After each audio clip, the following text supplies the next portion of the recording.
Welcome back to the Venom Workshop. So today what we're going to be doing is we're going to be rebuilding the top end, or putting a new cylinder head on this X22R. It doesn't really make a difference if it's the X22R or the fuel injected super bikes. They all have the same head on them.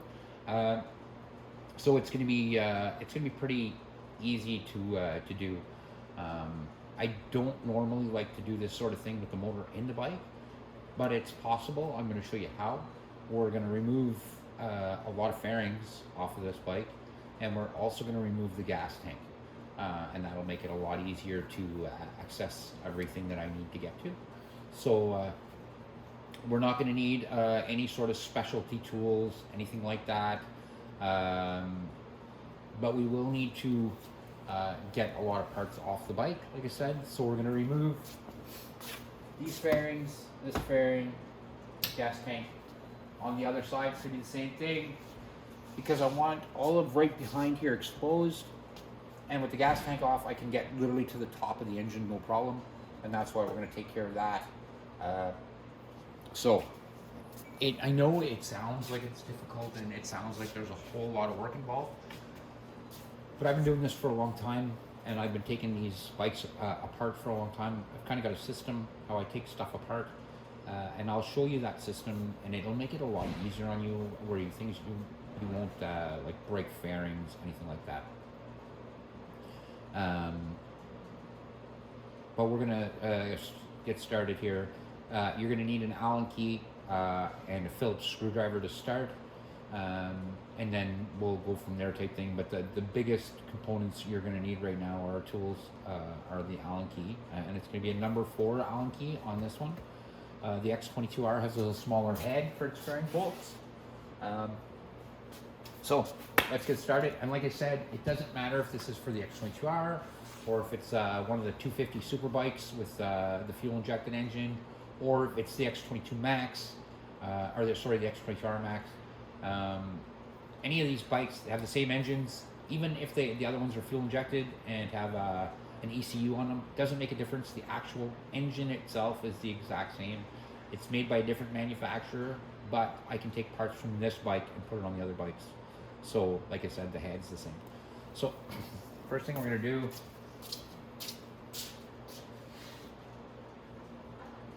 I'm going to grab my Allen keys, and I'm going to take the seat off. That's where we start, pretty well always.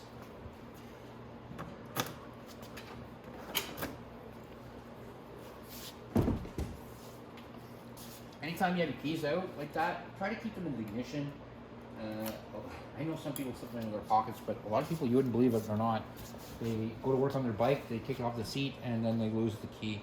It happens a lot. Okay, so let's move up a little closer. Let's get up close and personal with our X22R here.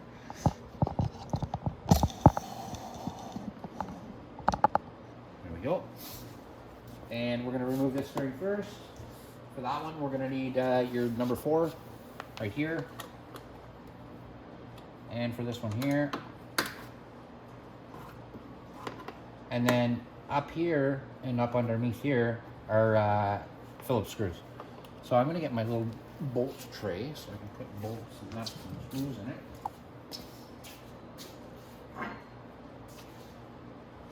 Also going to grab my creeper so I can sit down. So, a lot of people ask why I don't put these bikes up on hoists. There's a reason for that. I do have a bench that I can raise motorcycles up, but not everybody at home has one of those. So when I try to do these videos, I try to do them like you would be doing it at home. And I know you guys don't have any sort of motorcycle lifts at home, so we're gonna do it this way. And I'll always do videos like that. I'm not gonna,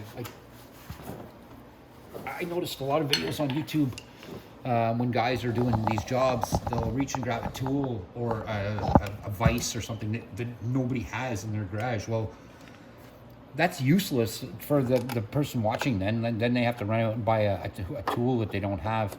Most times, like I said, I've been doing this for a long time, so there's not too many things that I haven't run across that I can't just get fixed up and do right from where I'm sitting. So that's the way I try to do my videos.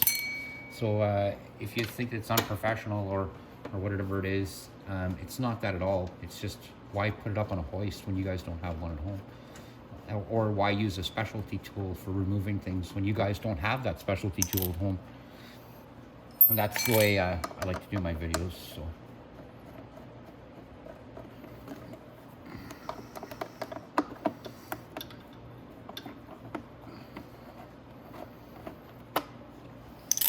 okay, so this fairing can come off. You have to just pop it off at the tab there.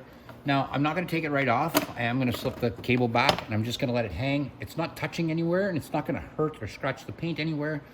So we're good here. And then we're going to move forward. I'm going to start taking apart this one right here. Now, there's a lot of points on this one.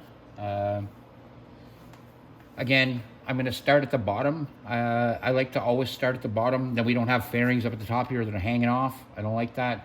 It really kind of bothers me. So I'm going to start at my bottom and work my way up. And once we get to the top here, oh my goodness, excuse me. Oh, it's Friday. Okay, so then we'll get all these off and we'll get started there. So, breaking my own rules, starting at the top. Okay, so we're going to start down here at the bottom. I'm going to drop you down so you all see this with me. Here we go.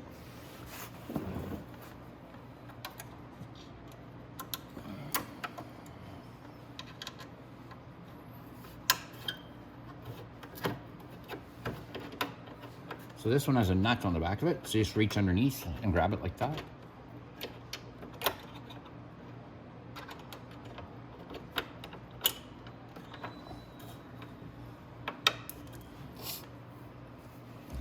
And try to get all the fairing bolts out of the fairing. I know sometimes they'll stay stuck in there, but when you're done, go ahead and take them out if you can. This one have a nut on the back? Yes, it does.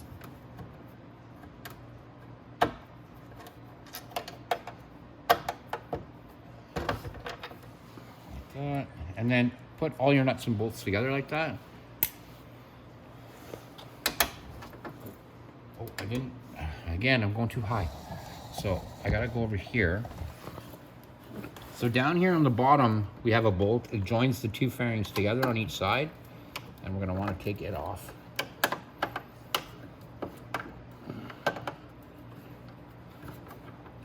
And then there's two screws that hold a side or like a front vent in down there. We're gonna take those off too. So I'm gonna take these two off there here, and that's just for the side, or I'm sorry, the front vent. But it holds it all together as a kind of a package here. So.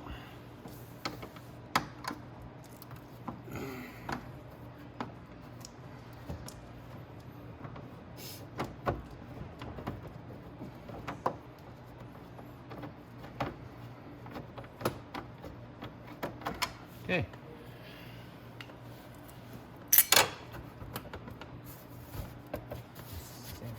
Yeah, there's also one directly on the bottom that holds it together. And we're going to take that one off too. So let's scooch down a little more so you can see that. So it's directly underneath here. So I'm going to get down underneath there.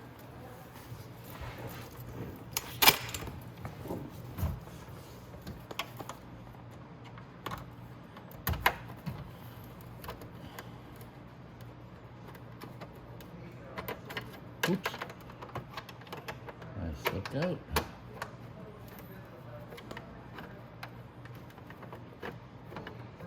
Okay.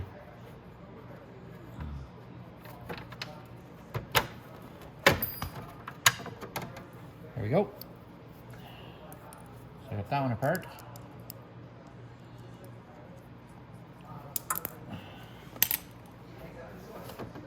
Okay, and there's one fairing bolt missing up there, I guess. I didn't notice that. Now, this whole fairing here all joins together. So we can take this fairing off up here, and this all comes together. If you don't take this bolt off here, it'll keep this whole fairing here together, and I'm fine with that. I would rather come it off all one piece. then we have to take stuff apart. So, my goodness. So now, we got to our higher point right here. So now we can take off this,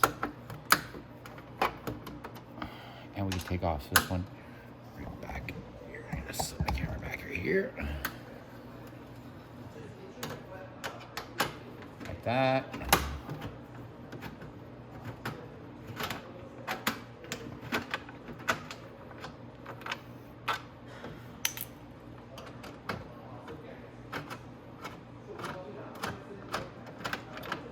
That.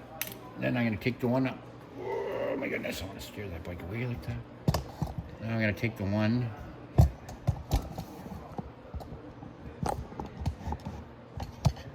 I'm going to take the one from right here next.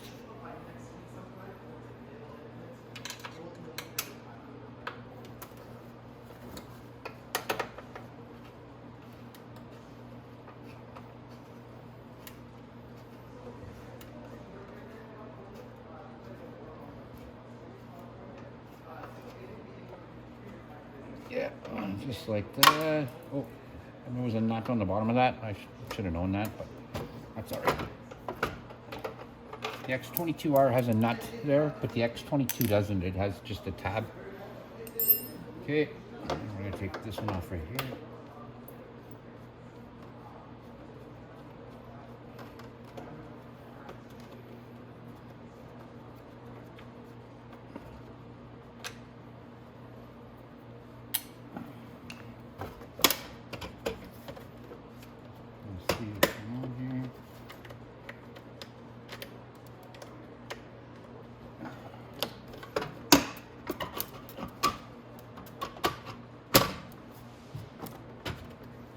Missing a screw or something here? What am I missing?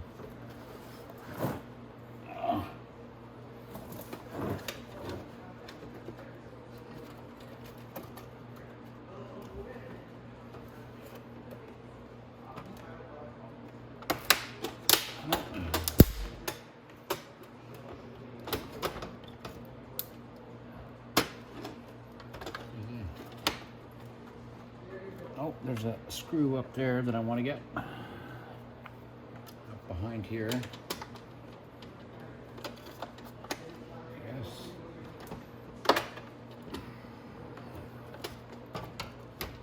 There we go.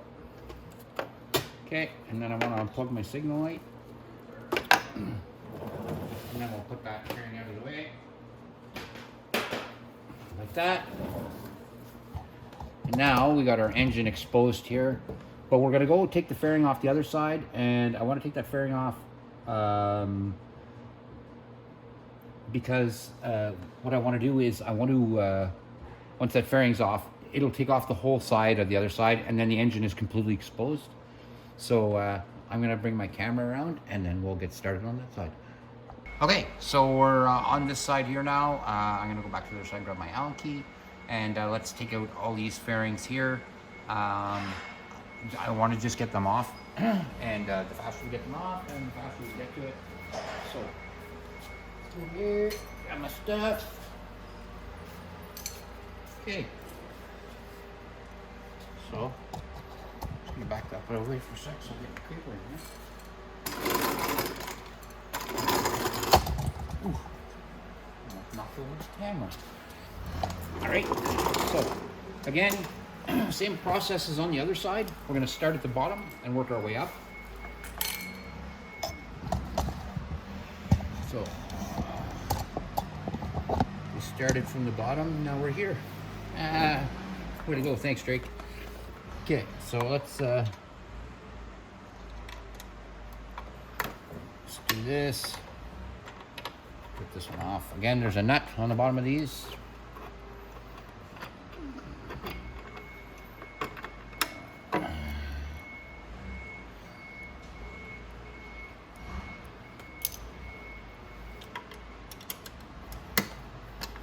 And I know by the time you're done doing this, you'll have quite an accumulation of bolts. I will show you all where all the bolts and screws go. Okay, that one's off.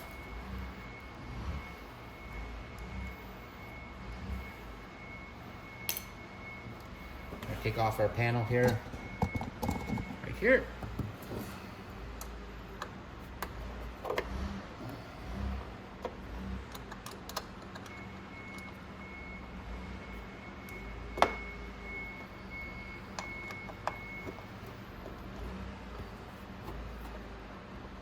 That one again has a nut on the back of it, so just reach through and grab it.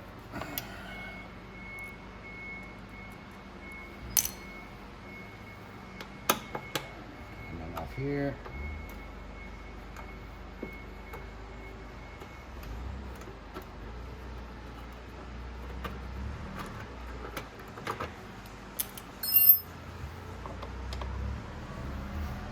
I take the one that screws up on above the seat. Oh, come on, get up here.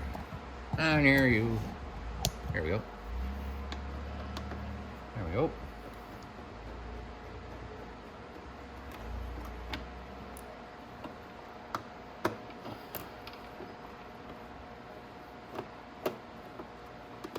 Perfect. All right, now we can just pop this off like that. I'm gonna put all the fairings together so they don't get scratched or damaged. If you see on your bike clips like that when you're done taking a fairing off, pop it apart, or like pop it off to the fairing, give it a little squeeze, whoop, and just shove it back on. And it'll go on there tight.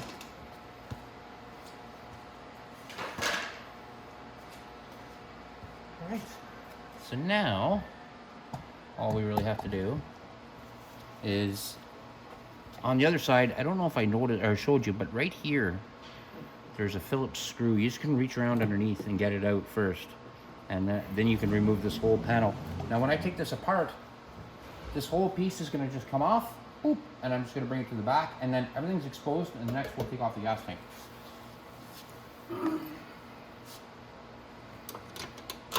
So when we take these ones apart, we are gonna take all these bolts here out. We're gonna take the bolt out there. We're not gonna take this one. I don't want to take that one right there. I don't know if I showed you that one, but this one right here, I don't want to take it out. It'll hold this one on. Okay.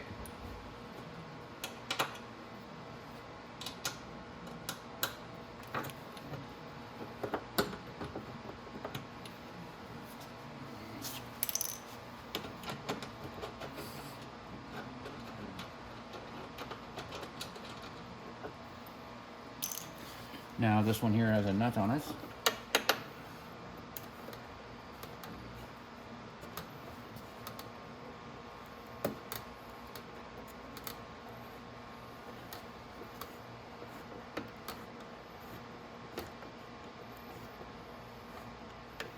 I rode this bike a lot this summer, but you notice how clean it is. I really like to keep my bikes clean when I ride.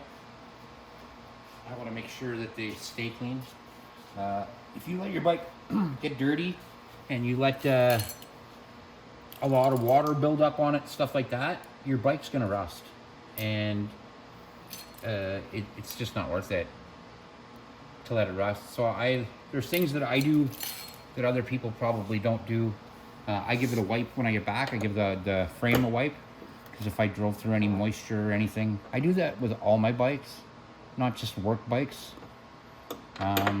Because it doesn't take much for a little bit of rust to start on even the end of a bolt. And then you see that, like I see it at least, and it drives me crazy.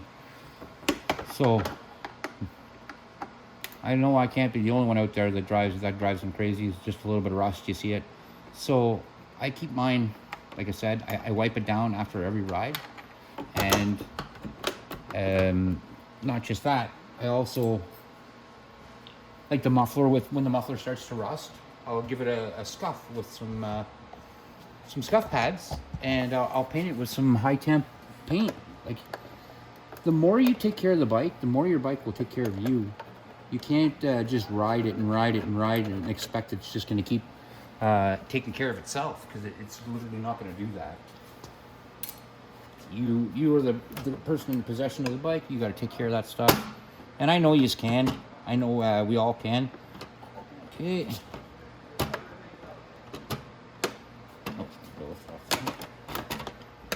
Okay. And I think it's just a clip holding it there.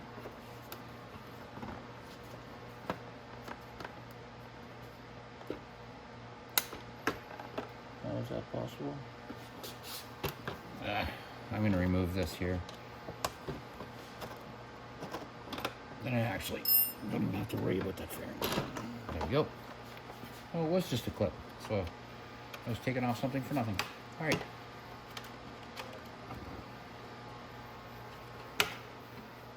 This. Well, notice this one has a screw here. On the other side, it didn't have that. I'm not sure why, if they just didn't include it, but it wasn't there. So we're going to put that fairing down there. I'm going to remove this screw because I want that piece out of here.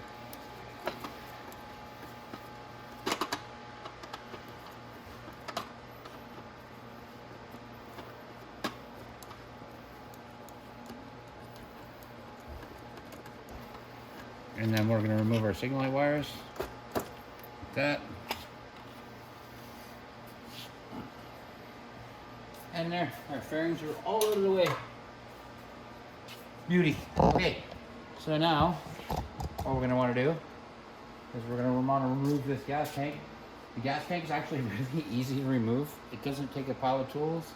It takes one tool, and it just all depends what the socket size is. It's a number 10. So we're going to take that out first.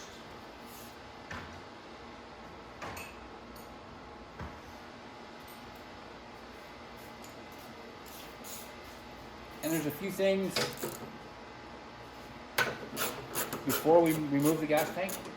Right now I'm just going to go ahead and take this bolt out. It's not going to go falling off or anything.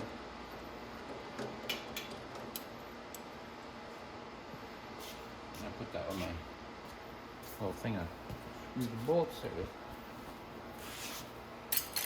Alright, now so the gas tank, all we're going to want to do with that is we're definitely going to want to disconnect the fuel line. And we're going to want to disconnect the fuel sending unit. So the fuel sending unit is what sends to the gas gauge how much fuel you have.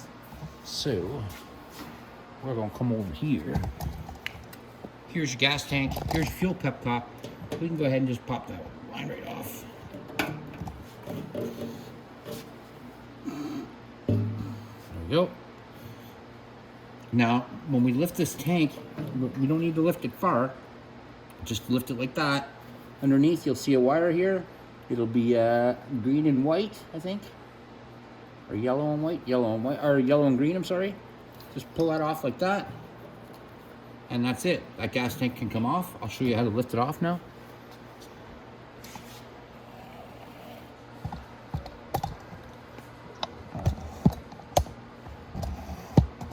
Okay, so there's our gas tank.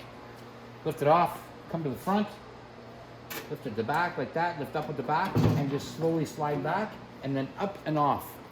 Ooh, the G's got a lot of gas in it. Okay, and there you go. That's our gas tank is completely taken off. And now we can get to the head of our engine, no problem. Excuse me. I am gonna remove some other things just to make it even easier. Like this voltage rectifier, I don't need that there. We can get that out of there. This motor mount, we can get it out of here. Because I wanted to get this whole head off, and then I can. The only way I can do that is if I take everything off. So we're gonna definitely do that first. So and I want to take this starter off. And the reason I want to take the starter off is because underneath the starter, or beside the starter, there's a tensioner for the timing. There's a tensioner for the timing chain right here. I might have to remove that or loosen it off. And if I have to do that to put the head back on, it's going to be in the way, and I won't be able to do that. So that's basically how we get to our engine and expose the head of it. And like I said, this will work on any of the bikes. As soon as you get down to this far, you can get the head off it. Like I said, I usually don't do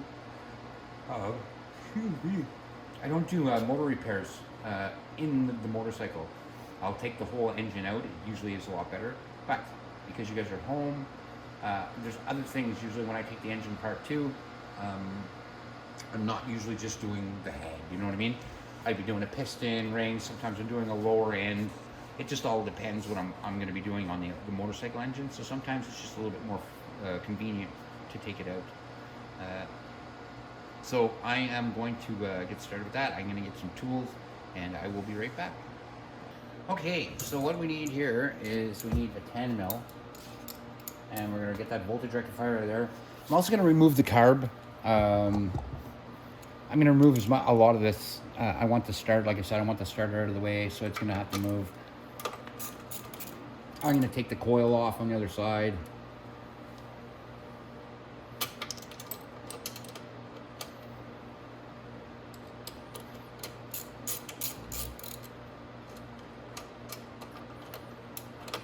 I'm also going to get a set of snips. I'm going to cut that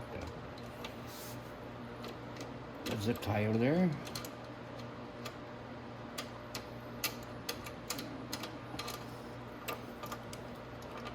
Don't panic. I'm going to show you all how to put us all back together when we're done.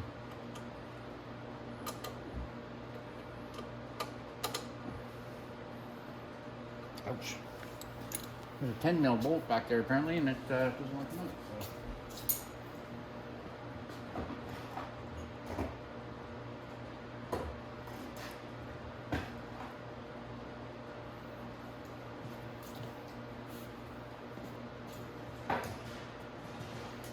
I don't have a 10 mil over here, so I will have to go get one. Oh, I need to cut that wire.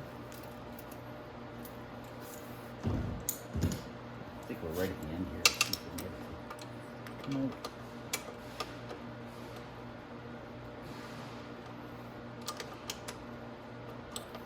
No, I really need a 10 mil wrench, I think. Let's see if I can jam it.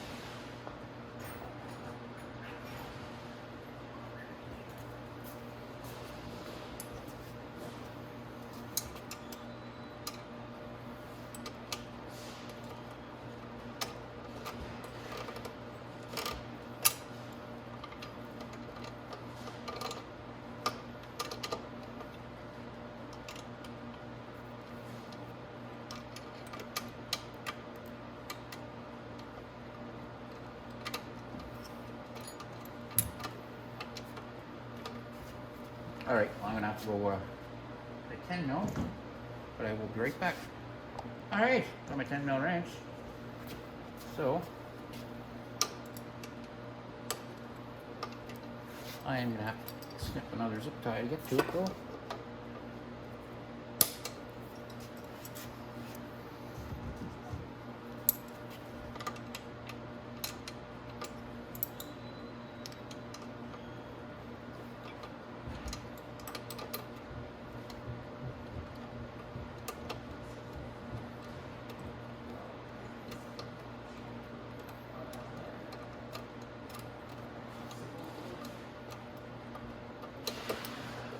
There we go. So our voltage rectifier's out. So we're gonna snip that zip tie too.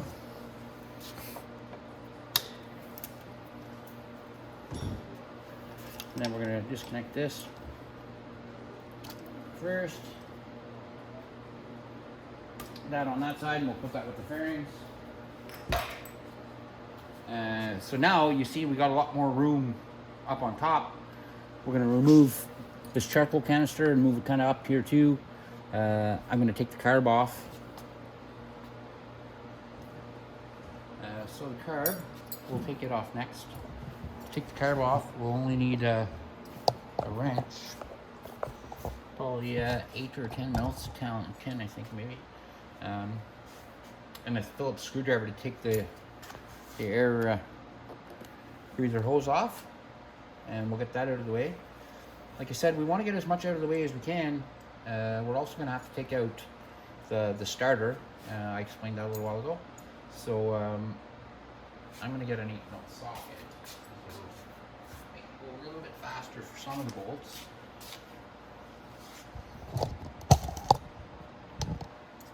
So our carb right here is what's coming off next. And we're gonna need a 10 mil wrench. We're gonna need a couple of tools here, but it's not gonna be too hard to get off.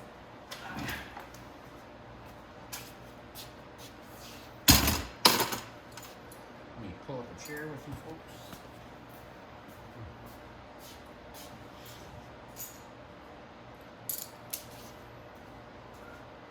Just want to kind of gather everything I need so I don't have to get up again. Alrighty. So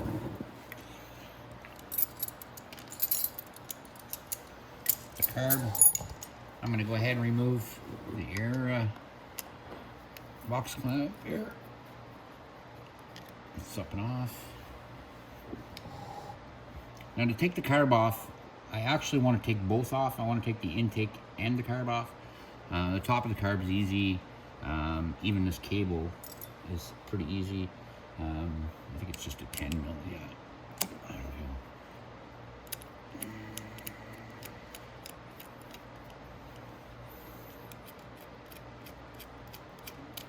Easy. Lift up like that. Get it off. We'll go ahead and take our cable off. There we go.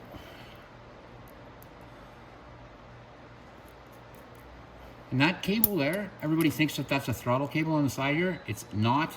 It's actually a vacuum. It helps get air to your carb in there, and that's what that's for. It doesn't, your throttle cable's up here. Everybody thinks this is a throttle cable all the time. My throttle cable's not working. That's not a throttle cable. That's just a vacuum line. So, I want to take off both. I want to take off this side. This bolt here. And then the bolt on the other side. I want to also unscrew the top and take out the needle valve.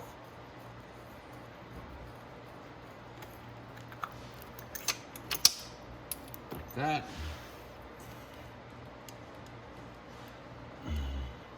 And I want to take the carb off the intake, and I want to take the intake off as well. Oh, that bolt, I'll get it after.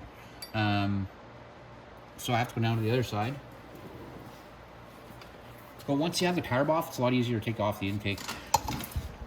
So let's go over here, see what we need to do. Okay. So we're gonna have to remove our choke cable here as well. So removing the choke cable is pretty easy. Just as you're putting it up, just put the choke cable down at the same time. Usually wiggle it out to open it.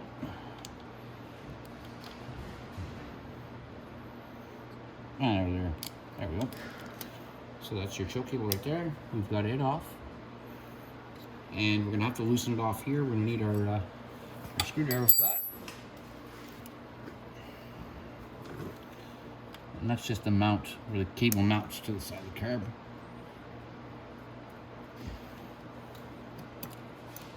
And you don't have to take that screw right out, just loosen it off. And then lift it up, lift it out of the way. This carb's not electric, so you don't have to worry about any wires. Okay. Go ahead and remove that manifold bolt or nut.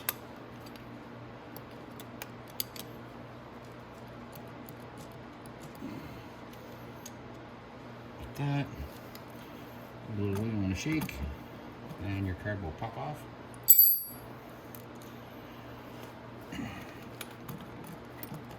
Like that. And I loosened off the other one already. Now I can take my fuel line off like that. There's no fuel in the fuel line, obviously, because we took the gas tank off. So you don't have to worry too much about that. Try to stand your carb upright. I want to take that O-ring too. See, this rubber O-ring goes on the carb. So just put it back on the carb, like that, right there. See that, like that. Put that back on there. And try to leave your carb standing up. If you leave it standing up, it won't drain all the gas out of it. If it falls over, it's not the end of the world, but be prepared, there's gonna be some gas in the bottom of that. Okay, so now what we're gonna wanna do is remove this intake. To remove the intake, we're gonna need an 8 mil. You can use a socket or a wrench. I'm gonna probably use both. It depends which is faster. So I'm gonna start, I can take out this one right here. Of course, I didn't bring anything over here, so I'm gonna have to reach under the bike. There we go.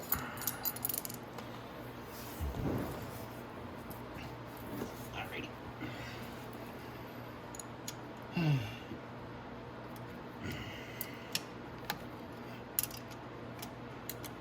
when you have this intake off your bike, search it, or you can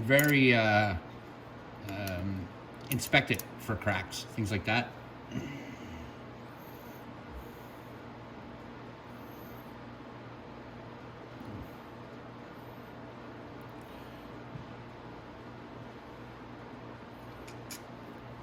Now we're gonna go to the other side again, or can I? Do you think I can get it from this side? I could probably get it from this side, but I want you guys to see what I'm doing, so I'm gonna actually go to the other side.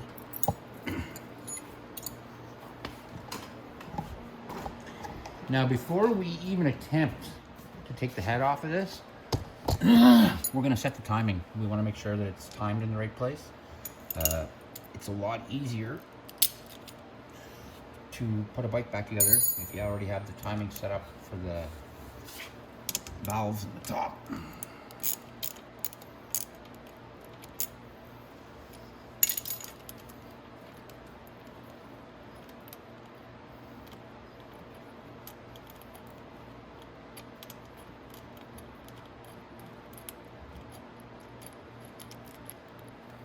Okay, there's our intake. Now, when you take this intake off, try to be careful that you don't rip the plastic gasket. If you don't, or sorry, the paper gasket. If you don't rip it, you can use it again. So just try to be gentle when you take stuff apart. Okay, so that's our coil wire. Lift that up, get that out of the way. We're also going to want to take off this this line that goes to our emissions here. Again, it's just an 8mm as well. And the same thing with that little paper gasket.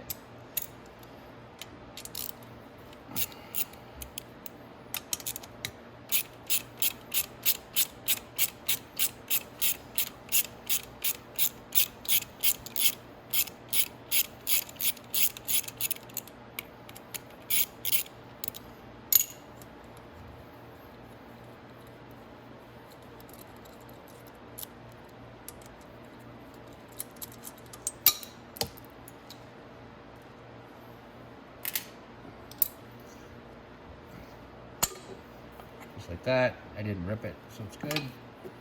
Let's go right there. There we go. Now I'm going to remove the starter. Anytime you remove the starter, remember to disconnect your battery first. My battery's already disconnected. Disconnect your battery before you do anything electrical on your bike, always. So the starter's going to come off. So I'm going to take the top wire off the starter. Ay, yay. Why is that so tight on there? That was a tight rubber cap. Holy John. I'm gonna get a better screwdriver than that.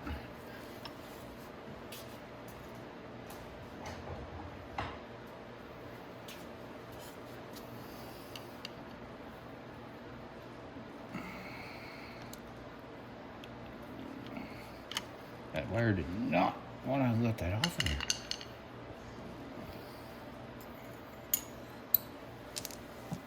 And that's just 10mm. Holds that on.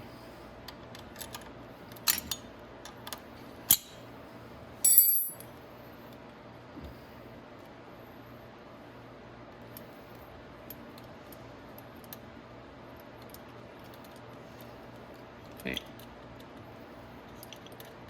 Starter wire's off. Well, the red one is. The green is right here.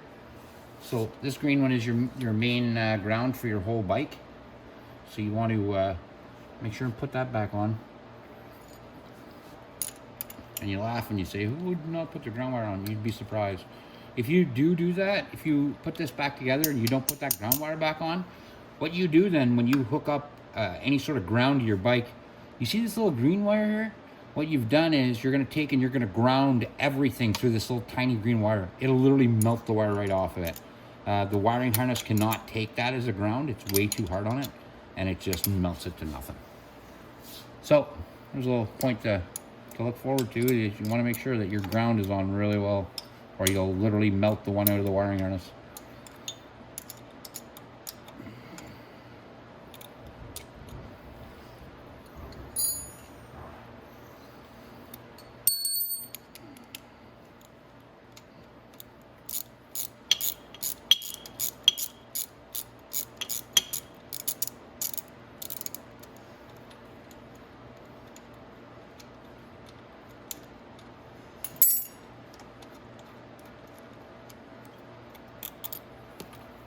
Okay, so that's out of the way.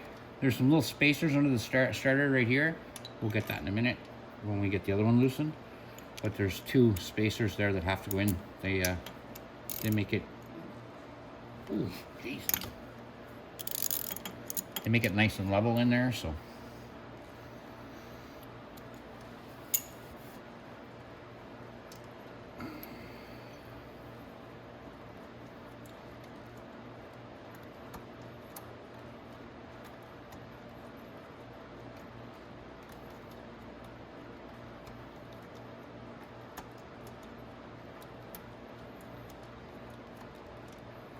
There we go.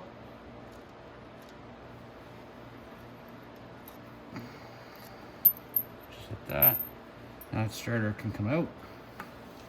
Now the starter, all you need to do is take it out, is wiggle it back and forth, and it should pop out. Just like that. Remember I told you there was two spacers? I don't know where the other one went, but there's another one. Floating around somewhere.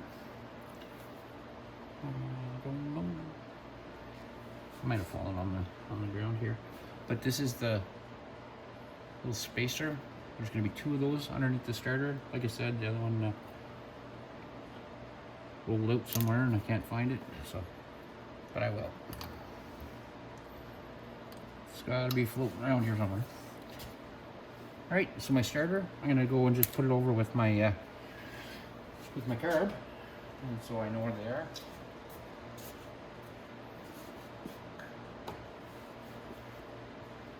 There we go. Now, before we even start taking the head off, we've got everything off that we need to get off other than this motor mount. I want this motor mount off, so we're going to take that off too. But other than that, we're pretty close to taking the head off.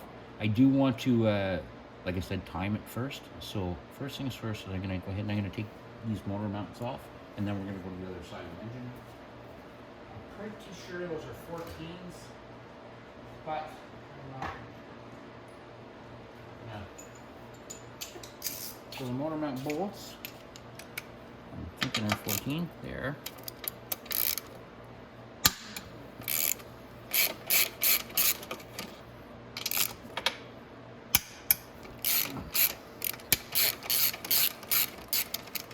There we go.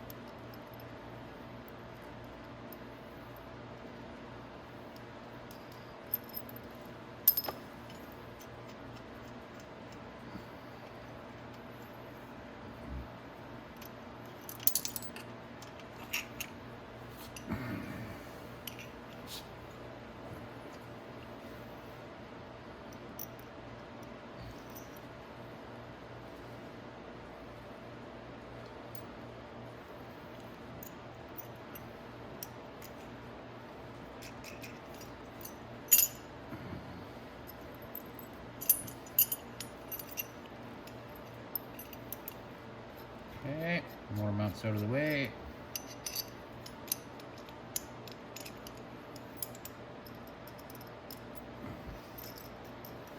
There, I'm just gonna pull this fuel line off, just right in my way.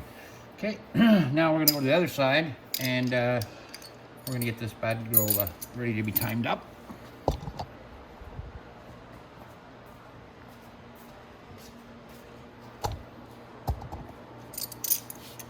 Oh my goodness. Okay.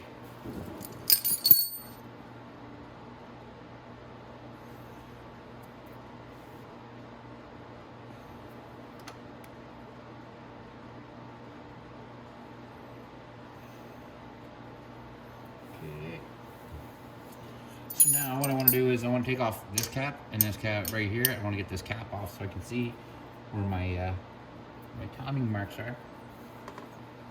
Oh. Of course I forgot my ratchet on the other side. All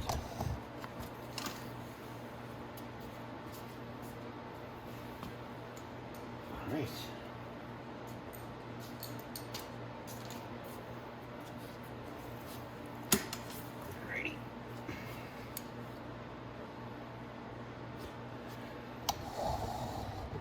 Okay. We'll eventually get to this extension on the other side. I'm gonna get a massive magnet that I can just reach across my tools. All right. Okay, so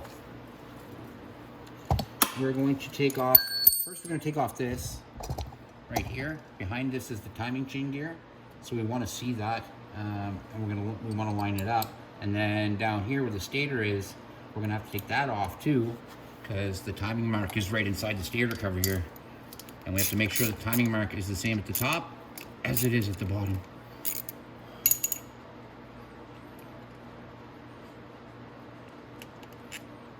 And it'll also tell us when the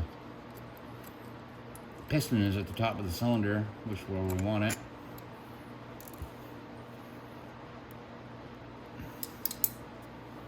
I'm just gonna grab my yellow screwdriver. Again, when you take that off, try to be gentle. You just want to be very, very, very careful. You want to be gentle that you don't rip that gasket. I try not to rip any of my gaskets when I'm doing it. There we go.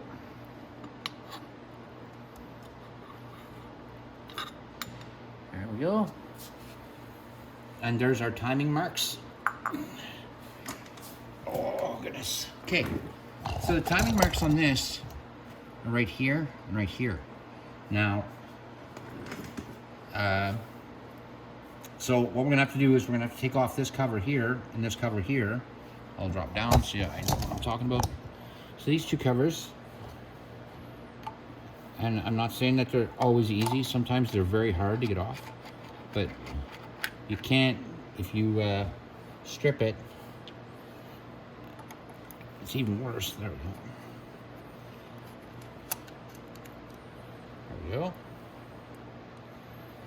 Now, inside there are little hash marks. I'm going to get a flashlight and I'm going to show you exactly what I'm talking about. You're also going to need a 14mm wrench or a 14mm socket. I think it's that 14, yeah. To put it right here to turn the engine, because we're going to turn it. And then we're going to line up our lines here with the lines inside the engine, and we'll know if we're at top dead center, and then we can start taking the head here off and get to that. Now, before we even take the head off, we are forgetting to do one thing. We want to take that exhaust off. So we're gonna have to disconnect the exhaust too. But we'll get to it. It's not, like I said, it's not a huge deal. So what I want to do right now is I'm going to get my flashlight so we can look in here and we can match the hash marks. And it'll tell me T for timing when it's going to be in the right spot. Oh my goodness.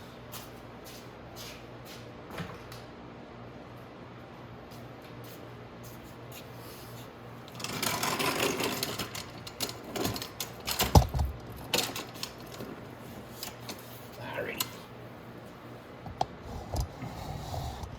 So what I'm going to do is I'm going to get you guys down to my level here.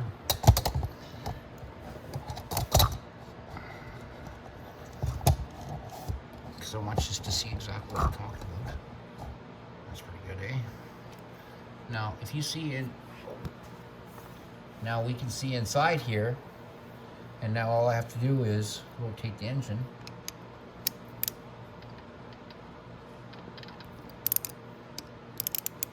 Oops. And the engine you want to rotate counterclockwise, not clockwise. And there's one mark, you see it right there? That's not my timing mark though. That's my first mark.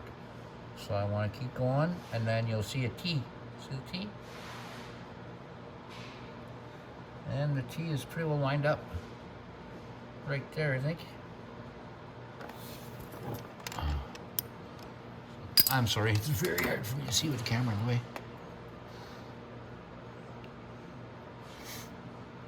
I think it has to go tiny bit more. Yep. There it is.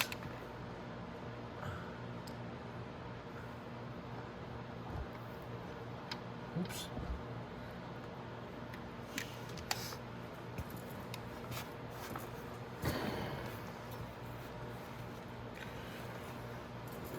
Sorry folks, I just want to see it. I want to make sure that I'm on the right line.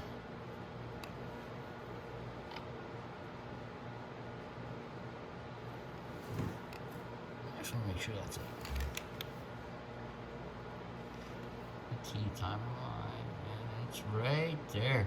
I nailed it, right there. Okay, so now, if you look up at the top, you'll notice that our timing mark is perfect. I'm going to rotate it again because I want to see and make sure. So we're going to rotate it all the way around.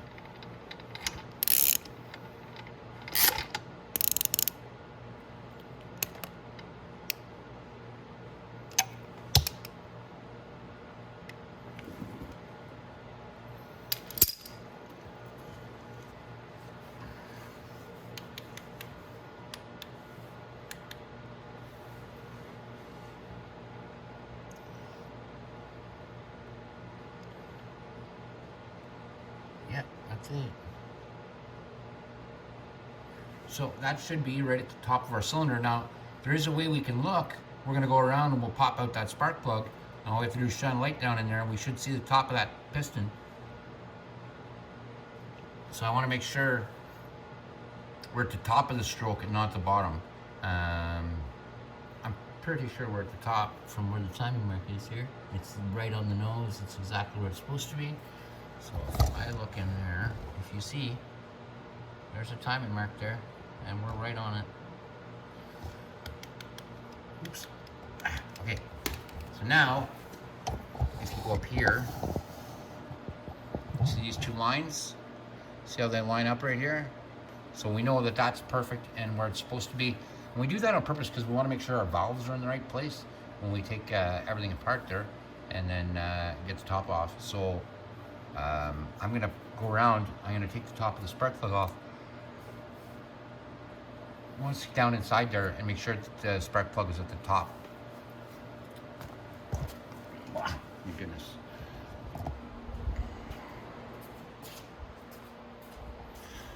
So I'll grab a ratchet to take that spark plug out.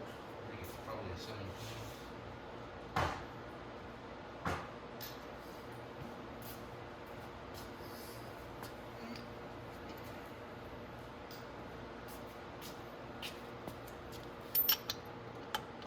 That's an 18.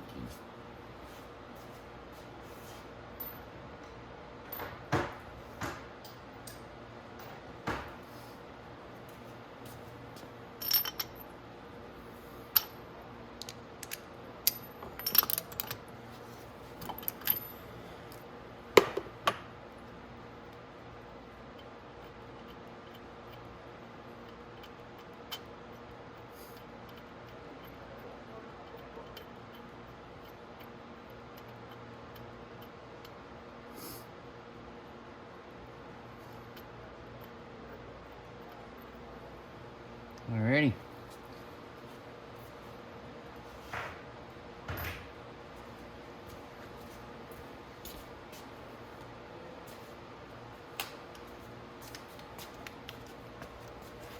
Yep, I can see the top of the piston right there.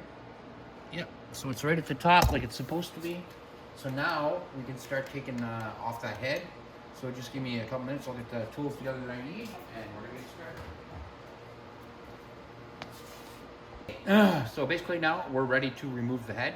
We've got everything off that we really need to take off, except for the exhaust. The exhaust is probably going to be a 12 or a 14. Oh, it's a 12, so let's get that off right away. Because we're going to be fighting with the head, can't figure out why, and we'll know exactly why. Because, yeah, the head's not detached from the exhaust, so let's do that next.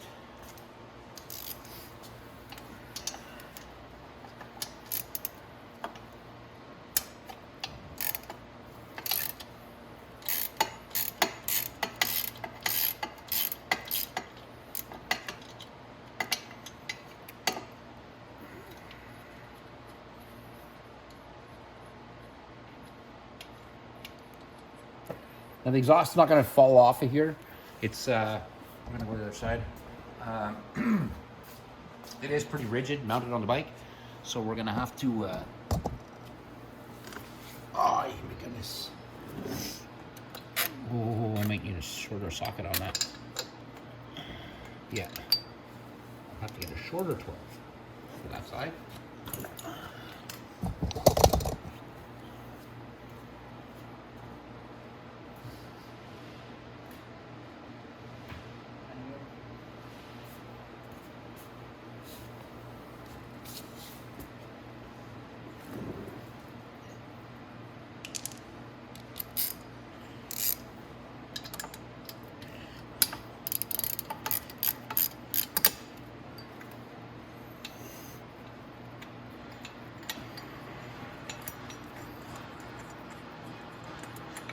Okay, so we can move this flange back, but the exhaust is not going to move. We're going to have to loosen it on the other side and move it back this way a bit, just to get it off the front of the head. And then we can take it off. So right now, we're getting there. Like I said, our timing is straight. We just have to take off the exhaust. Then we'll have to take off this one set bolt right here. You don't have to remove this bolt here. I'm pretty sure. No, it's just a guide for the timing chain. So what we're going to do is we're going to take off these two on each side, and that'll let the head come off. I want to pull this gasket off, but I want to do it gently, so as not to tear it if possible.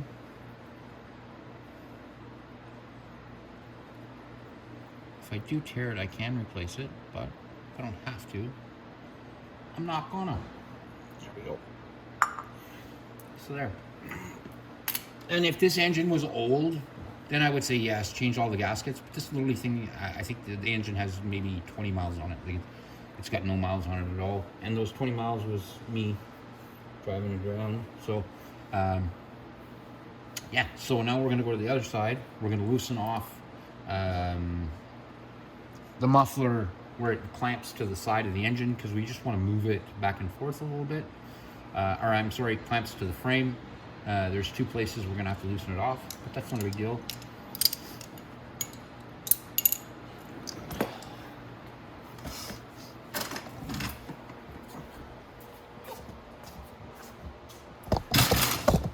Okay, so the muffler is in two places where it mounts to the frame, right here, and then it mounts way back here on a foot peg. We're just going to loosen off the foot peg one, and this one we'll take off completely.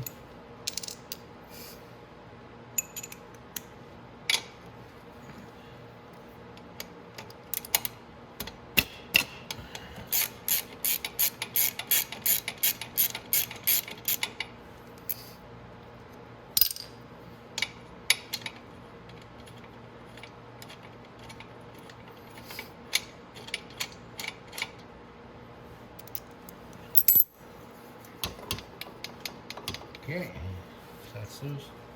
Now we're going to loosen off just right here. There, let's right there. We're going to loosen this off right here because we want it to slip forward a bit. Ooh, that was a tight one. Oh, it's got a bolt on the back. I didn't bring all my wrenches over, so I usually don't like to use an adjustable. Find adjustable can strip bolts. That's all I needed. And I might be able to, look at this, slip the exhaust. Maybe I'll just take the exhaust right off and get it out of the way. I think I might do that. It's not really difficult to do. We just literally have to take that bolt off now.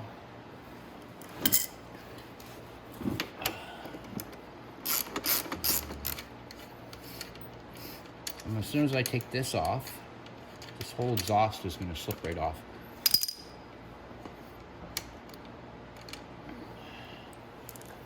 Those washers now. Appreciate. Okay. I can leave that on. Just slip the exhaust forward like that, and then it's right off and out of the way. Put our bolt there like that. Now we're completely wide open and free, and our everything is off, muffler's off, all that stuff. Now, when the muffler came off, this fell down. This is called a crush gasket. This one you can see is still brand new. It's hardly even crushed at all. They must, like, this was just put on the bike. Like I said, this motor is like almost exactly brand new. It's only got a couple miles on it. Just gonna go ahead and put on bolts away and stuff. There we go. Okay, so now we can get started. Like I said, we're gonna take the 8 mils and that 12. I think, pretty sure that's a 12. So we're gonna get those off out of here, and then we can get the top of that head off. Once we get the top of that head off, then we can look at the this is just a valve cover, that's all it is. This is the head, this is the jug or the cylinder. So we'll pop off that valve cover.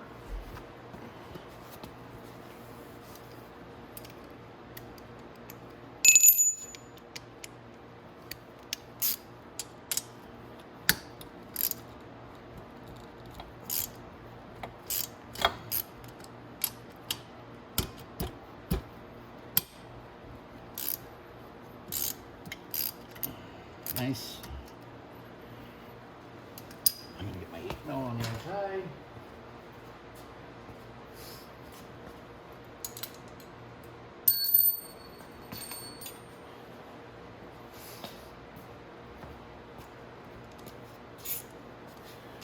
Okay.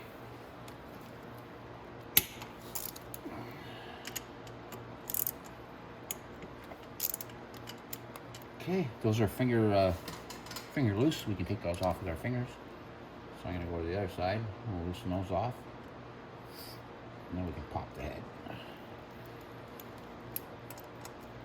Okay, the other side.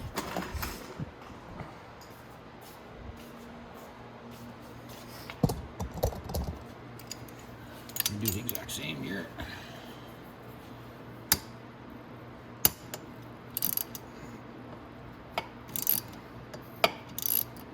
And yes, those are going to be really, really, really loose, or sorry, tight.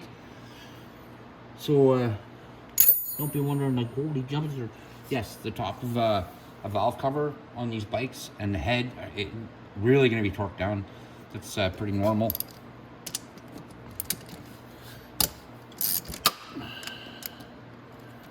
Okay.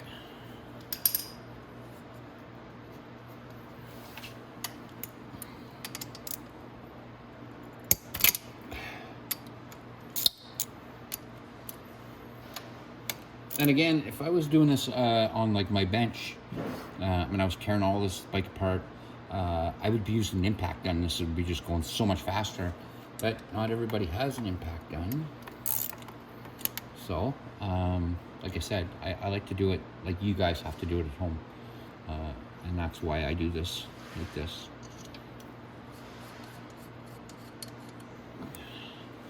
So we can go ahead and pull our top bolts off the valve cover.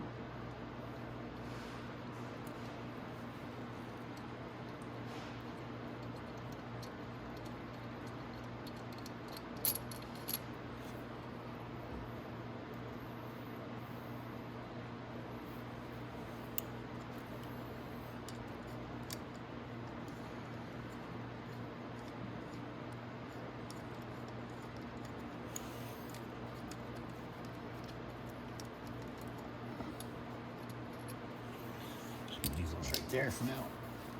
All right.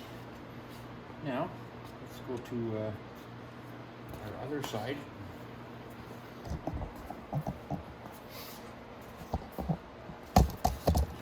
Okay, and we can take these nuts off here.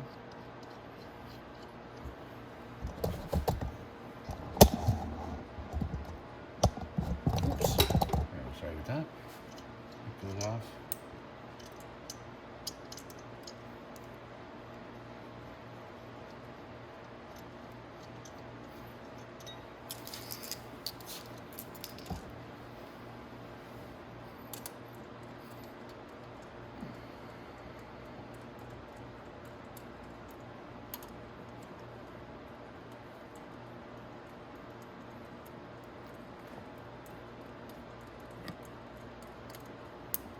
Now, that's not just going to lift off there, because it never does.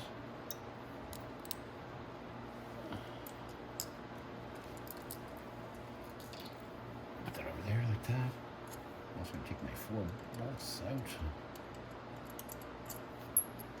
Now, a head like this, or a valve cover, I'm sorry. When I want to take that off, I'm not going to pry underneath here or play with a screwdriver. What I'll do is I'll probably hit this a tap just with the handle of a hammer, not the hammer. You don't want to be tapping that with a hammer because it'll just smash something. But the handle of a hammer is great. I think it's wood. That.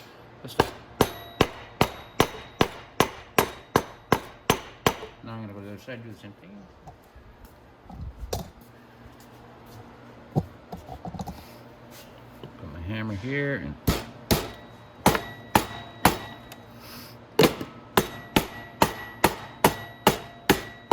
oh geez, oops, I snapped that. That is still really tight on there.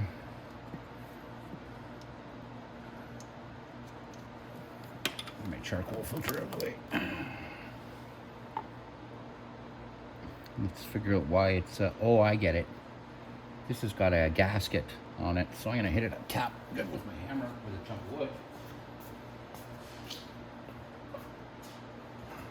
They've gone and used gasket maker. That's what they use for these cylinder, these valve covers. There's no real gasket for here.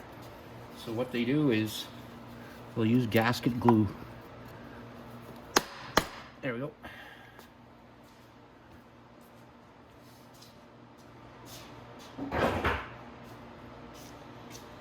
All right, let's get this off and have a look at the top here and see what we can see.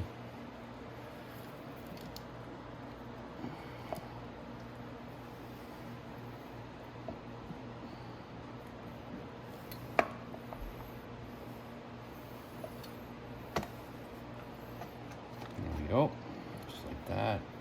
Knocking off nice and flat like that. Now, a lot of people have a hard time putting this back on. See how it's got tension there like that? And they call me and they're like, how do I reset this? Like, I can't get the tension off the timing chain. It's very easy to do. To get the tension off the timing chain, all you have to do is pull this off. This is the timing chain tensioner right here. So all you have to do is pull these bolts, pull this straight out. You don't have to adjust this. Don't touch this. It self-adjusts. So you just want to pull this bolt off, and that whole thing will pull out. When that pulls out, it will take the tension off your timing chain to put it back in. We're not going to be worrying about that right now because we just don't have to. We're going to go ahead and we're going to take this right off of here. So I'm going to take this chain off, and we'll leave the cam sitting inside here. But we'll take the chain off, excuse me, and then once the chain is off, we can lift this all off and get it out of the way. And that's how we're going to do that. So what do I want to do next? I'm going to probably lift this out next. I'll flip it out of the chain first, and then we can get started doing that. Okay, so I'm going to get started by taking this chain off here. And the way I'm going to do that is the timing chain tensioner is right here. And that's why I took the starter off, was so I could get to that. It's just an 8 mil, and you just want to take the bolts out. The tensioner in the center you actually don't have to play with. I'll show you why in a sec. So we're going to pull this off first.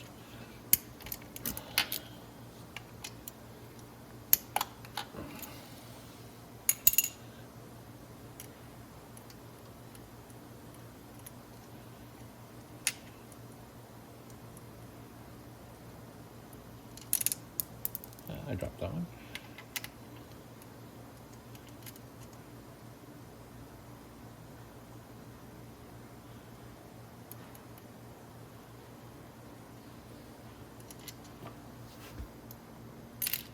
Okay. So of course it's not going to bounce straight off. I'm going to have to tap it a little bit with my hammer. There we go. pop out. And see that? So that pushes against there as a tensioner, but it's kind of a self-tensioner, so it took a lot of pressure off that chain, if you notice right away. But what it does is this actually tightens by itself, so you really don't have to play with this. If it notices it's getting loose, it will actually, there's a little mechanism inside here that'll actually turn it out by itself. So you don't really have to mess with that too much. But now you notice there's no pressure on the top of the cam, and we can go ahead and take it off. Once we take it off, then we can literally almost slide the head right off. And we'll take a look at the head, we'll take a look at the valves, and we'll probably give everything a quick clean, and then we'll put it all back together. But I don't want my chain to drop all the way down into the crankcase, because that just would not be very much fun. So what I'm going to do is I'm going to get something to slip underneath this, so when I take this cam out, it doesn't just fall down inside.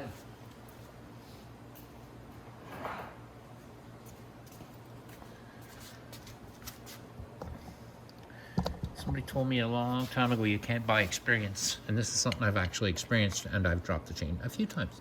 So I'm pretty well versed at it.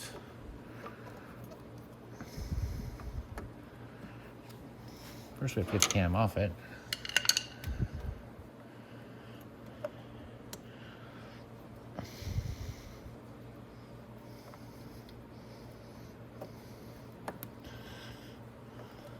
Come on, you.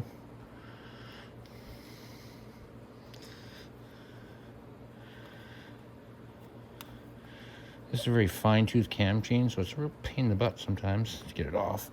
Kind of wiggle it out of there. It'll go though. They always do.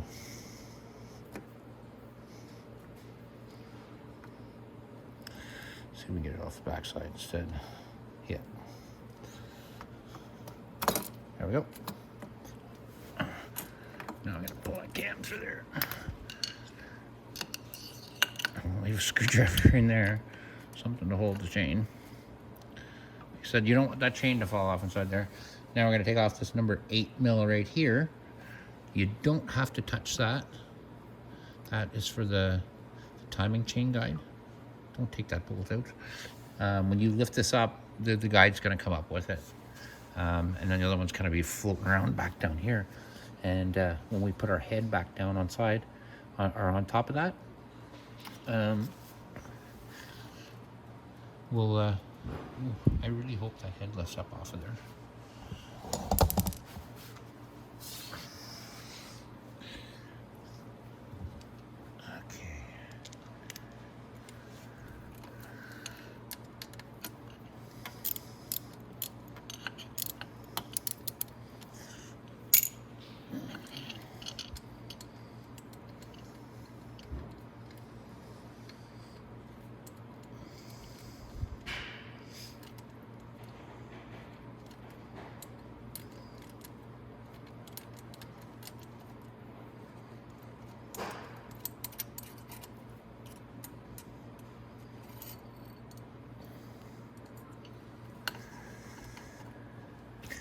Okay, just like that.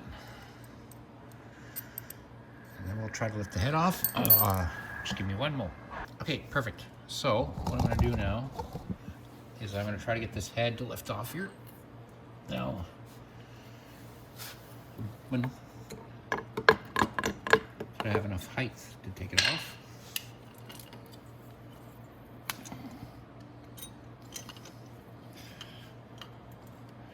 Now I gotta move my screwdriver too. In here.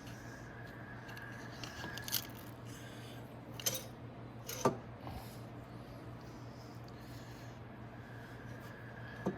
how much am I off from getting that head out?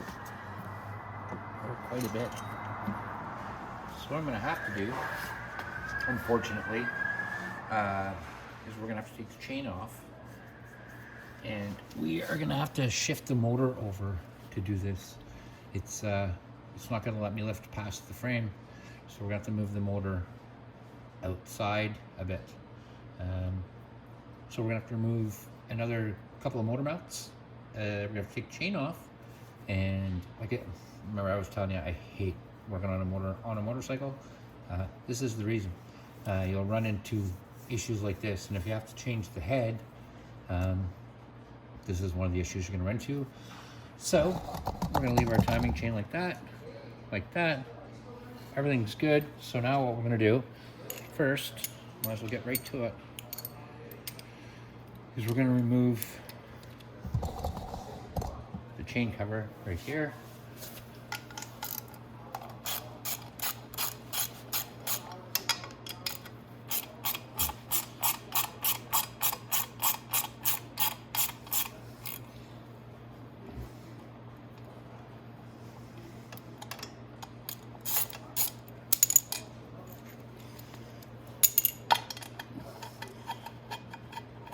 I'm glad I get to do this, kind of. I rode this bike this summer. It's a good way for me to take a look at what's going on with the bike. Everything is really nice and solid. But something that's different with me, like I said, is when I ride, when I'm done riding for the day, I wipe the bike down. This is just dust from the warehouse. But you'll notice that there's no rust on this bike. There's a little bit of rust here and there, like in there. But I mean, that's just because I couldn't reach in there with a rag. But there's not much rust on this bike, and it's because it gets wiped all the time. I'm very diligent with my bikes. I make sure to take care of them. If you have a bike and you want to ride it for a long time, you're gonna have to take care of it. If you have a car and you don't take care of it, it's gonna fail on you too. It's the same thing with a bike. You have to take care of it. So we got that out of the way. Now we're gonna want to remove our sprocket. It's a 10 mil.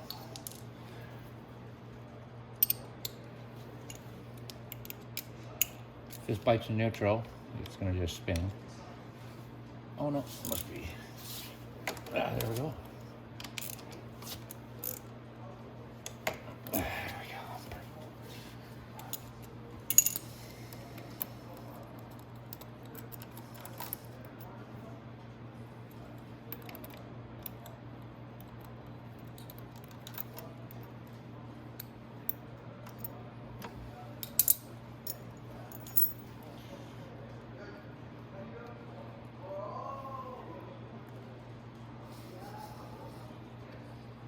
On you.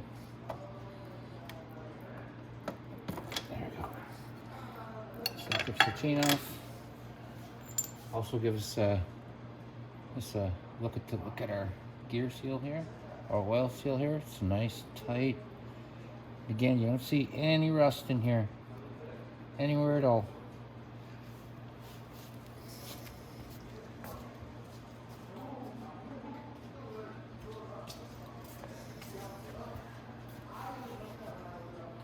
So what I'm going to do now is we can go ahead and we can remove the gear shift. So this is going to have to be pulled off. So there's a few motor mounts on here, but it's not too crazy. There's this one here. There's one down here, right down there, and then two in the front. And then we're going to we might as well, just like I said, just lift the engine out. We'll put it on something here, a crate or something, and we'll finish taking the head off. And then most likely I'll go ahead and just completely rebuild the engine before I throw it back in. It's too bad it turned out we'd have to do that, but again, it's so much easier to just take the engine out, I find, for myself, and then just get right to it. So we're gonna do that now. Also, when we take the engine out, we're gonna have to disconnect the clutch cable on the other side, but I mean, that's super easy. So, get out of here.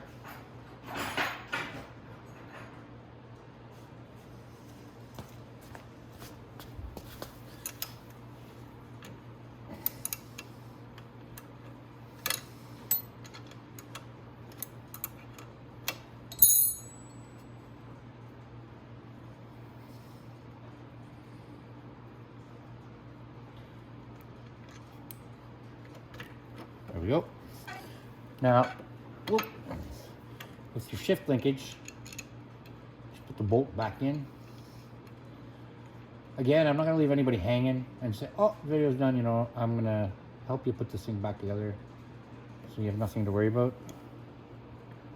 Okay, so now next what we're going to do is we can start taking the motor mounts out. The last ones I'm going to take out are the ones in the front here because they're the most solid. These two here, I'm not saying they're not solid, but this one here holds it in 2 points, where these two are just each their own point. We're going to have to snip off these zip ties. So remember, always have zip ties because you're going to be putting a lot back on.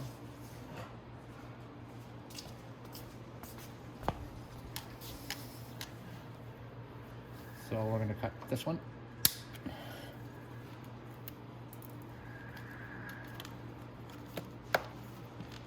We're also going to cut the one up here because when we take this engine out, we're going to take the wires with it. So this is the stator wire. So that charges your motorcycle. This is what brings up the power from the stator, which is in here. And the stator, in turn, gives power to the battery and stuff like that. And then your coil or your pulse generator runs off this blue and white wire. So that blue and white wire right there, hold on, I'll move up a little bit. So we'll go behind this plug. So this one here, this is for the pulse generator or the magneto. That's what that's for. And this one here is the ground. So we're gonna disconnect those. Okay. And now our two motor plugs are unplugged. And that's all really that's into these motors for wiring is there's no sort of temperature or any sort of sensor on the front of this engine or anything. There's just the stator and the magneto. Okay, so I'm gonna get that out of the way. Okay, so let's see what size of nuts are on that. I think they're probably a 17.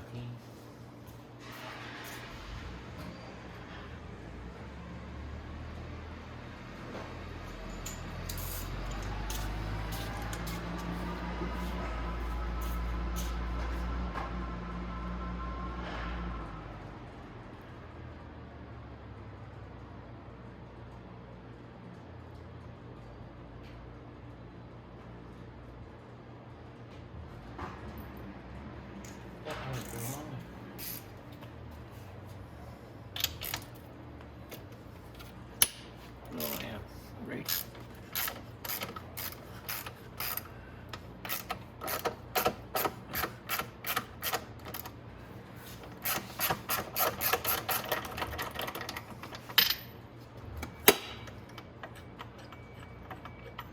Okay, I got that on. I'm gonna show you what I'm doing over here. Okay. So I just got this one out. Now I'm gonna get, where's that other one?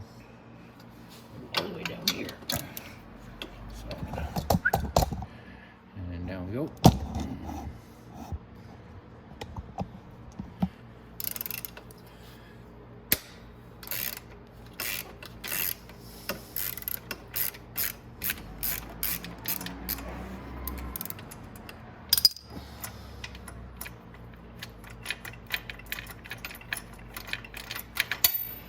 There you go. Ooh, I was looking for that. You remember, I lost that little spacer for the starter. It slipped away on me. I found it. Yay. Okay, I knew I was going to find it. But okay, so now, and you're also going to have to remove this clutch cable. But the clutch cable is pretty easy to remove. You can just usually pull it here, or just remove this here and put it back after. So it's not very difficult. But now these are both out. I just have to take the nuts off.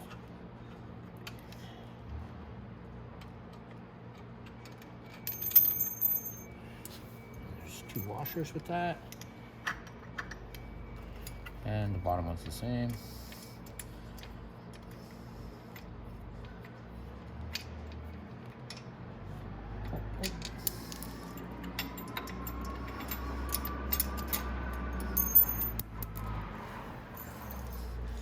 So I know those are for my engine mounts. Now I can go pull them right out like I said, the ones in the front are what's holding the engine up right now. It's literally just dangling from those two, but they're very strong, those ones.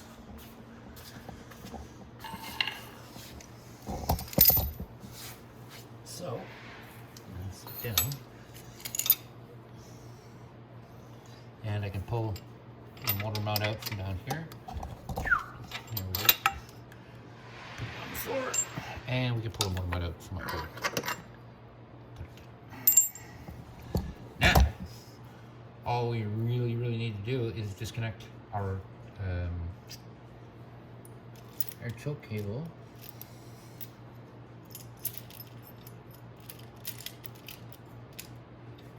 And take this motor mount off right over here in the front, right here and right here, and the engine will come out. We'll just lift it out. Once we have it lifted out, we'll go ahead and we'll get the head off, and we'll put the, if you're putting a new head on, we'll put the head on. We're also going to check the piston. We'll take a look at the top of that, see what it looks like.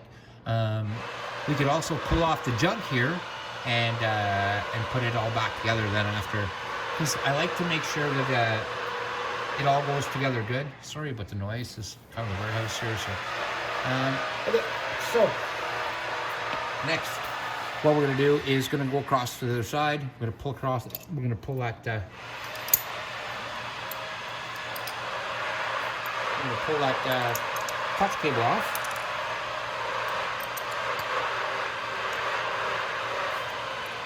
And we'll do that in just a sec. I'm going to wait that noise out. All right, we're back. So, I'm going to go back over here. And I'm just going to remove this.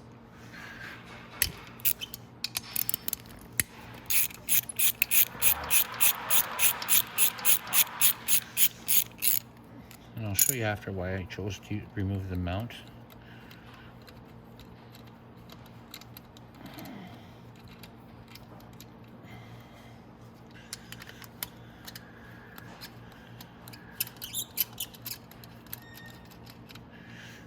Because it's easier to remove the mount off this bike than it is to fight with the cable.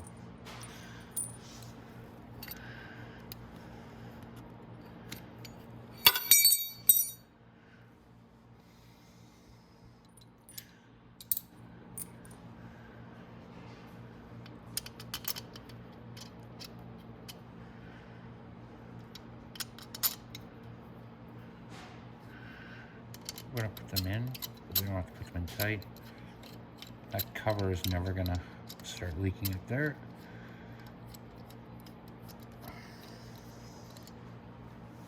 So now all there is to do is take off those right there.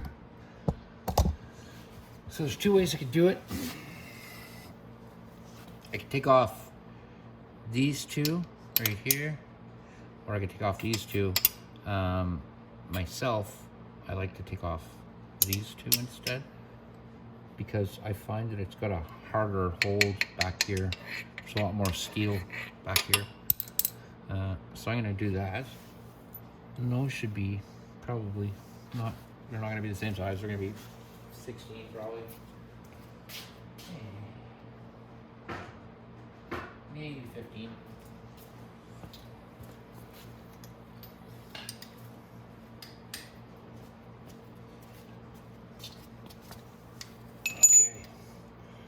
Survey says 15. No, not even 15. For 14s. Love these more random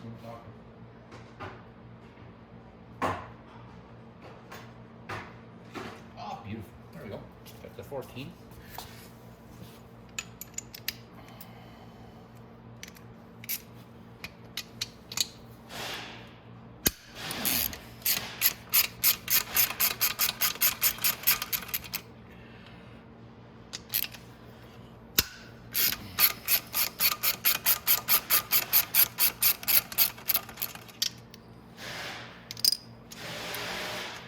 Okay, so these will have a nut and two washers, spot washer and lock washer. Oy.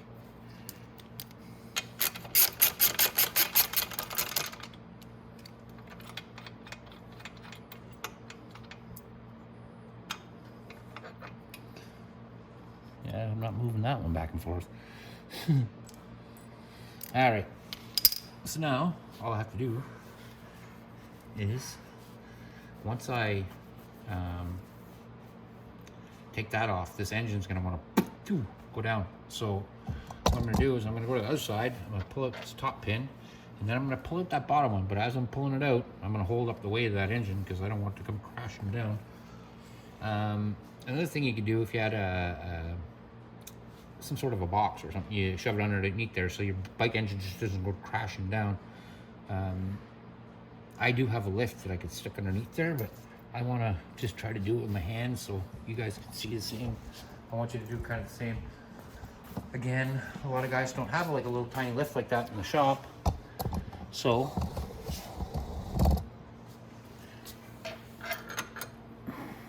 that's the one front motor mount. Now there's another one on the bottom. But again, I want to look at how I want to grab this engine out before I just go grabbing it out.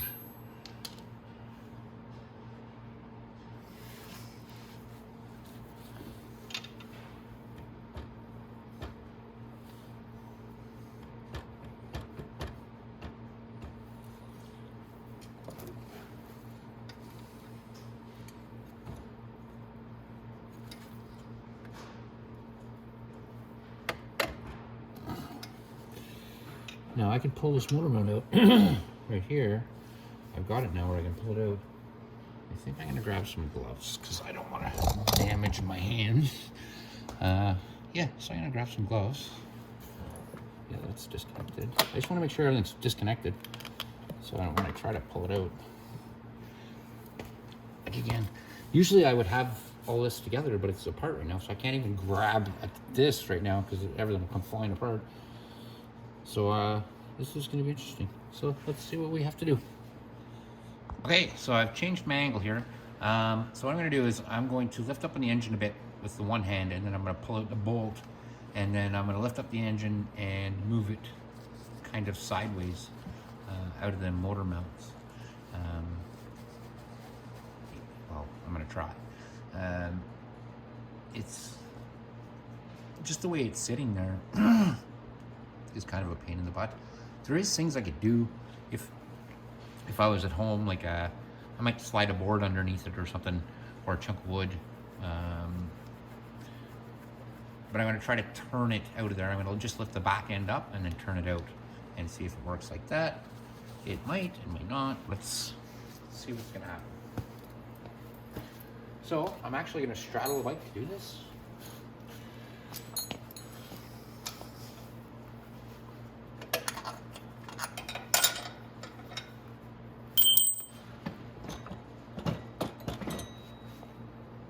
Prop it like that apparently, which is awesome because then I can unstraddle this.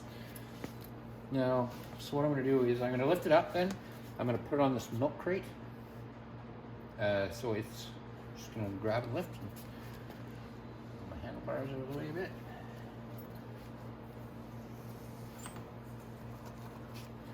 See if we can get together the sample first.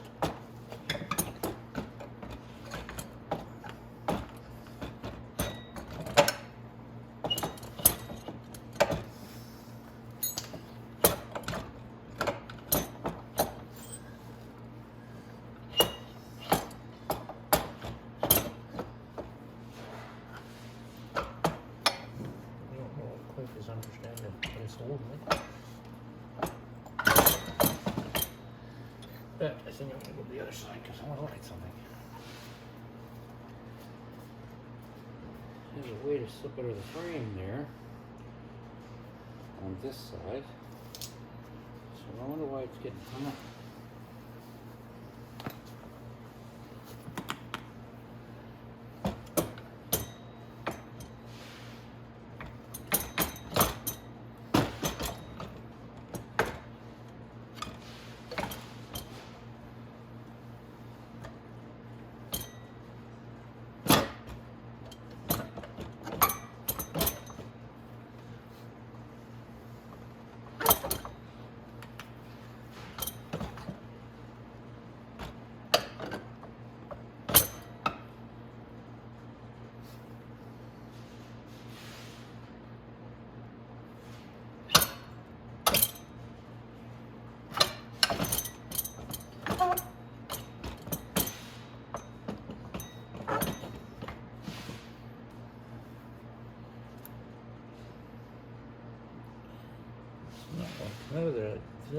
that. So what I'm going to do is I'm going to finish taking off the other two on this side.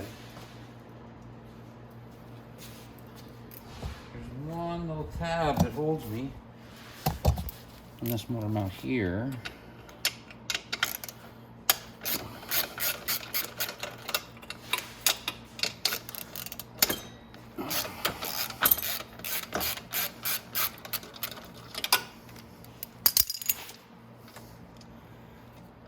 Probably don't even need to take that off. I think just loosening it will be enough. Yeah, should be. Okay, so now I'm going to lift it out and put it on my crate.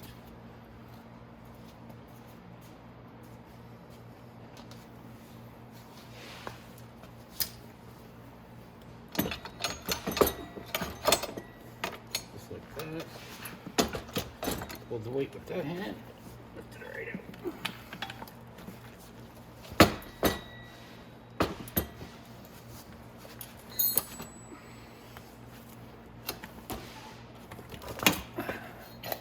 Okay. Put on my crate, but I want to prop it up with some chunks of 2x4. There we go.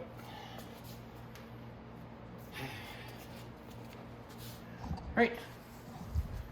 So we have got our engine out. Notice when I put it up in the crate, I also propped it. There's a couple slopes in the front of this. So you just want to prop it up down here.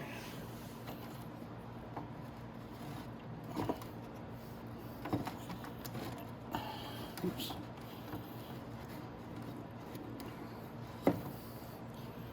That's good. There we go. Now, what we're going to do is we're going to go ahead and lift this head off. And then I'm probably going to take the cylinder off too, just for the fun of it, because I want to have a look at the piston. And then it's like, it's almost like you rebuilt the whole engine, because the cylinder, the jug, everything is going to be off and apart. We'll get a look at it and then we can clean it and go from there.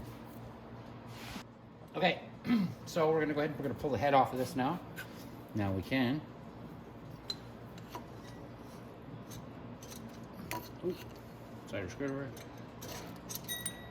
There we go. So that's our head right there. You'll notice that there's a tensioner, stays on the bottom of that. That's fine. To take it off, you use this. And then one tensioner sits inside the engine.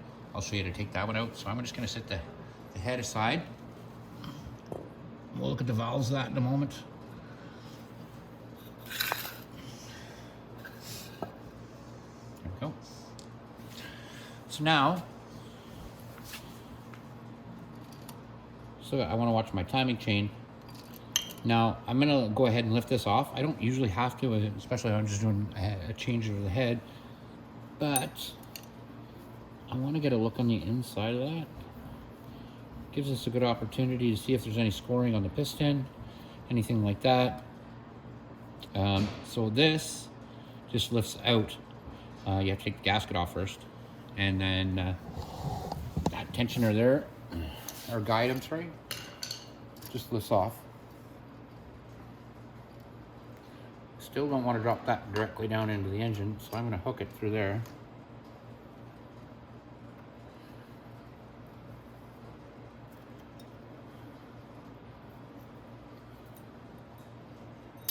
Lift the gasket off very gently.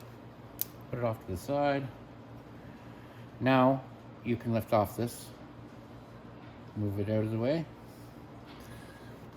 And now it's just the engine has to come off.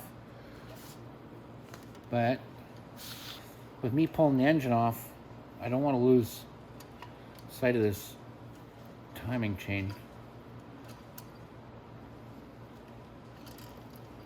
So as I pull it up, if I can, I have to tap it up a bit. Oh yeah, it's on there.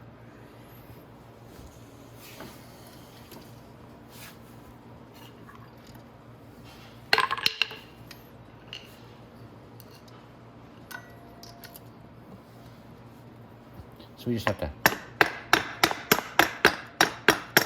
kind of tap that a bit.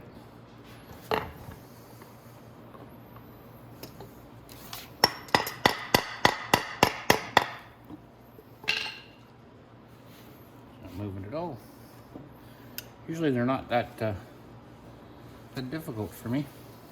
A couple of taps and she's up. So I'm gonna hit it from the bottom. Chunking. Do I have another chunk of wood here somewhere?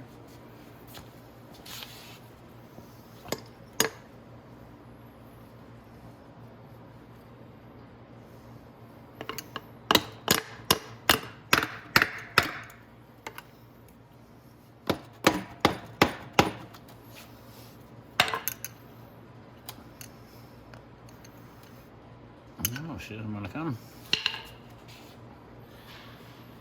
So, let's see what I have for a screwdriver over here.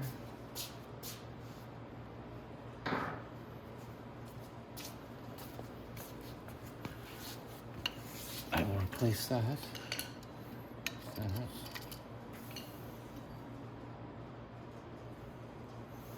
So a little pry on the bottom here.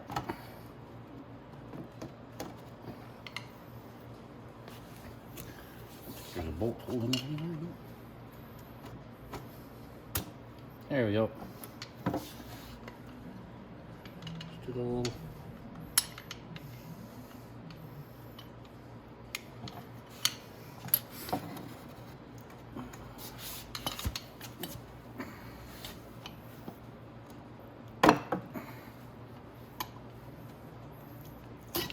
There we go.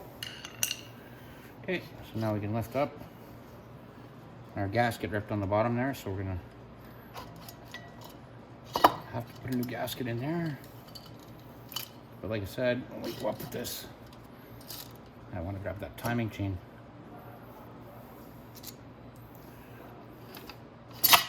There we go.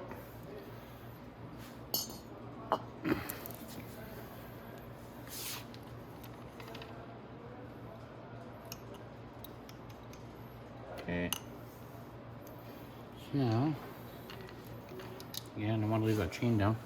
I just want to get a look at our piston here. See it? Piston's nice and clean. Good oil running through it. It's a little bit dirty on the top, but I mean, it's not scored anywhere. Rings are all in good place.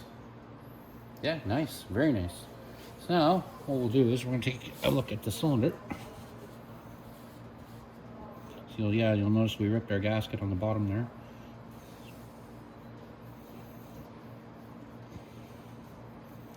But we'll fix that.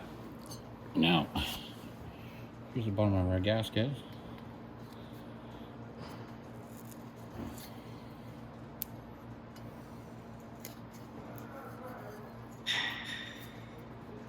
So we'll clean that all off.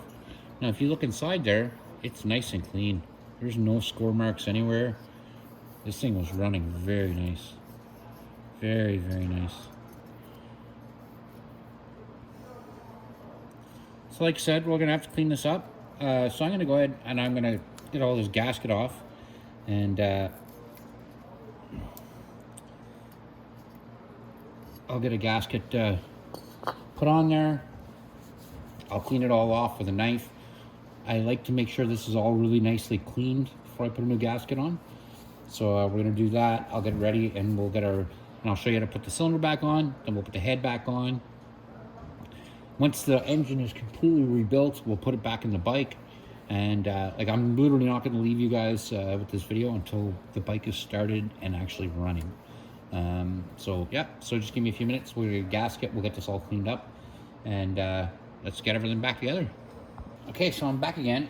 What I had to do was I actually had to make a gasket because I didn't have one. So I did that. So now I'm just gonna put a little bit of gasket glue down, just a dab here and there just to hold it in place.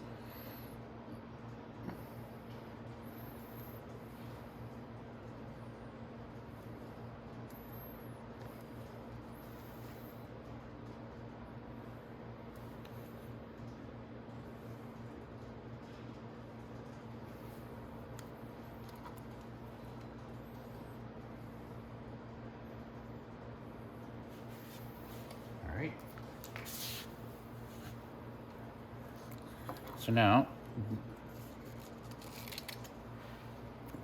go goes on like that. Don't laugh at my cut job. It's just not very nice.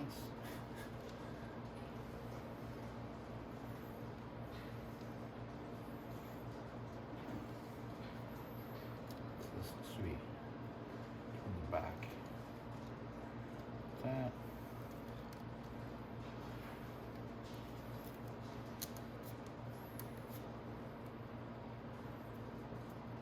On there. Put the piston through.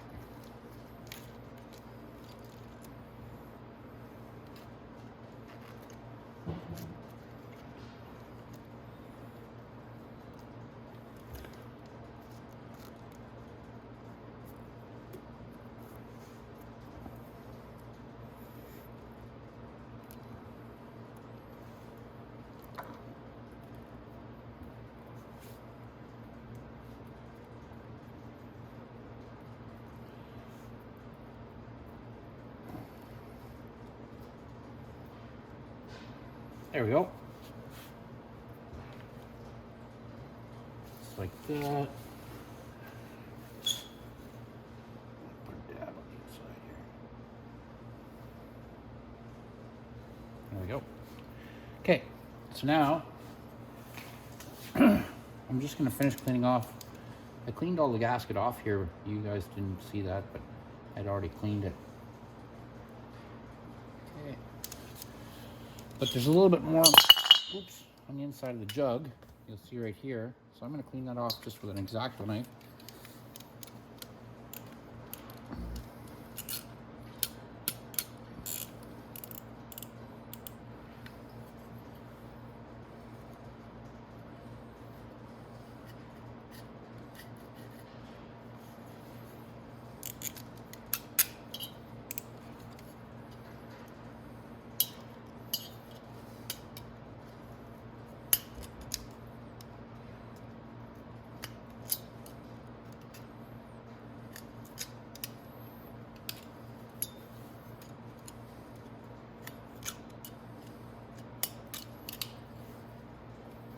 Almost done.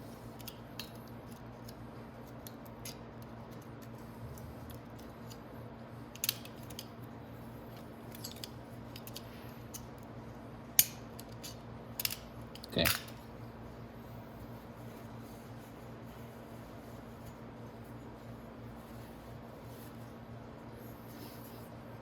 Now, when we put our piston on, you're gonna have to put these rings in.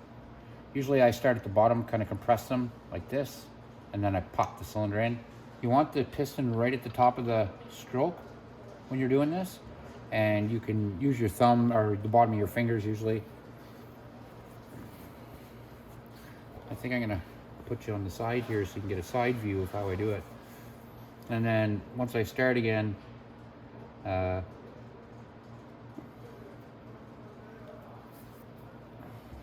guess I could have cut radio here too. I might cut that out a bit.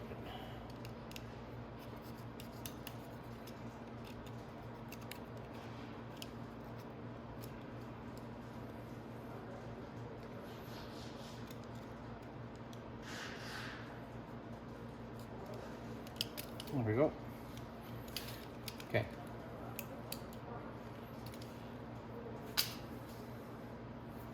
Okay, so what I'm gonna do is I'm gonna put you guys over here.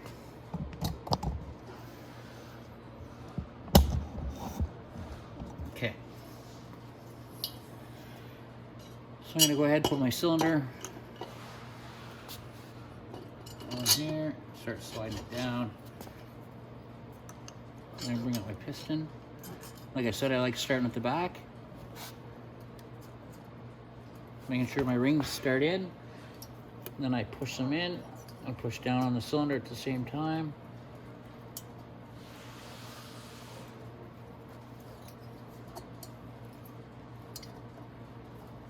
I think I got it in on the front and the back.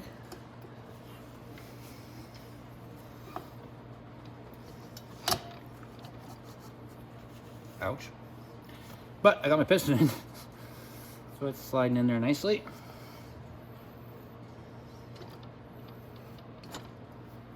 I don't want the piston to go in any farther yet. I want to lift that chain out first. I want to make sure this chain never gets dropped down inside there, because if it does, it really sucks. Okay, so my chain is up. Now, I got to remember to keep holding my piston up. So I'll leave my screwdriver in the top of my timing chain again, and I'll start shoving the piston in.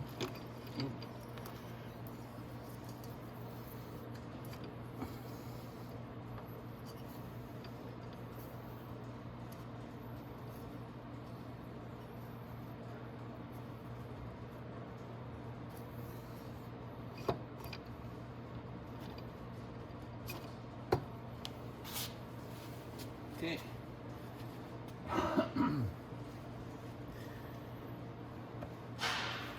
So now I can start wiggling the top of the crank in.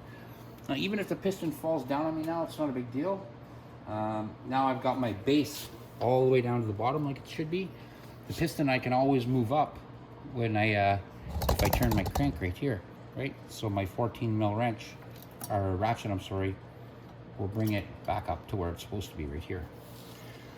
So that's that. So now we can go ahead and we can get the other gasket on, then we can get the head back on, and then we can get everything back together and into the bike. So let's get the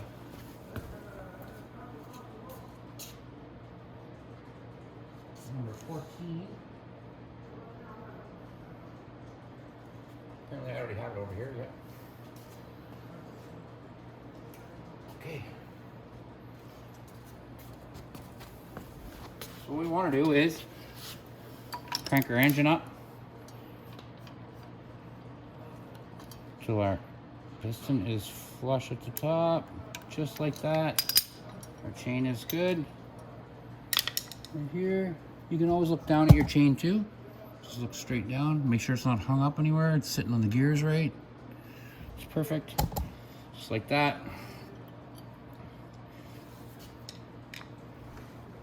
Next, you want to put in these two big guides.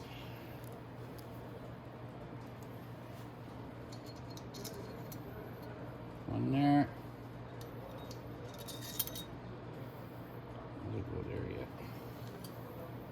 One there. And then our gasket. This gasket's not damaged or anything. It's all good yet. I will give it a wipe off, and I'll put a dab of gasket maker.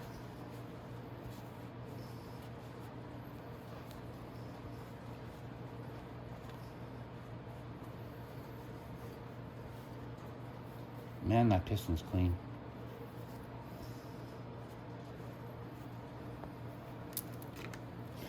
Okay, so we're gonna put a little top of it. We'll put just a little dab here and there.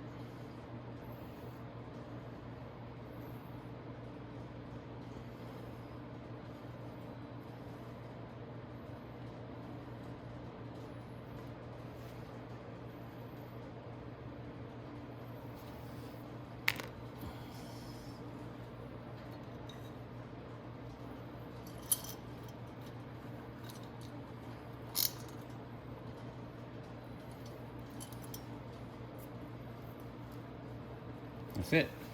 Next comes our head, but oh, we forgot something. This guide has to go down on the inside of this chain before this gasket goes on. Oh no. I just dropped the chain down in there. Damn it. I'm gonna have to get a wire and fish that out of there. And now you can see why I didn't want to do that.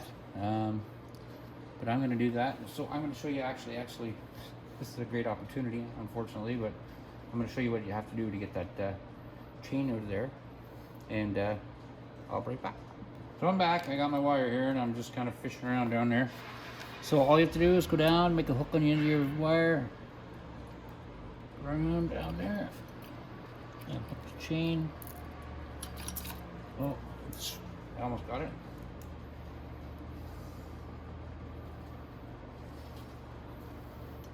Could have grabbed a little stronger wire here.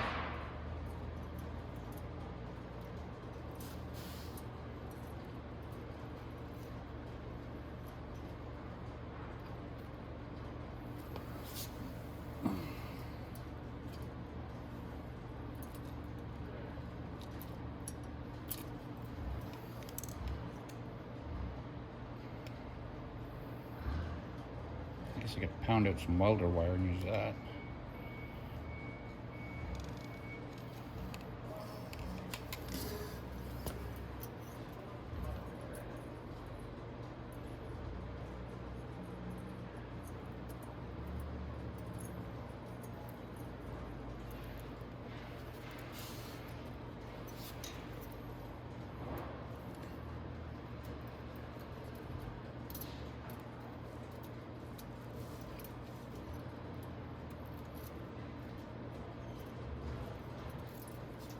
I'm gonna get some different wire. Right. Okay, so I'm back. So now, let's try this again. I got a little stronger wire.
Sorry guys, I'm just trying to get you into the loop here.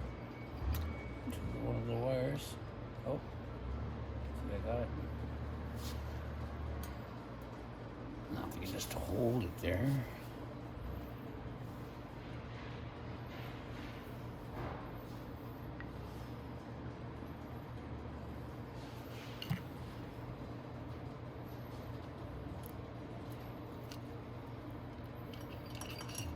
There we go. That's our timing chain. So try not to drop it down in there like I did. Do as I say, not as I do. Okay, so down there. Timing chain's not even on the pulley. So we're gonna do that too before we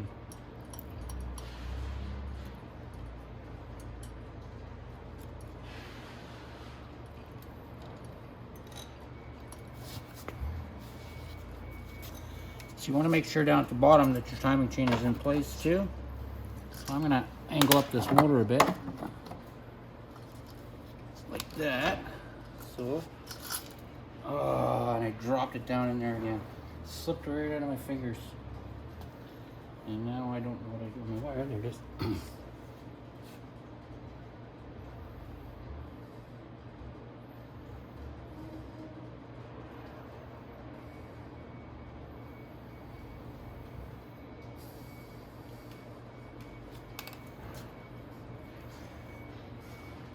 This is why mechanics get frustrated.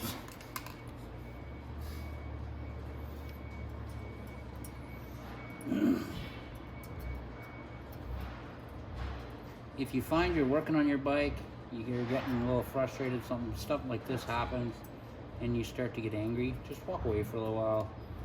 Go take a walk, anything at all, just try to relax. It's part of working on a motorcycle or a car. When they invented these things, I don't know whose fingers they thought were going to be working on some of them, but some people with tiny little hands.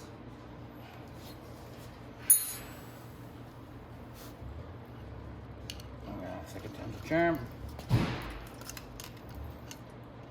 And when I did that, it actually flipped it up onto the sprocket right. So my timing chain now is in the right place. So now all I have to do is put this in, and it can go ahead and go down and in like that. And I just have to turn it sideways for the gasket because it hooks in there like that. So the guide's in place on this side. So now, technically all I have to do, and if you look down here, see if I can put a light down there at the same time. Yeah, if you look down there, the sprocket is on, the chain is on the sprocket. You want to make sure that chain's on the sprocket. There we go. So now, we can put our head back on. If you do that, we just raise it up. That guide goes on the back side of the chain. That.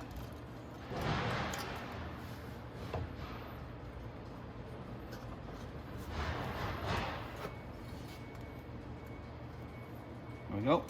So my chain's still up. My head is on. Just gotta wiggle it around.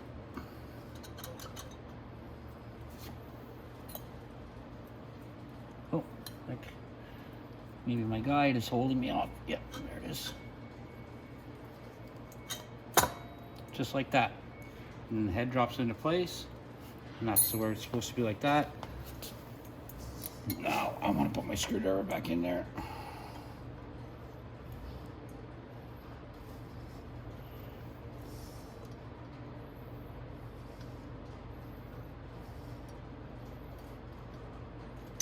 Okay, now you remember that real long bolt right here? That goes in first. All you have to do is let it go on, let the washer slide down.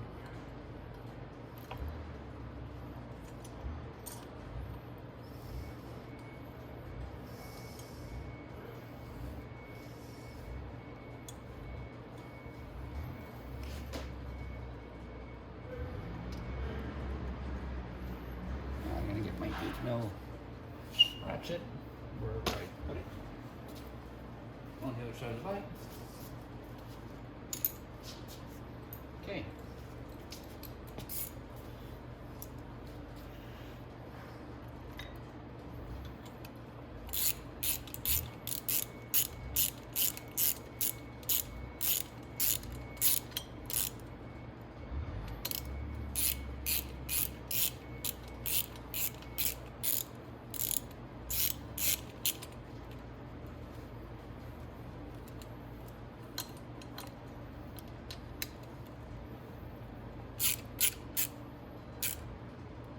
Beautiful.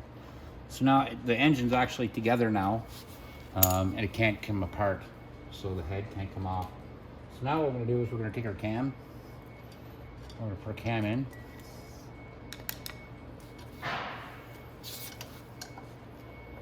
and our cam, you got to remember, has to go a certain way.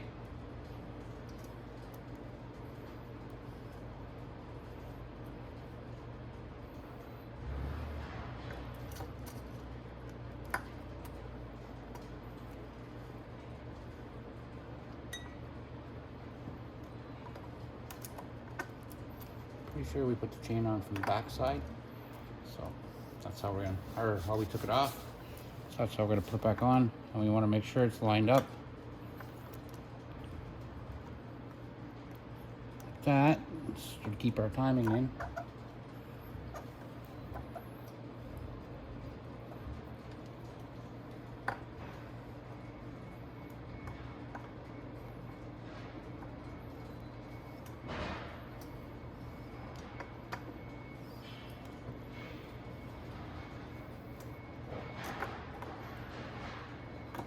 There we go. Oh, almost.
maybe it wasn't like that.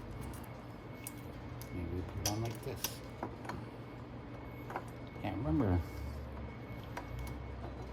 There we go. Okay.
All right.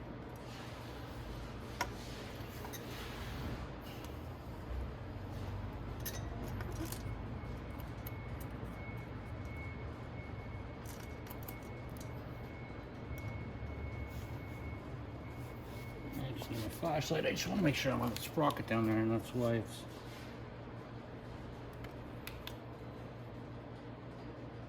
Yeah, it's on it.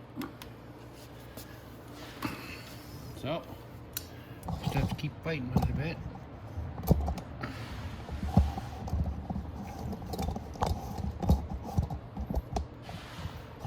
There we go. Like I said, that line has to stay in the middle.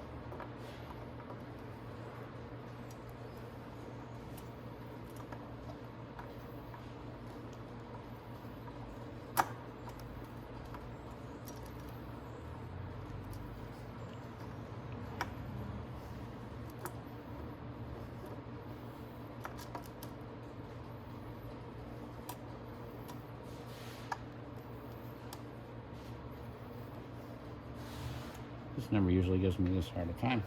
This is very strange.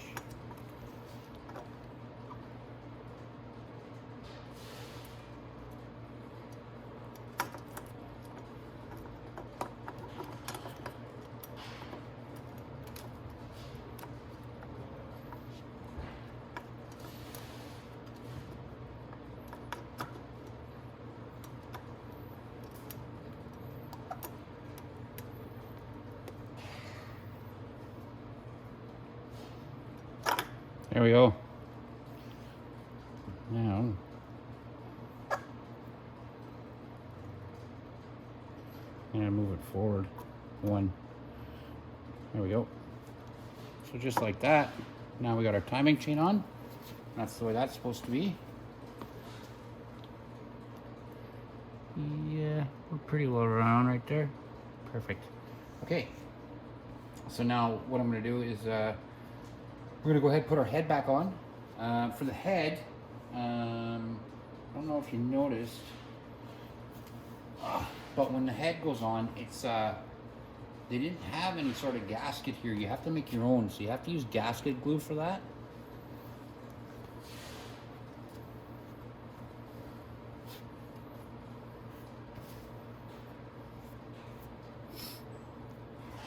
So I'll gasket glue this all before I put the head back on. First I gotta find the head. What do I do with it? There it is.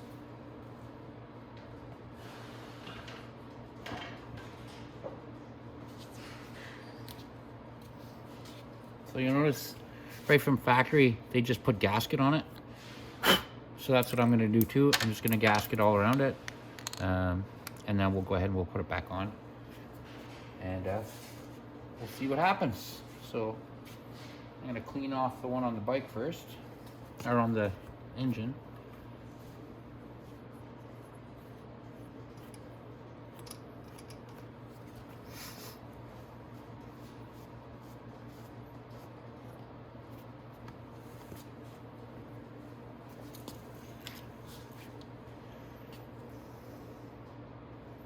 And for this, it doesn't need to have a whole lot.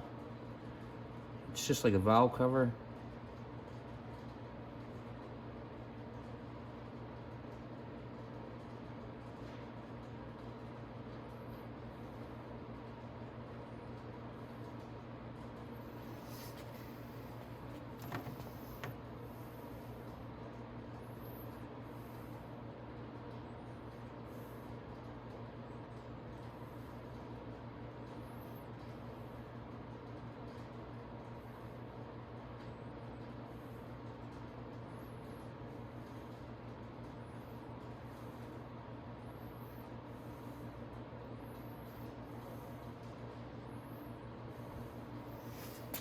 That.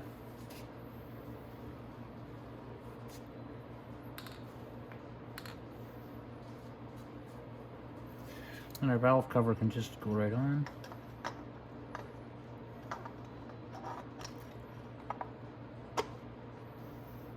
Just like that. But I'm not going to tighten anything down yet.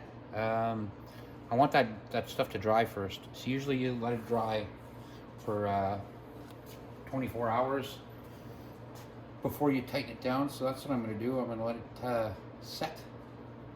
And then we'll go ahead and we get the engine back together. But that's pretty well it. But I can go ahead and start my nuts and stuff up on the top. So we can do that. And we can also go ahead and put our timing chain cover on, things like that. Just so that stuff's out of the way and we don't have to worry about it. So we can get this, like I said, we can get this cover on here. And we can put our bolts in the top. Like I said, I don't want to tighten them down too tight, but I can go ahead and put them on, the corn nuts.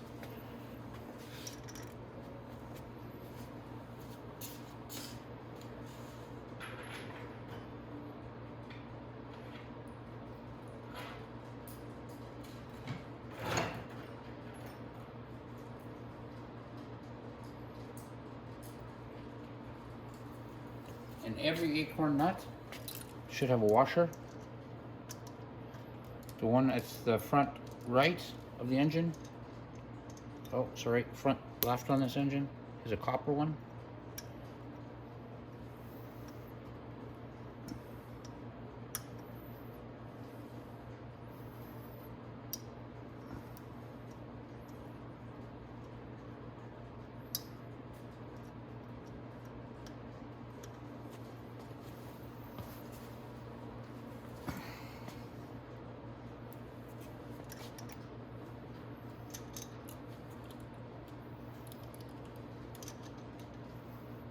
All the corn nuts are the same size.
I'm gonna go ahead and put my bolts in the top.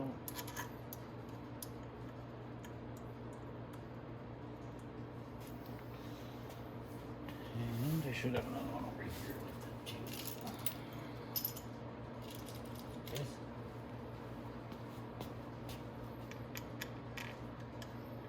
And that's for the head. So the head's all back on. Everything's right, our timing's right. We can go ahead and put our valve cover gasket, our gasket and cover back on. That's this cover right here. But I am going to snug these down, and you should just snug them down. So it should just go down to just tight, but that's it. Don't tighten.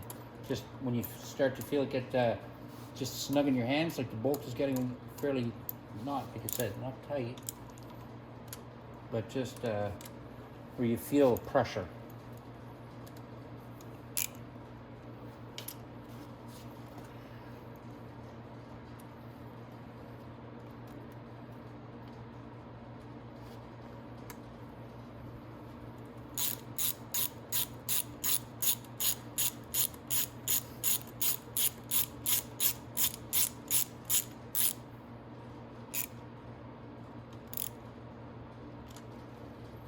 There we go.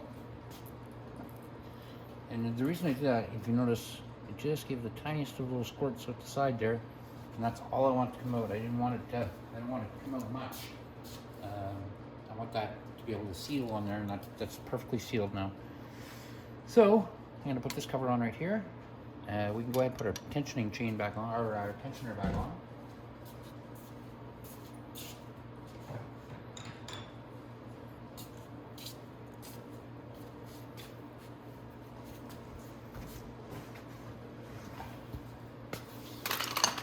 So this is our timing chain cover and gasket. The gasket ripped a tiny bit right here, but it's not going to affect the oil coming out on it.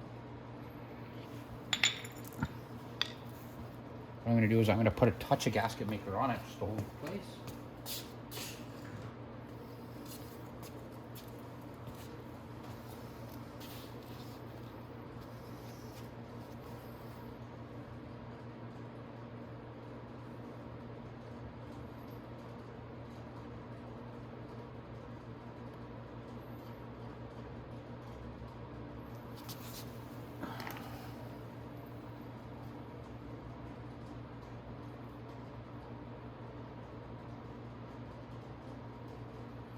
Must have that flipped upside down. Yep. There we go.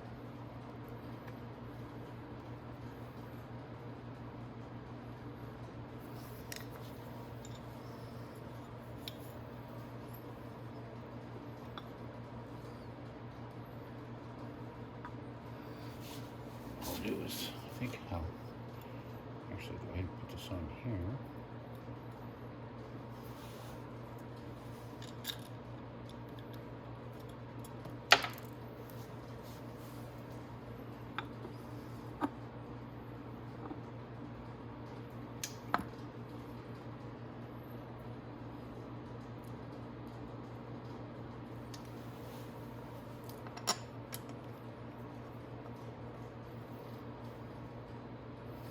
Okay.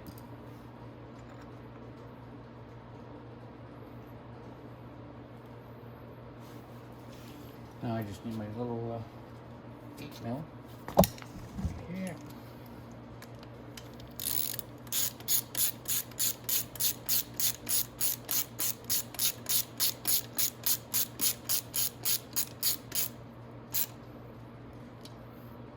Those I can go ahead and tighten up.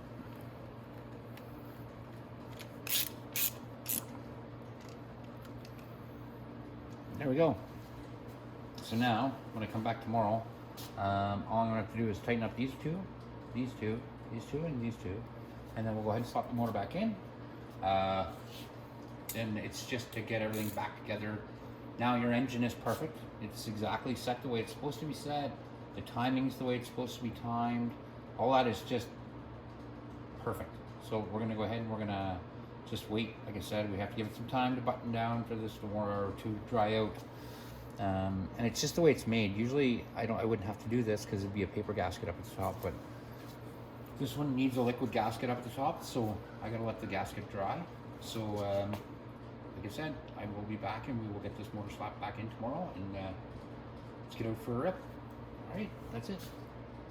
Okay, so let's get started. We're gonna put this motor back in today. I'm not gonna tighten my head down yet. I'm gonna wait.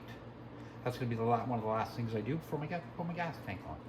So let's get our engine back in here. We can get all the wires and everything connected.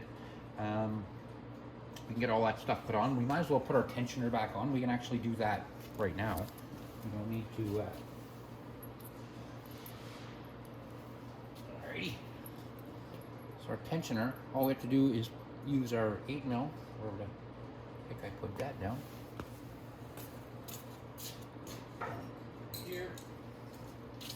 So our tensioner, there we go. It goes right here. The gasket never even got damaged on that. It's perfect. So I'm gonna put it right back on. The T goes on the left side. Excuse me, the 7 goes on the right.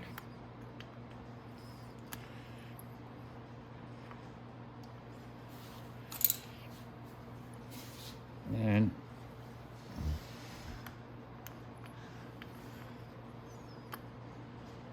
just have to get it started on the bottom here. Oh.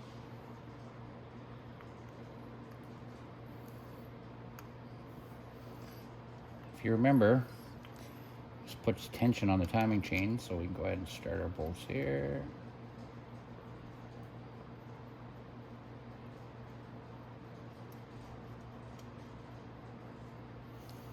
And start my bolts on the other side.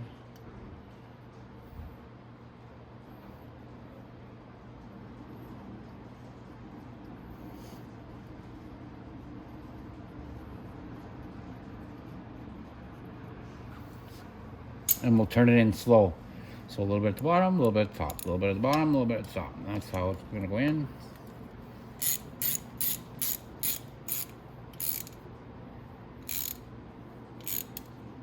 I'm pretty sure, if I'm not mistaken, I got the wrong bolts for this. I do. These are not the right ones. I know they're not.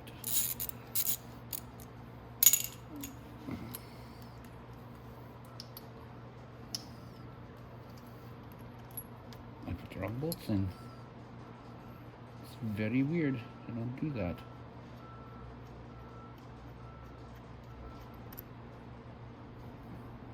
That's what it's going to go in a second. Find my right bolts for it.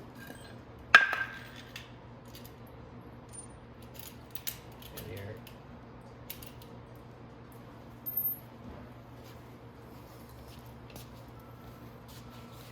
Found them. They're actually a shorter bolt like that.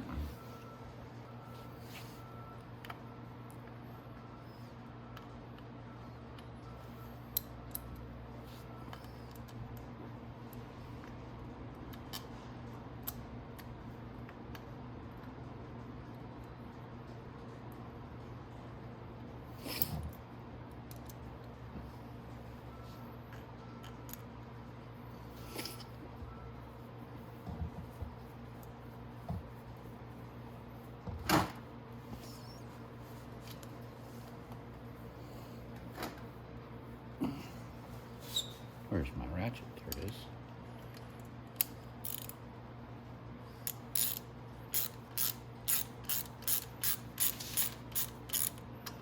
So a little bit at the top, a little bit at the bottom.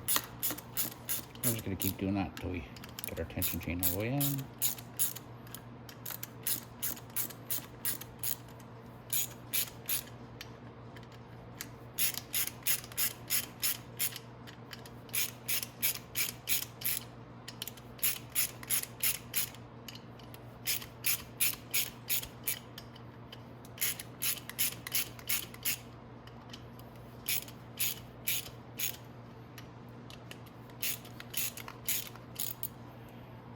And there we go, our tensioner's back in.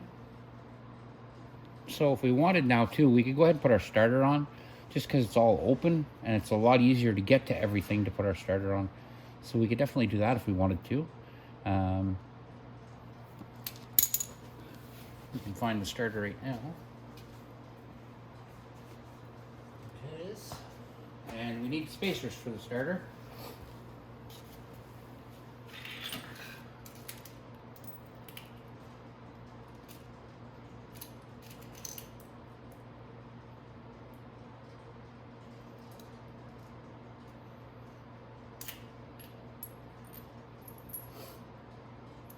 Two spacers and our 2 bolts. Let's get her done. Okay, so our starter goes like that. A little bit.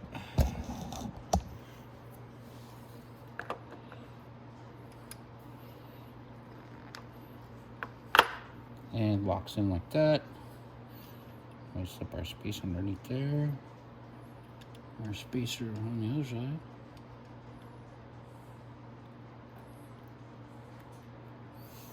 Like that.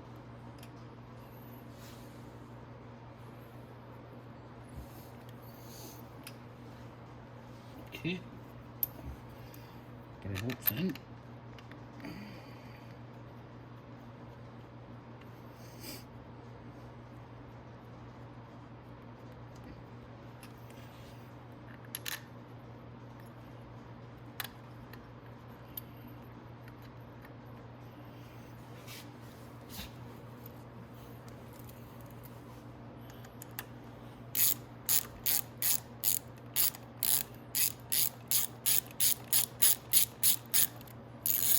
Oh.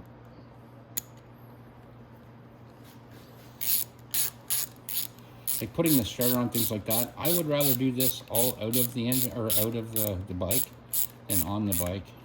I just find it a lot easier to rebuild or do anything on an engine when it's out of the bike. A clutch, sure, you can do on the bike. Pistons and stuff, I don't like it. Even if there is enough room in the frame, I still don't like doing it. It's just not my forte. Okay, so that's our engine's pretty well ready to go in. We can start putting it in, get our motor mounts in. Now when I put these in, most likely I'm going to put my big motor mounts at the back in first. And that'll hold the engine in place so I can put the other bolts in. Or, sorry, excuse me, the other motor mounts. Okay, so let's get started with this next. So, put the camera over here. Okay, so now we just have to, we're gonna have to do a little bit of wiggling, just like we did before, to get everything in there. Our starter wire, I'm gonna move up out of the way. Everything else I have pretty well moved up already. Throttle cable and all that stuff, so it's a lot easier, the less stuff that's in the way. I think that's my ground cable there. I'll lift that out of the way too. There we go. And then that's it. We can go ahead and start slapping our engine in here. Looks like that. Okay, they're loose. I was wondering, it looked like they got bent. Alrighty, so this thing's just heavy. So I'm gonna have my gloves on because I always smash my fingers.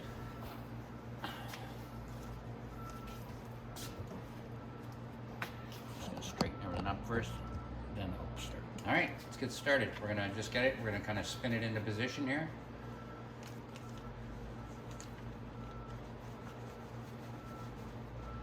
This is it's a heavier engine, so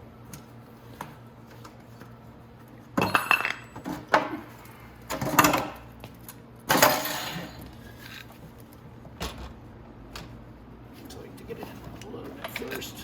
I'm gonna swing my leg over the bike. Like that.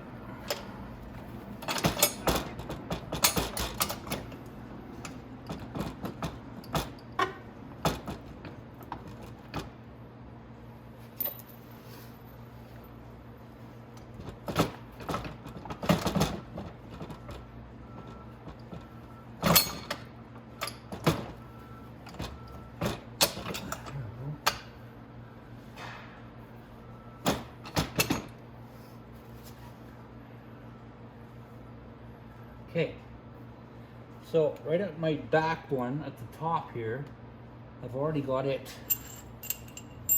lined up.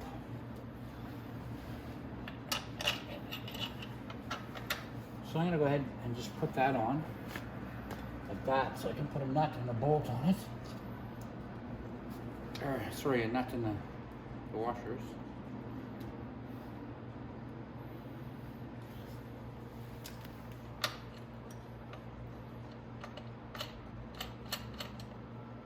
Okay, perfect.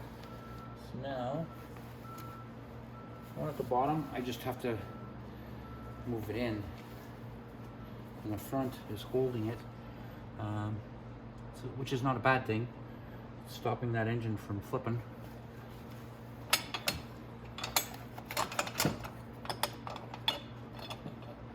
There we go. So now, that down at the bottom. Yeah, it's lined up at the bottom. I might be able to put it in here. Yep, and that's all the way through. So now I can go ahead and put my nuts on, and then we can put the front motor mounts on. So let's go over here. You'll notice I already started my back motor mount right here. And it's come through at the bottom here. I can go ahead and put my nut and my bolt on there.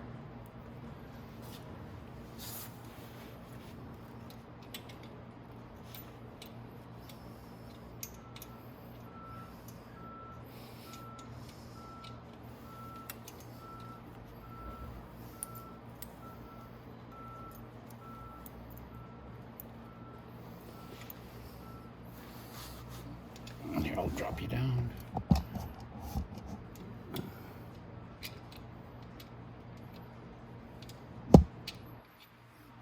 I'm just putting the nut in the washer on the bottom one.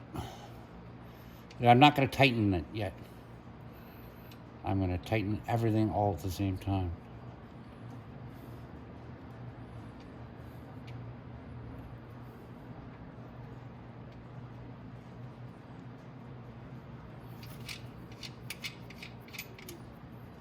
There we go.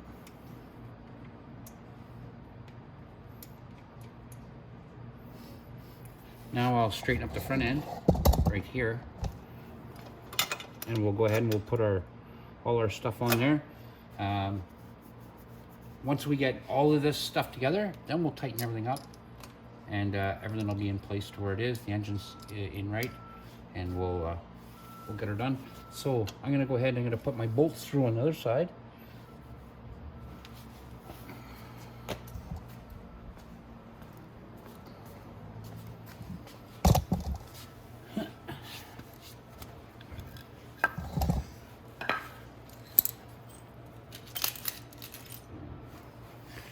Got one motor mount bolt here. And we're gonna put our other one up in there. Same with this one. Like that, like that. And we're gonna go to the other side and we're gonna put our nuts on, and then we can start tightening all this stuff up.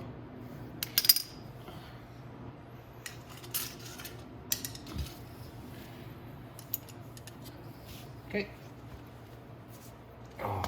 So let's go to the other side.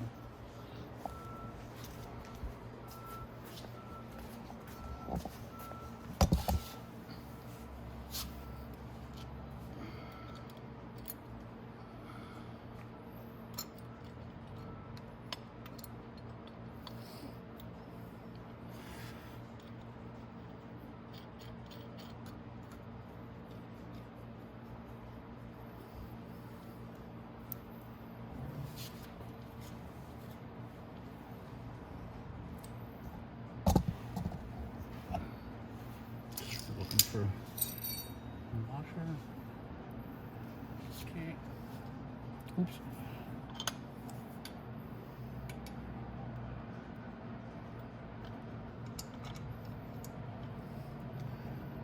Our lock washer and our nut on.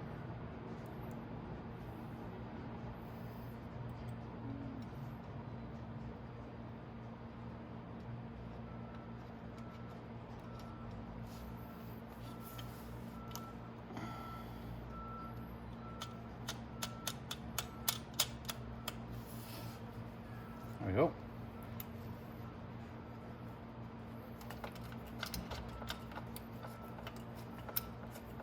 Okay, so now I can get my socket.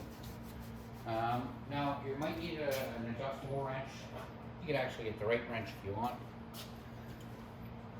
because you're going to need to tighten up these 14s and the 17s in the back.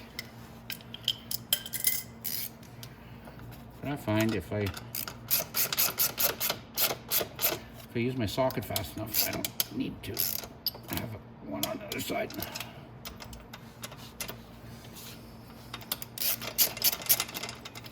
I'll need to start. There we go.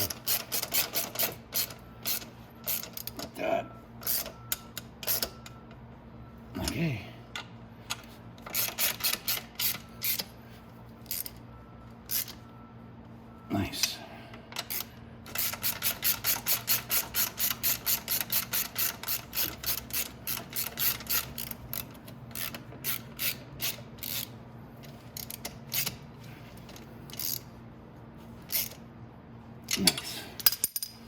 Okay. Now we can do our 17s. The back here. We tighten these up. That's our 2 big motor mounts. Those are the big ones.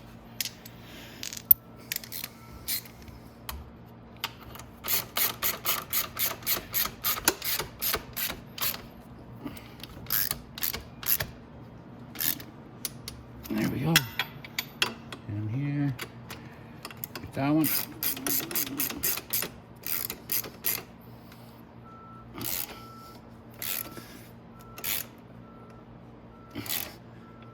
There we go.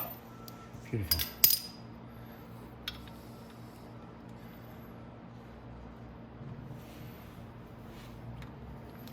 Is there a ground wire here? I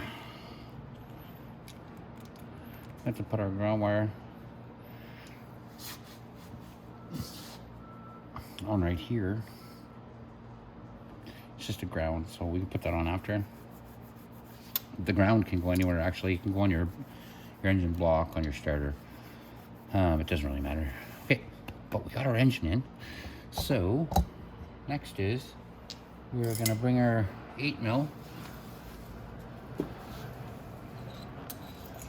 And we're going to put our clutch cable back on.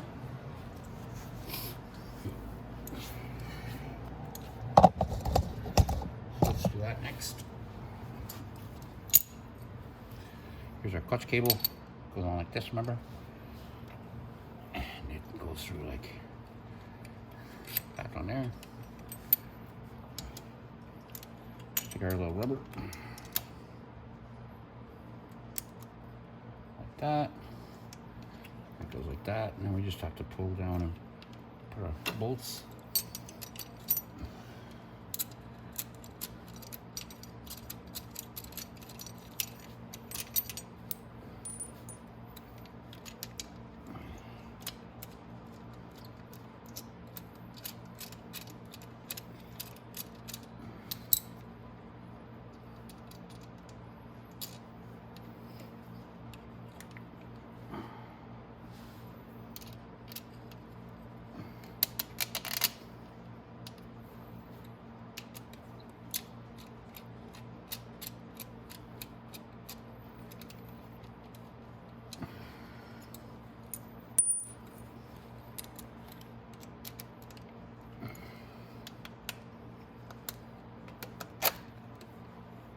There we go.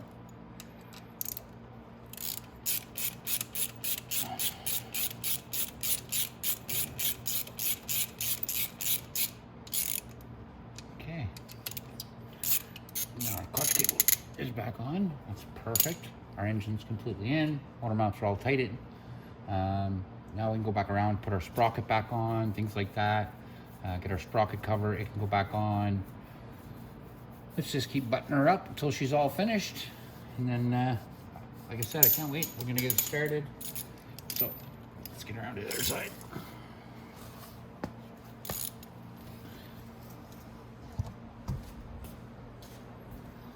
Okay. So next is sprocket cover. If you noticed our wires for our engine, I zip tied them up out of the way. I'll go ahead and connect them now. But I had to zip tie them, they were stuck in my way.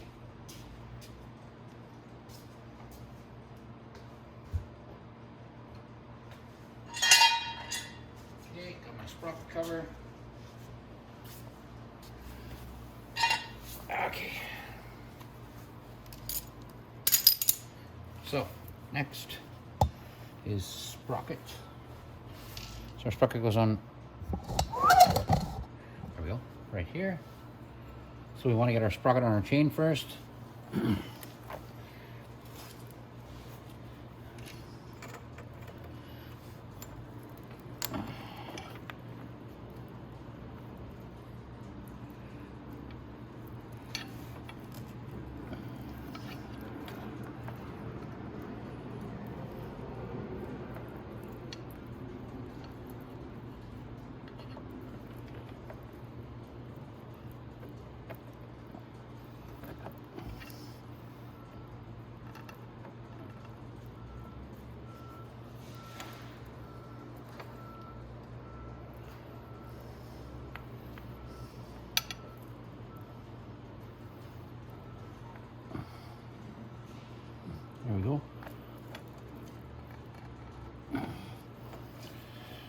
see if I can get my hammer in there.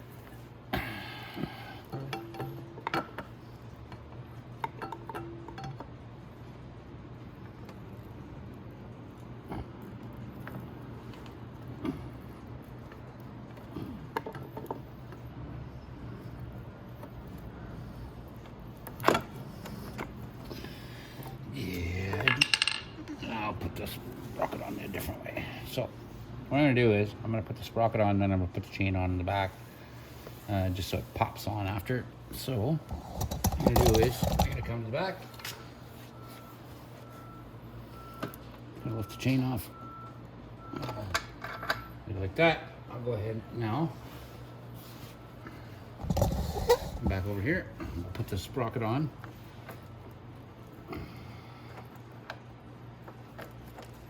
There. Sprocket's on.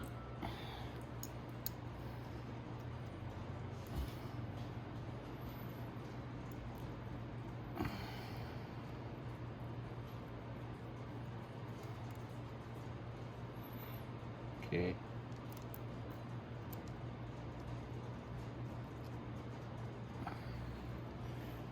I don't know where my rag is, but I got greasy fingers. All right, so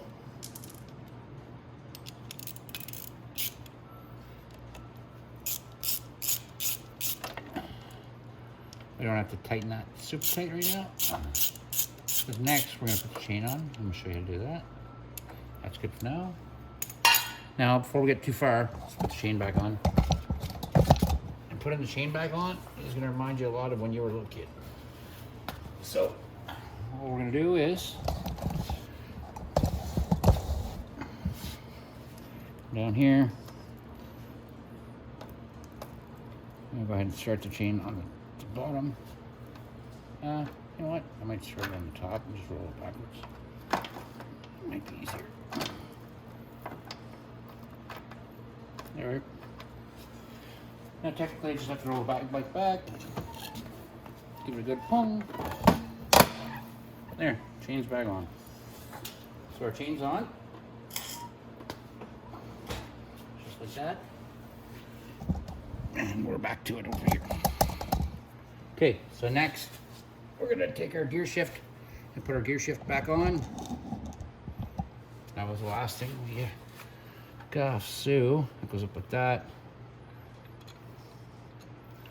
Gear shift. It's kind of personal preference, but I like it right about there.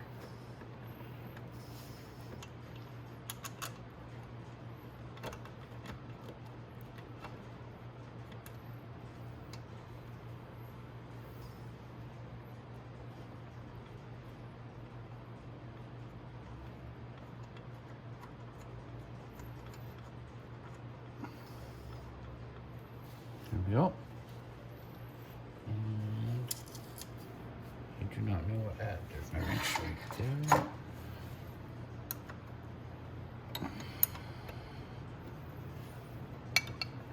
Okay. Next, sprocket cover.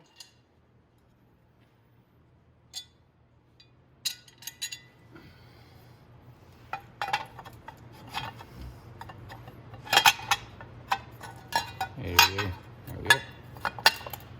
Just like that.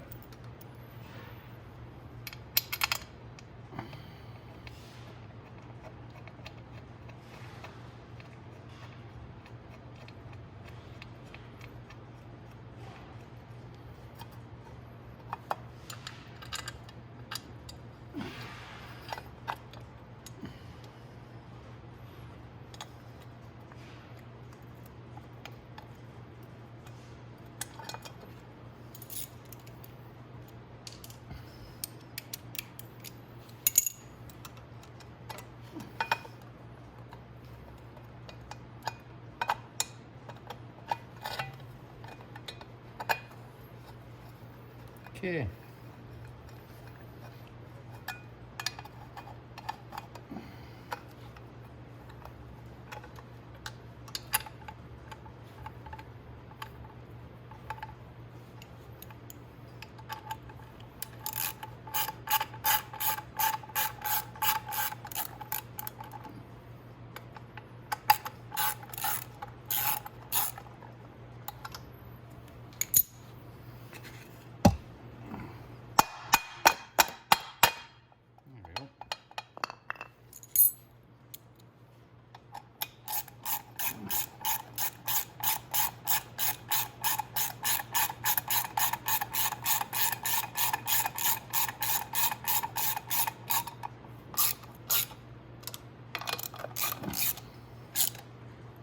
There we go.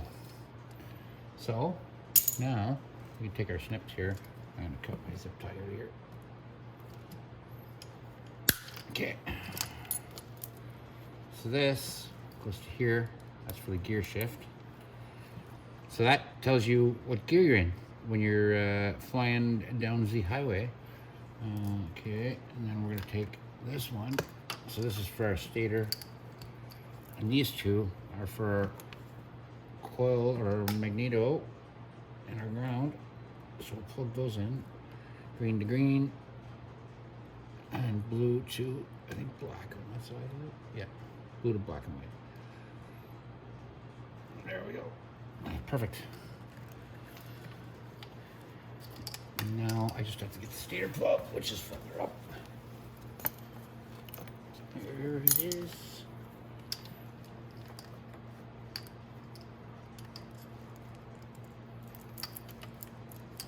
The stator plug actually goes up to the voltage rectifier, so I don't need to plug it in just yet, because I'm not putting the voltage rectifier in just yet. Okay. So that's all done. Now, there's a few things we can go ahead and do again still, but like the, I don't want to put the spark plug in yet or nothing. Before I do the exhaust, what I want to do with the exhaust is I'm going to paint it. I'm going to give it a good high heat black paint job before I put it back on. Just like stuff like that, when you're putting it on, you might as well touch it up now while the whole bike's apart, rather than when you're trying to put everything back together, or you have to take it off a later date and do it. It's just not worth it. You might as well just do it all in one shot. So I'm going to go ahead and do that. I'm going to get the exhaust ready, and we'll keep going. This is going to be buttoned up. It shouldn't take too much longer.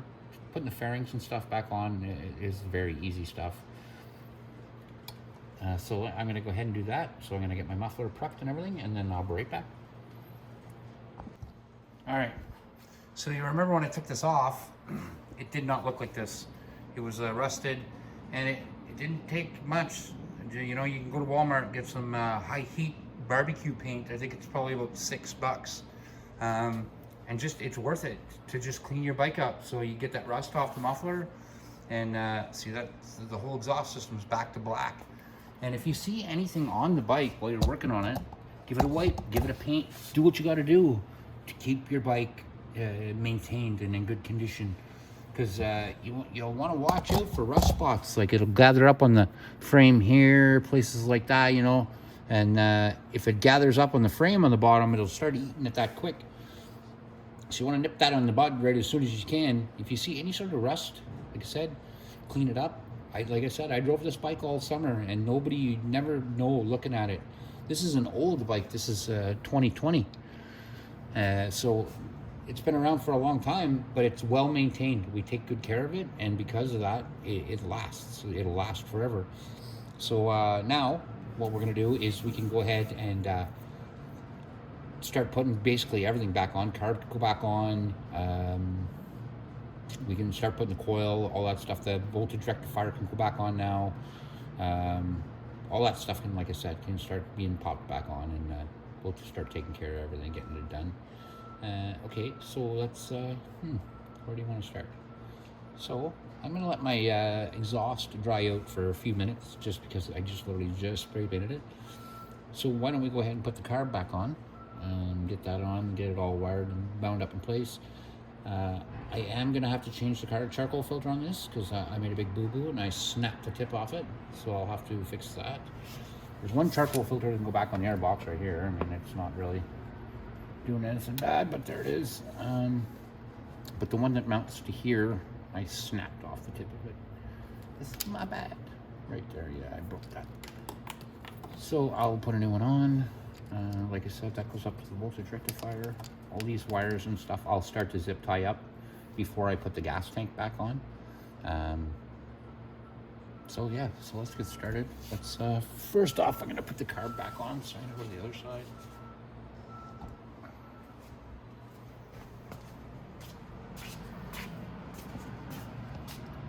Here's where I'm gonna put the carb on, right here. So I'm gonna grab the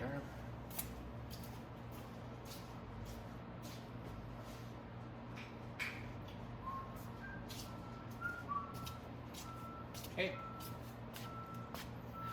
Got our carb right here. So, first off, we might as well go ahead and put our intake on. I'm gonna slide underneath there and grab my bolt tray. Now, intake bolts right there. Should be some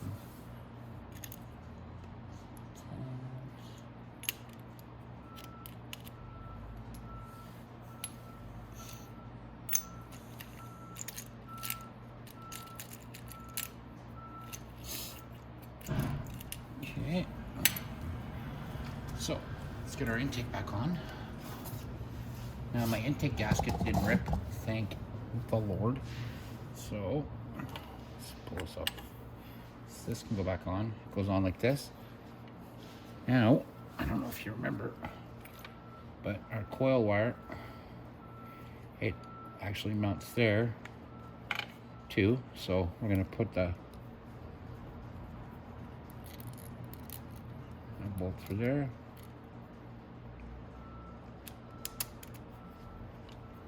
Through our intake and our gaskets. And the bottom one didn't take any of that, just the gasket and the hole, and that's it.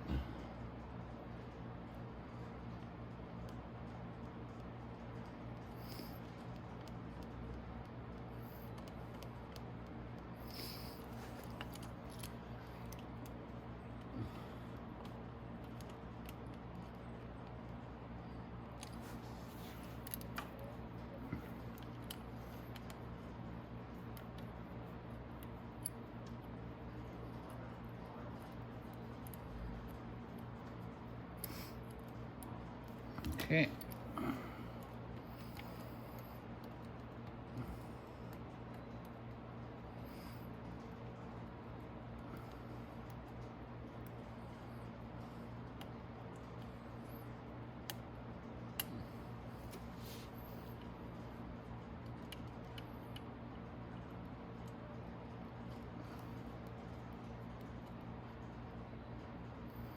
Okay. We can also go ahead and put on our line for our emissions, which goes right here. Here's the two small bolts for that. So move over that.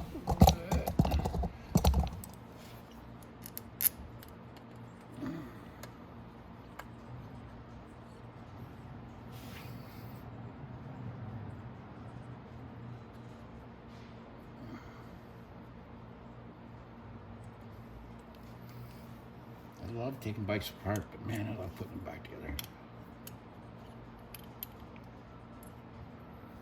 Putting them back together is okay, but hearing them run after you fix something, it's like, I don't know, it's hard to explain the feeling, but you will see very shortly. All right, see my 8 now.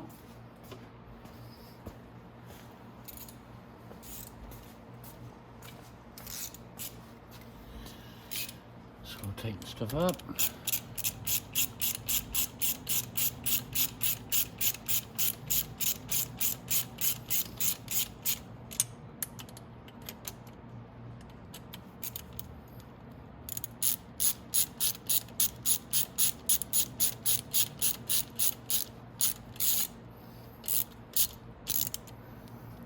Okay.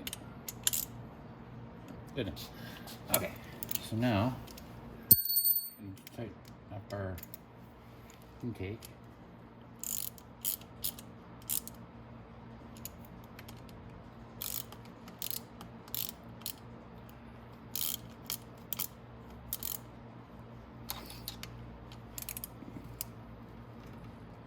Put a wrench on that after.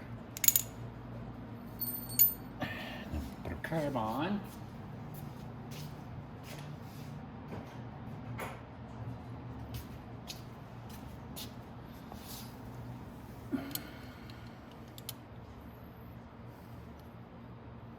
Perfect. Now there's the funny little nuts that hold the carb onto the intake. I don't know what the hell that is. Oh, it's a zip tie. All right. I think while I'm down here, actually put my...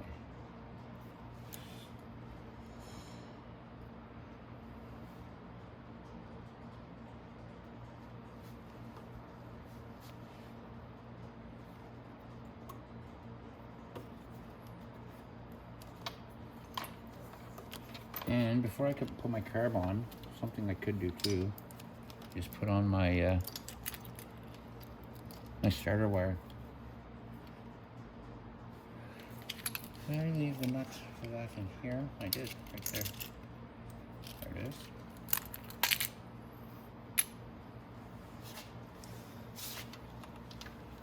So my starter wires are here.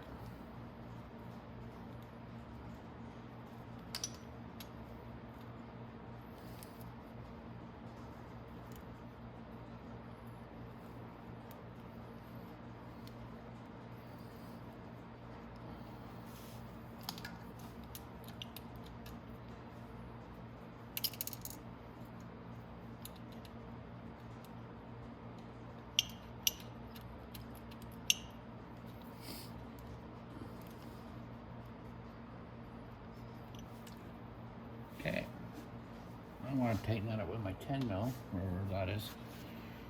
So my starter wire on right here. Now, here it is. Oh my goodness.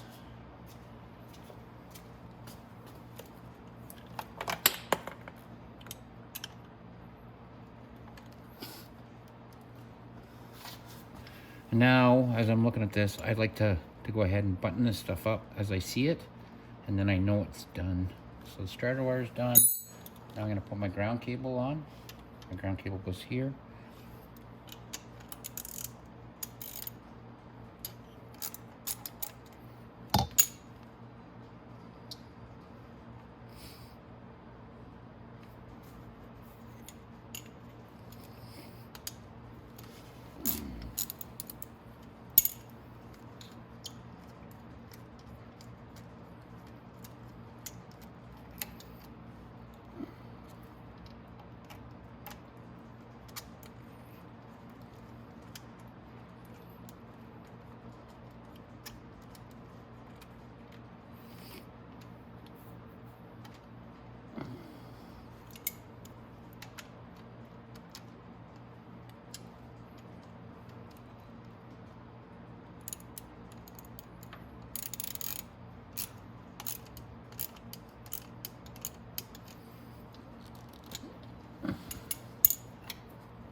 Okay, so we're back with our X22r.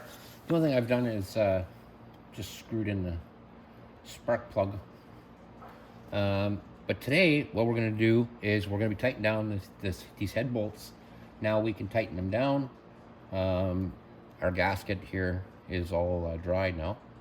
So we can go ahead and we can tighten that down and then finish getting everything back together. And let's get this bike running.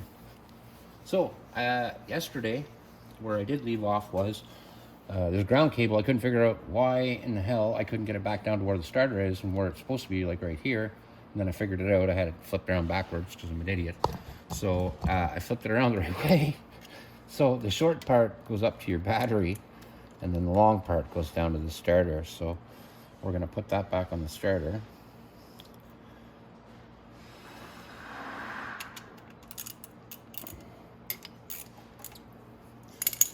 So, look at our ground.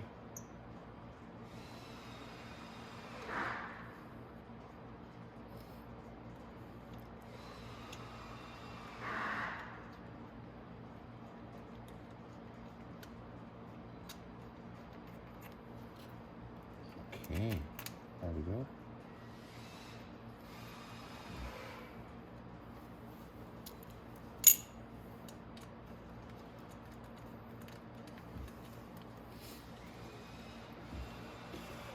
I'm going to turn it in a bit like this because I don't know, I find if I keep my wires in nice like that to the frame and stuff, it just keeps everything looking nice and tight.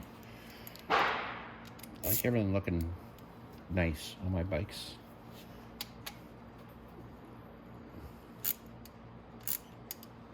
Perfect. And then I can slip that over there, and that's my ground right there. Okay, so now I'm gonna go ahead and tighten down these top head bolts. That's gonna be a number 10. I think it's a number 10 or number, actually I think it's a number 12. Yeah, it's a 12 mil. Yeah. So, I've got my ratchet.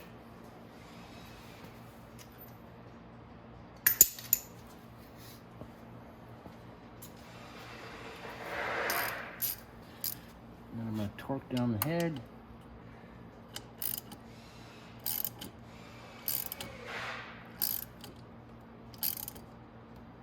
And again, when you're torquing down the head, if you don't have a torque wrench, that's fine. You want to torque it down until it gets hard, but not so hard that you have to put force on it with like 2 arms or anything. That's tight.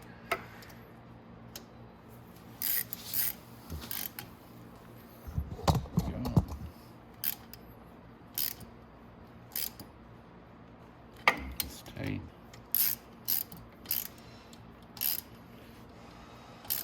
And we can go ahead and put our last motor mount on after we're done doing this too. And we can also tighten down our 8 mil bolts.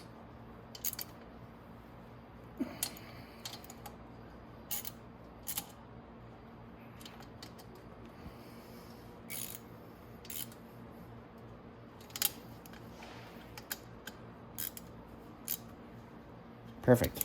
So all that's done now.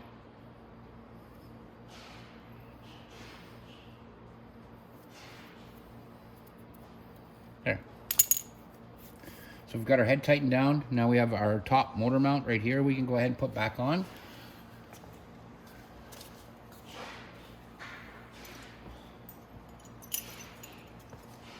That's that funny one right here.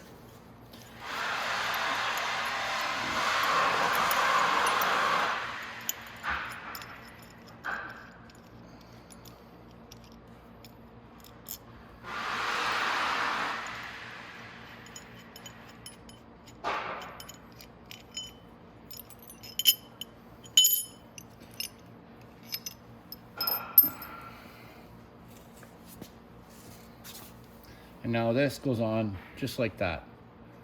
So, oops, sorry, I have it backwards. Just like this. So we're gonna go ahead, oops.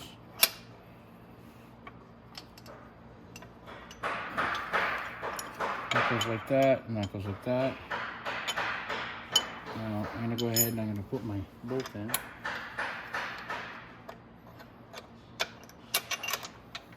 The other side first.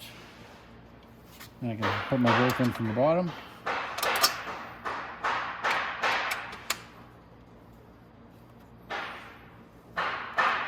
Like that.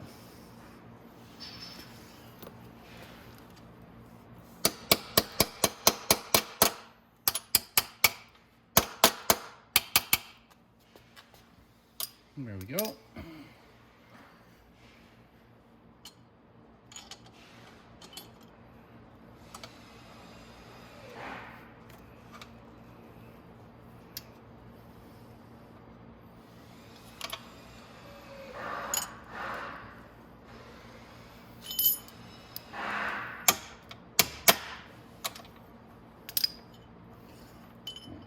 That one on there.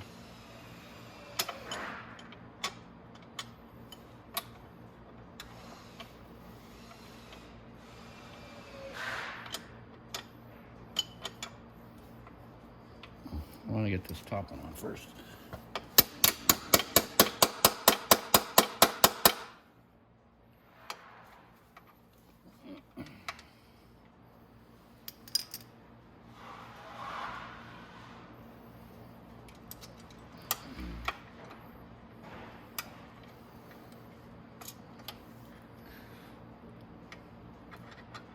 Oh, I might have the bolts mixed up, I think. Yeah, I do. So I'm going to switch these bolts around.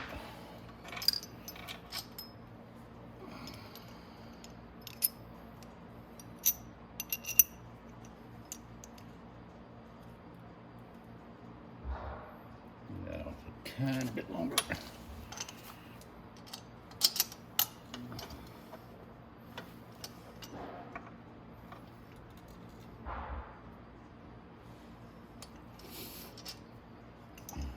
I have those backwards. There we go.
There we go. Now we just have to tap them into place.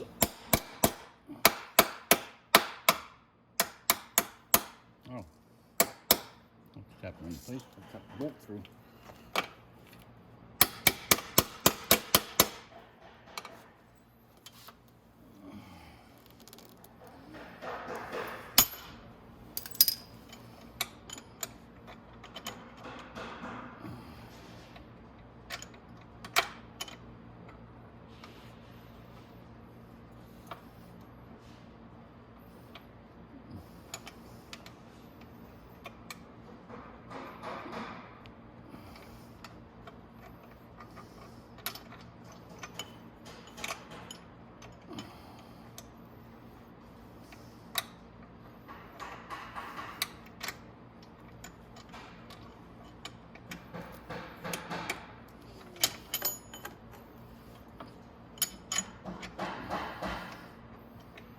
I shouldn't have tightened up all my motor bolts yet, but I'll get it on.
Now,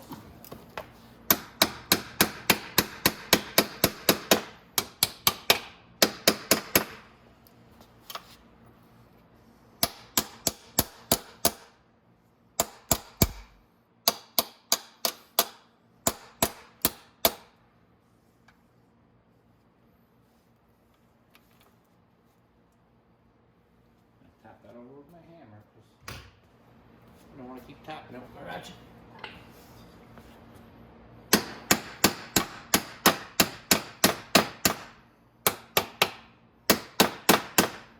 There we go.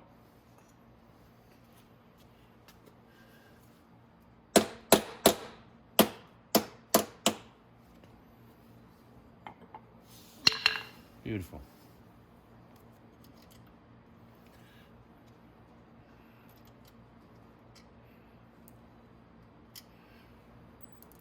Again, I just go ahead and bolt the top one.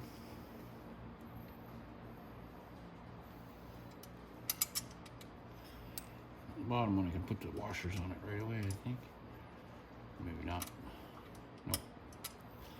So I'm going to bolt them in first, because that will bring them in, and then I can put the washers on them.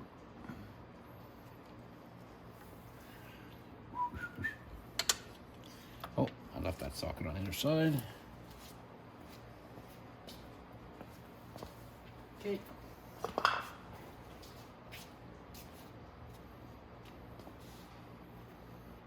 Just want to make sure I have the right one. 14, yeah.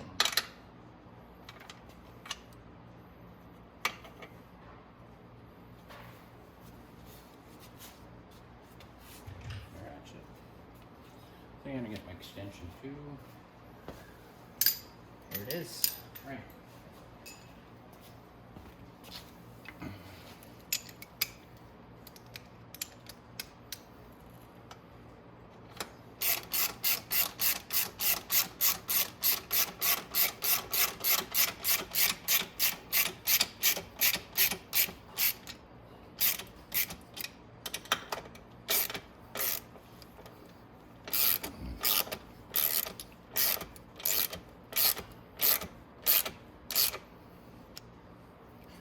Okay, now that they're screwed in, now I can go ahead and take them off again and put the locking washers on them.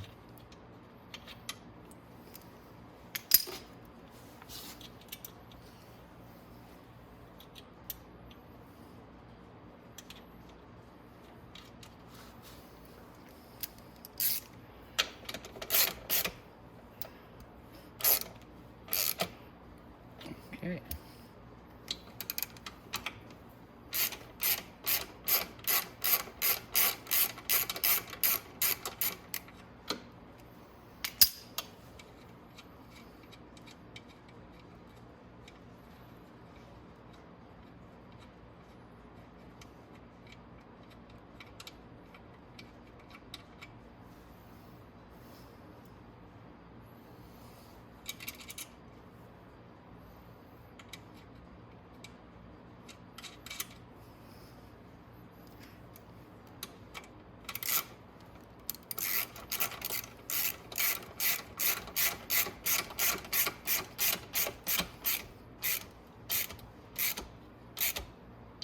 Okay. And those are motor mounts, so yeah, you want to make sure they're pretty tight. Now we can go ahead and put our coil wire back on. That. Our fuel sending gauge. There we go. Now we can get our carb back on. It's actually just laying right here. It's a pretty easy carb. So we're gonna go ahead, we'll put our needle valve back on. And then I'll put the needle valve probably back on from the top right here. And then this one comes down to the side for the vacuum. And then we'll have to hook up the choke cable on the other side. But that's all easy stuff. So we need 2 nuts. They look just like that. And then our carb, our rubber, remember, make sure that rubber's in your carb. And it goes, the rubber against the flat part of the intake right here.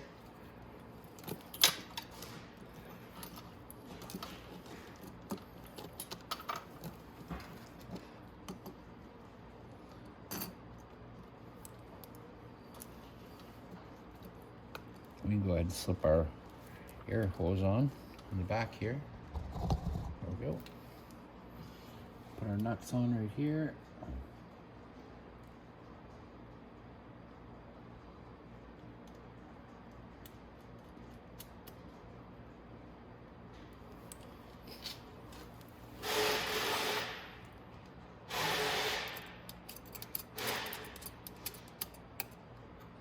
Like that. Now, this cable right here runs, like I said, the vacuum. So what we're gonna do is we're gonna go ahead and we're gonna clip it in here, bring it up like this, put it right in like that. Oh, I think I got this one mixed up with the choke cable, didn't I? Yes, I did. So this is the choke cable, so don't do that. Like I said, do as I say, not as I do. This is the one that goes in here. And what you have to do is, same thing, pull back, cable in, loosen off this nut. Like that, right to the top. And then we can put our nut back on.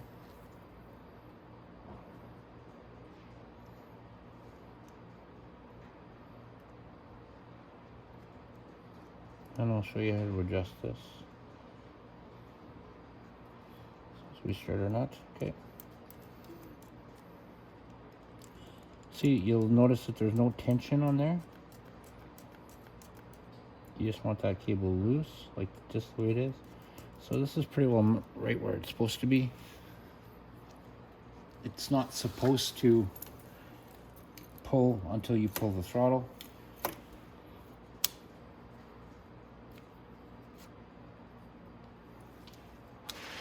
Oh, it's a little too far. It has to go up some. There we go. About that much.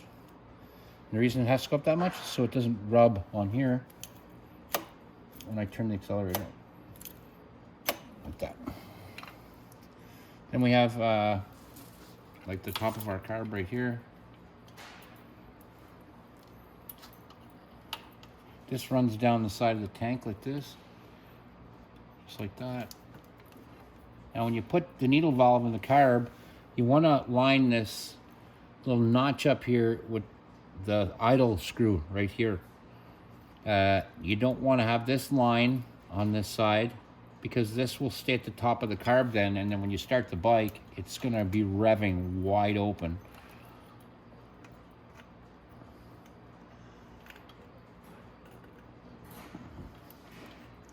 So the needle valve you want to just kind of play with until it goes all the way down to the bottom, like that.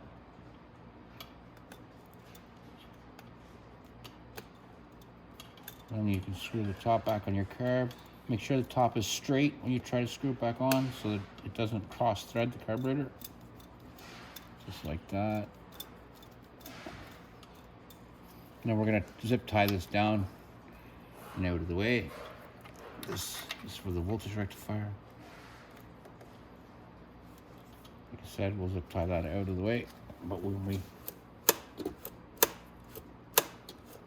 crank our throttle, everything's working good there, so I'm not going to zip tie that just yet. Like I said, it zip ties like right here. The tank goes over the top of it. Okay, fuel sending units right here. Okay, all that's buttoned up pretty good on this side. We can go ahead and put our muffler on if we want. This just hangs down. This is just the overflow for the carb. So I'm going to put that on the inside and let it hang down over here.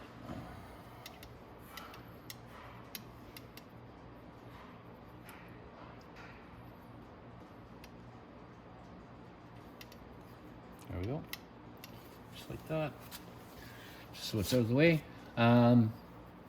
We can go ahead and tighten our carb up. You're gonna need a 10 mil wrench for that. And you want that snug on there because you don't want any air to be sucked in by the intake. And then your bike's not gonna run right.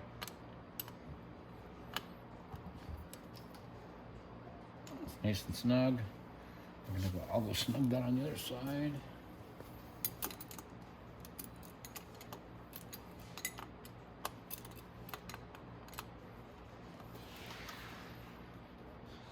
Just like that.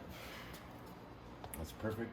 I'm not gonna put my fuel line on just yet because it goes to the tank, so I'll wait till I put the tank on. But I want to get as much as I can done here before I do put the tank back on. So everything on this side is done except for the muffler. So we could go ahead and do the muffler now.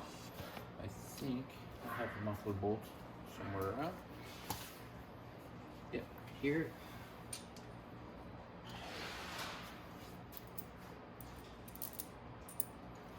It's the one that holds it up on the back.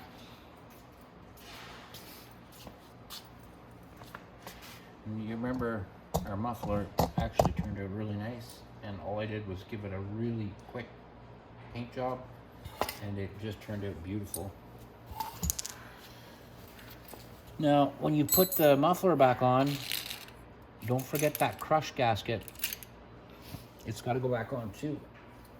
So this crush gasket right here, it goes on the manifold in here against the pipe when you tighten it up. And when you tighten it up, it crushes the gasket in there. And that's, so you're gonna need 2 nuts. They look just like this. That's for your exhaust. You're gonna need another nut that looks like this. That's for your exhaust as well. It's for the one at the bottom here. And then you're also gonna need this long one right here. And it goes on here, and it should have a nut with it right here, yeah. So there's our nuts. So these are our two muffler bolts right here. There's the 2 nuts that mount it to the manifold right here. And so let's get this, like I said, let's get the muffler on, and then it's done and out of the way, and then we can go to the other side and finish putting everything on, and then we can get our tank and all that stuff on. And once we get some fuel going to this bad girl, we can fire it up and get all our fairings back on. So let's get our muffler next.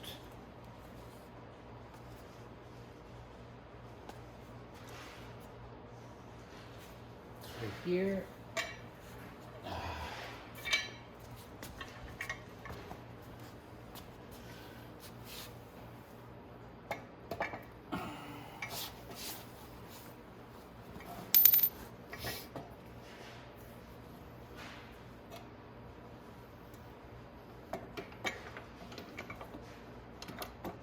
You want to make sure that this manifold clamp is up, so you don't have to try to fight it once you get everything in place, or you notice it's all the way down.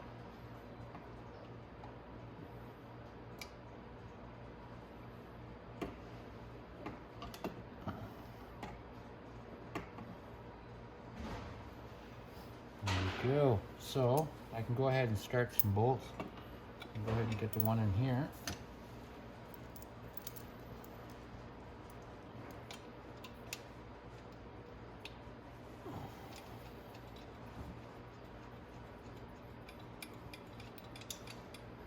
And that'll hold it up for me until I can go ahead and get my bolt started back here.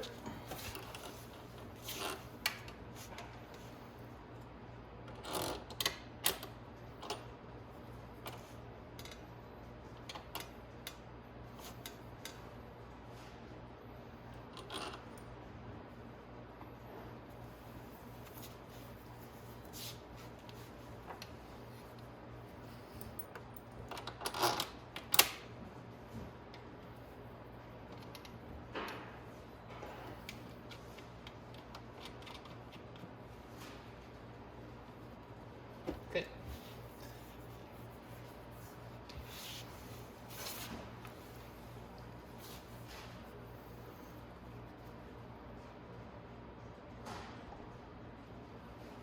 Okay, so now let's take our 2 nuts, put our manifold bolts on, and then we can tighten everything up.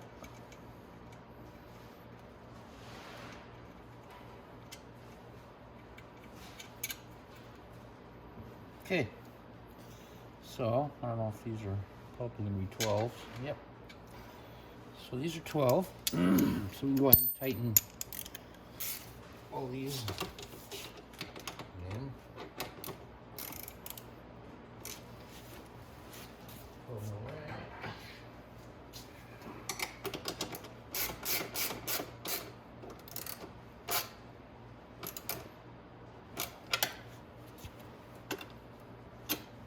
Good, nice.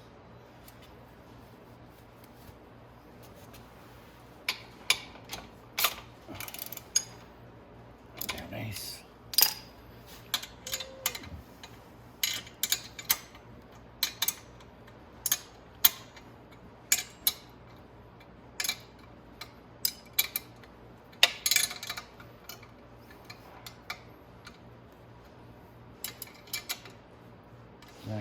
side and we'll tighten it up over there.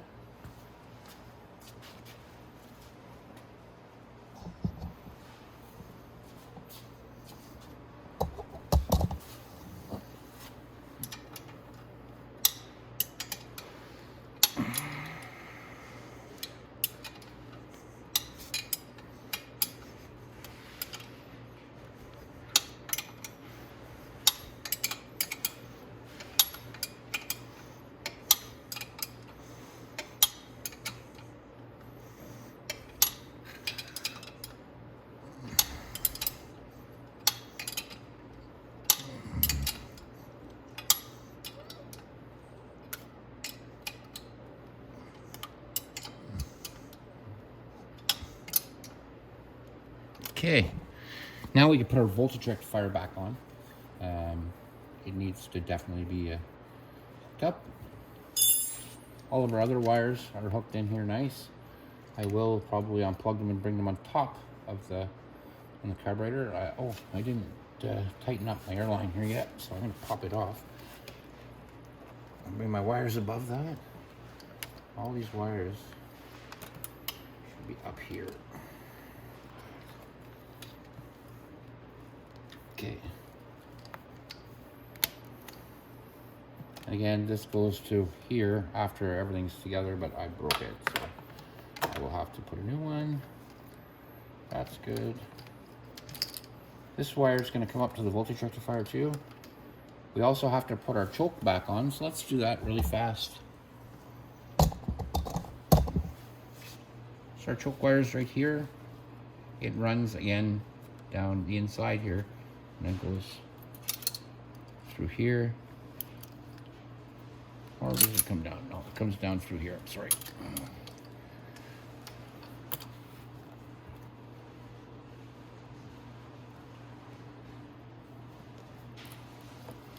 Just want to go ahead and hook it into the choke first.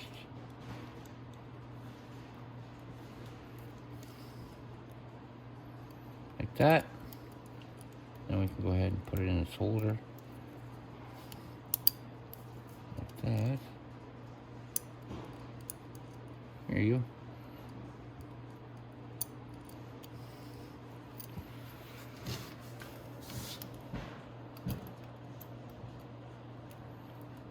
Let's go. Sorry, blocking the camera. I just want to tighten the screw with my finger a bit. There we go. Now I can get my screwdriver.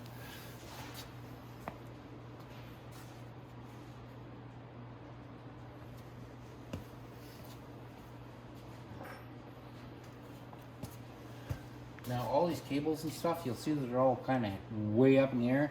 It's just because all the zip ties that we cut, we haven't replaced them yet. So we're going to do that soon too. So we'll tighten that up in place. There we go. Just like that. And we operate our choke. Boop, boop, boop, boop. Yeah, choke works perfect. And that's perfect. So something we want to go do before we get too far ahead is I want to put my caps in here and here, or I'm going to lose them. So I'm going to get them right now.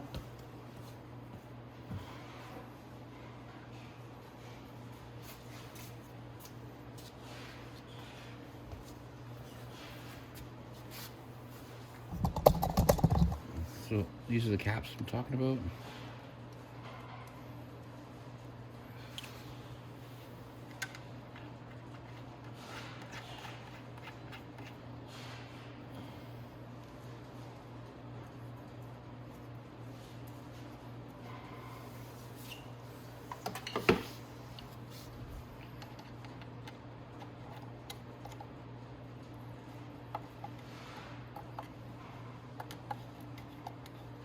Just snug these in. You don't have to put them in so tight that you'll never get them out again. A lot of people have a hard time when they play around with those. They strip them, and then once they're stripped, gone. Okay, so we got all our motor mounts in. We've got our carb in. I have to put my fuel line on, but I'm not going to do that just yet. So what I could do is start zip tying some of this wires and stuff. But let's go ahead and get our voltage rectifier in here first, and then it's done and out of the way.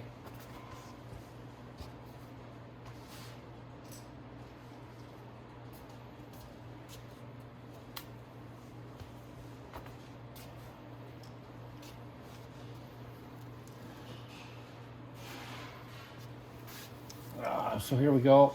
Now the voltage rectifier for this bike. It's just a regular old voltage rectifier.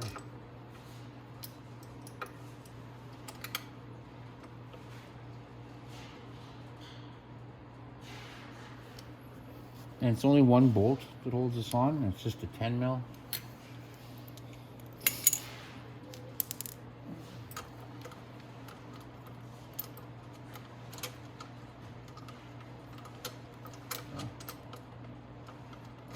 Threads are stripped of that. So put a mat on it.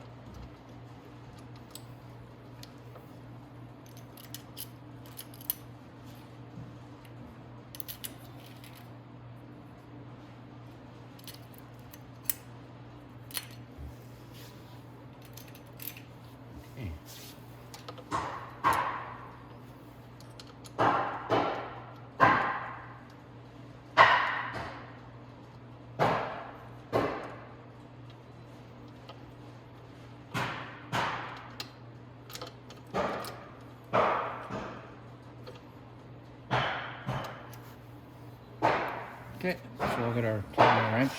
Now, before we go too far, so this is the plug here. So the yellow goes to yellow. That's for the stator. This one here goes up and underneath, and it goes to the other plug for the stator. Where is it? There it is. So the one that comes out of the harness there gets plugged in there. There, make sure it's plugged in. Okay, just gonna reach underneath here at my 10 mil.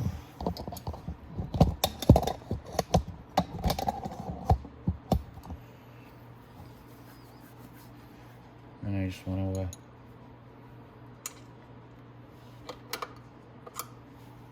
bolt this in.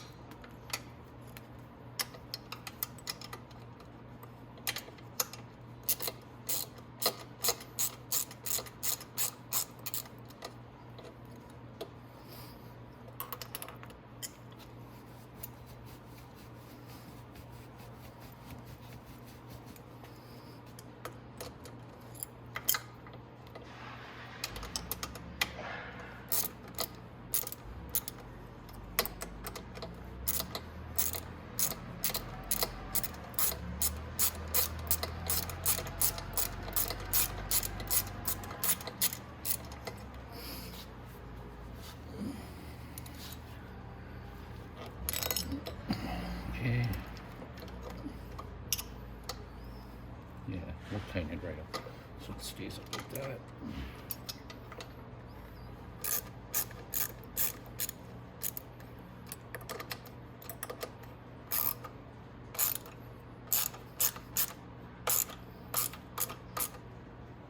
There we go.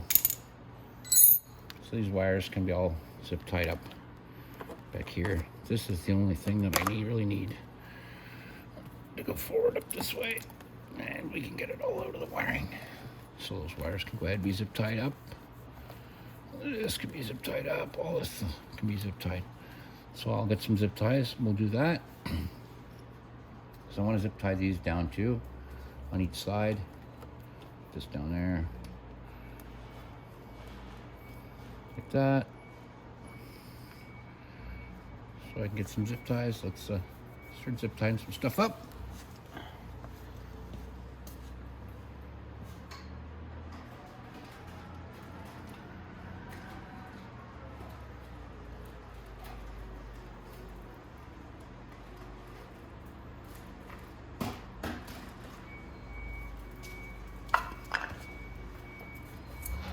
Alrighty, I like to use different sizes of zip ties.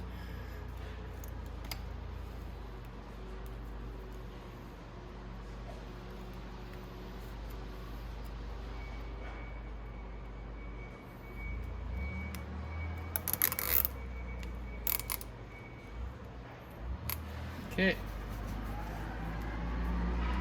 one. A shorter zip tie for the wiring in the back here.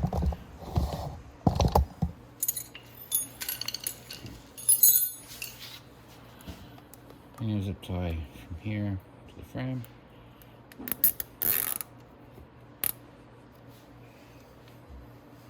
I want to slide this little rubber boot over all these plugs too.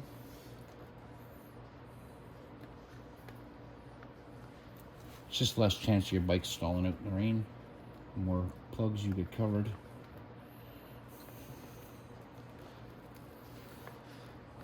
That's my fuel sending unit wire, so I don't want to do that. Now, but this wire here, I want these all up and out of the way. Like I said, I like to keep everything tidy when I'm zip tying everything back up. It looks a lot nicer when you look underneath your bike and you don't see a whole bunch of weird wires hanging out everywhere.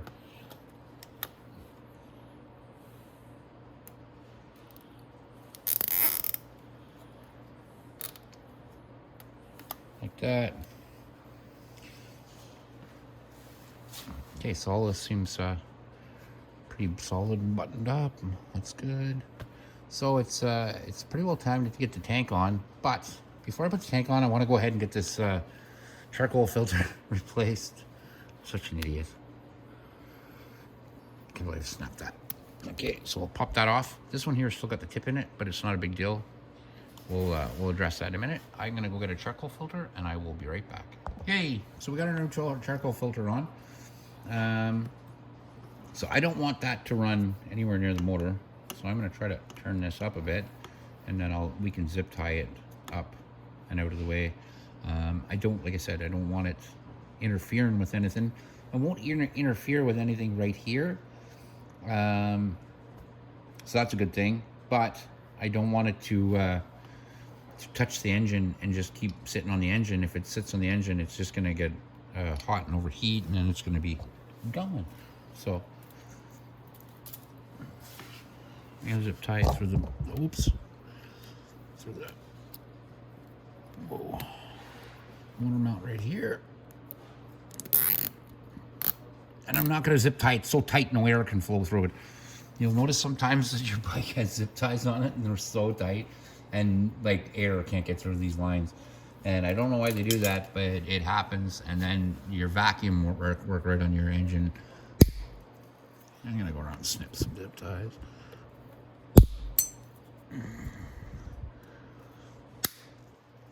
There we go.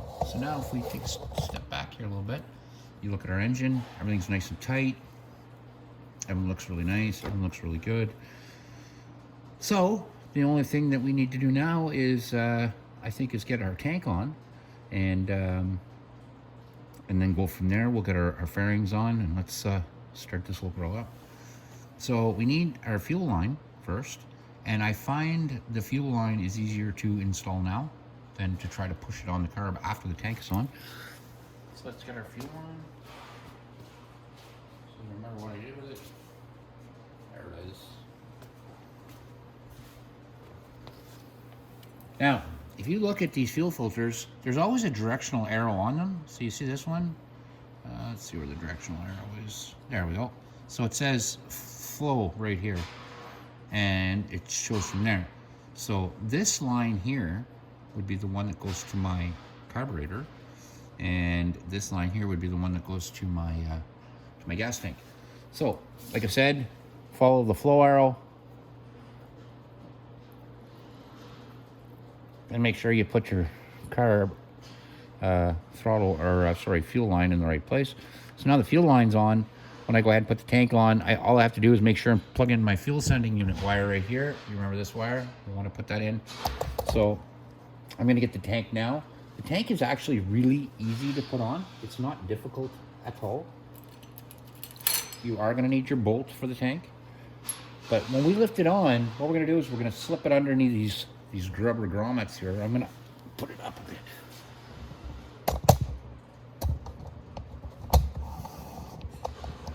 So now, what I'm going to do is, these rubber grommets right here, they slip into the tabs on the tank. There's 2 tabs on that tank, and they slip right in, boop, and then our bolt, then we'll go right at the back of the tank, and then we can tighten it down. But we have to remember to put on our fuel sending unit wire. Don't forget that. And we got to put our fuel wire, or sorry, our fuel line back on the gas tank. So I am going to grab the gas tank. Might need some of those tools on that side, so I'm gonna push them through. It's getting pretty exciting, guys. So we're getting right down to the nitty gritty now. And we're almost going to be ready to go ahead and put everything back on here. So like I said, all that's left is the gas tank to get that started. And I've got my gas tank here. So, if you look on the bottom side of this tank, you'll see there's two little grommet holes. What we're going to do is we're going to slip those in.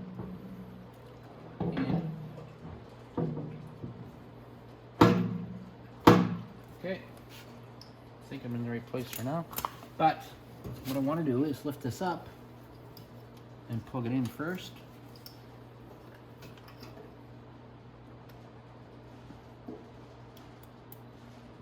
Okay. Now my fuel sending unit is plugged in. Oh, and that's down. Just like that. And I know my tank is in those. If I reach up here, I can feel, and you can do it on both sides. So now all I have to do is put my bolt in, and that's pretty well it. And I can tighten that down. I have no idea what to do with my bolt because I just had it in my hand.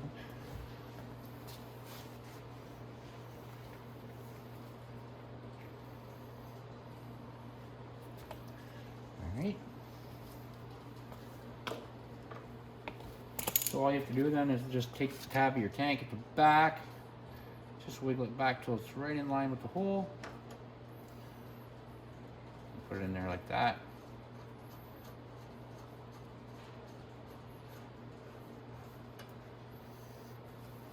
There we go. And then we can go ahead and hook up our fuel line to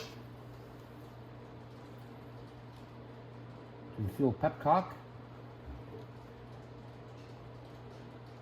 And we can turn our fuel on.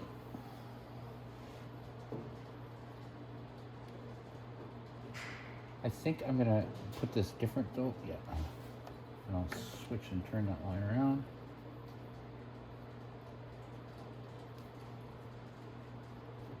And I would rather the fuel go up that way.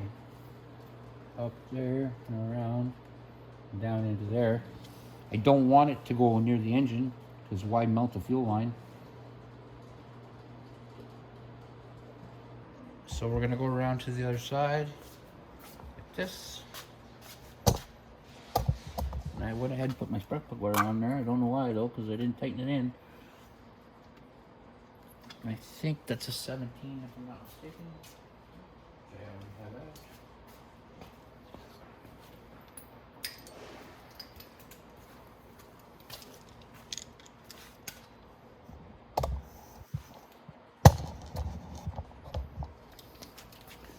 And spark plug, oh, I don't want to do that.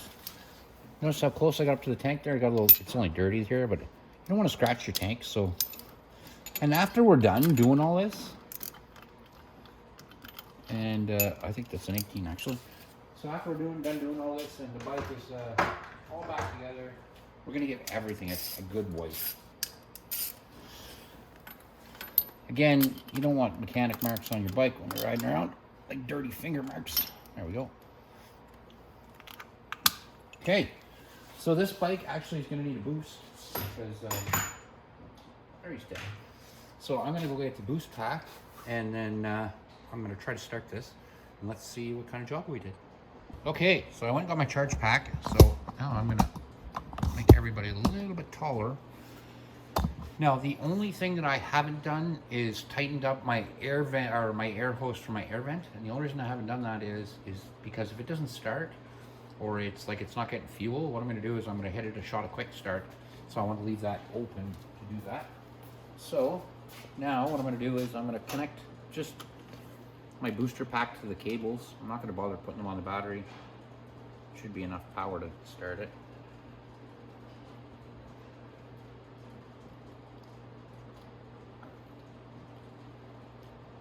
Hey, stop doing that. All right, let's see what we got.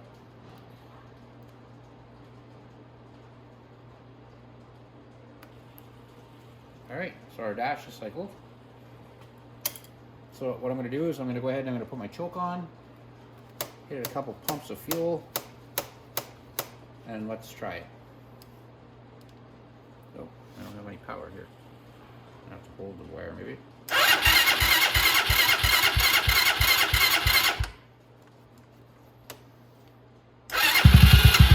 Oh. Get a little bit of gas going there.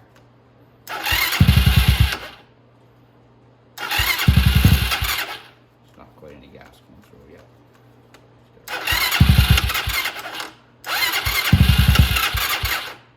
Not quite enough fuel. Get off you. Get my wire better than that. There we go.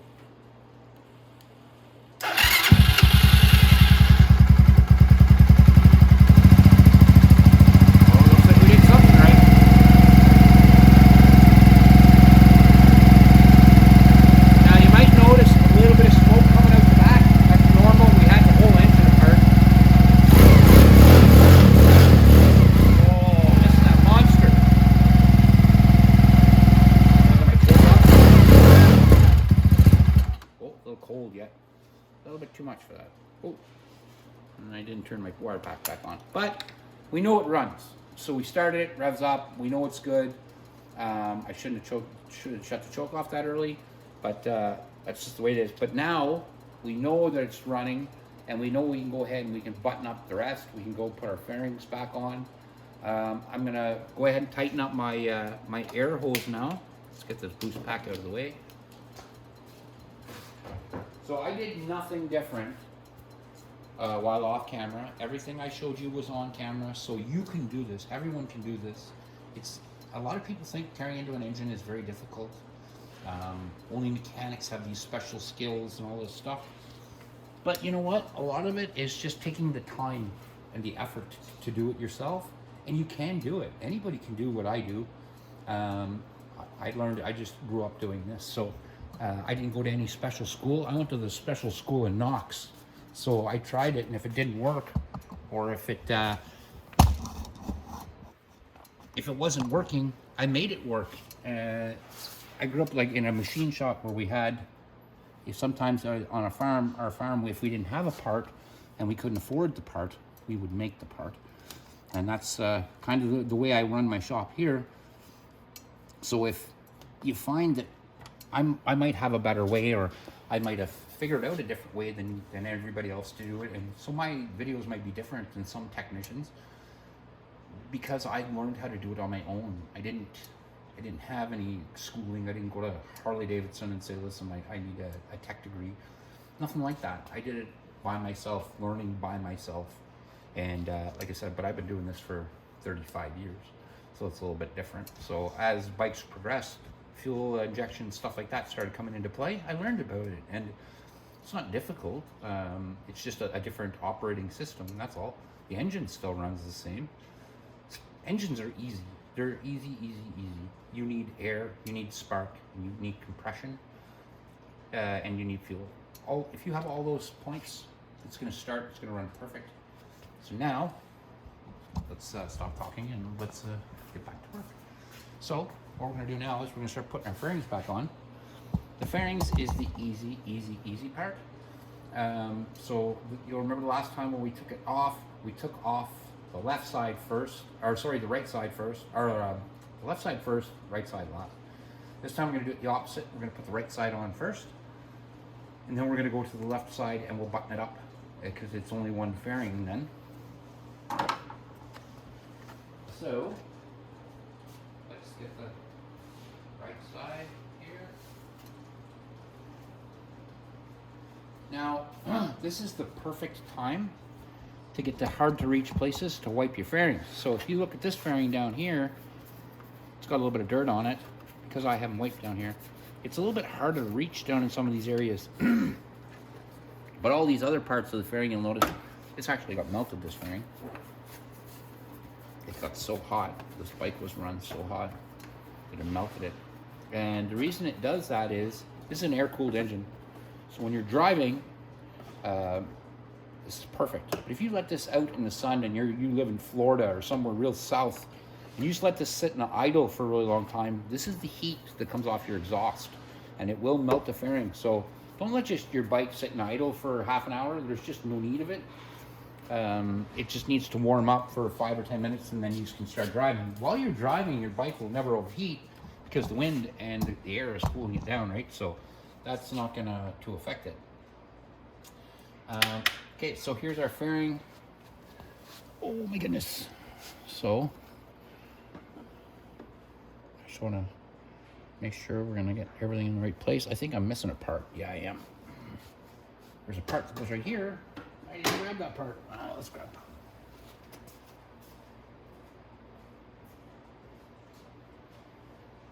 that. All right. Okay.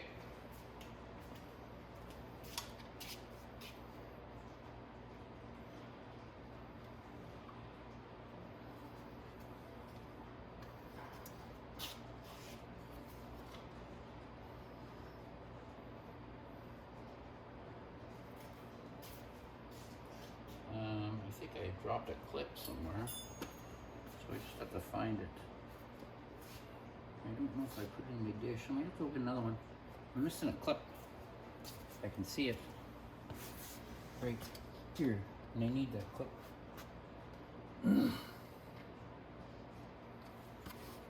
So now this slips in there and goes over top. Oh, sorry.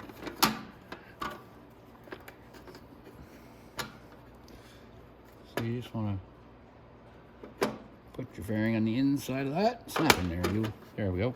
And there's supposed to be a clip right here, so I'm gonna find that clip first, and then we can go ahead and put this part on, and then we can put our other fairing on. Before you go far with your fairings, you're gonna want to connect your signal lights. Your signal light wires should be hanging right here, and the other side's hanging over there. So, good rule of thumb: right side of the motorcycle is always usually blue and green. Left side is always usually orange and green.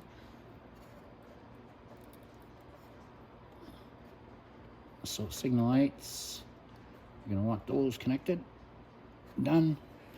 And you can shove the wire up, back up into the behind the wire, the headlight. Okay, so I'm just gonna grab that clip, and I will. Oh, there, I just found it. There we go. So this clip here slides in here. Oh, come on, you.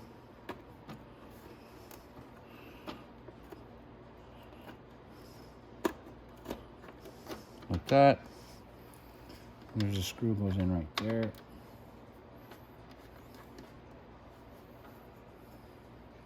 Like that. And then there's another screw goes up here. This of screws is over here. I'm gonna grab that. And we should grab a Phillips screwdriver. That'd be a handy outfit to have. I'm gonna grab two. I'm gonna grab my long one and my short one. Okay. Go ahead. Put that on like that.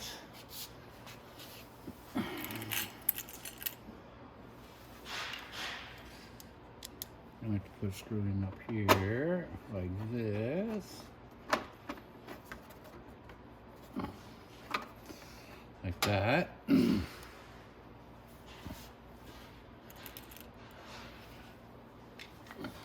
And you can go ahead and put the one up here on the tank too.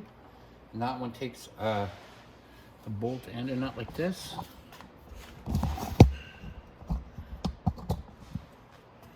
So this one up here can go on. The reason I like to put this one on up here is because I like my fairings to be tight. So I want it to be tight on the tank. Like that.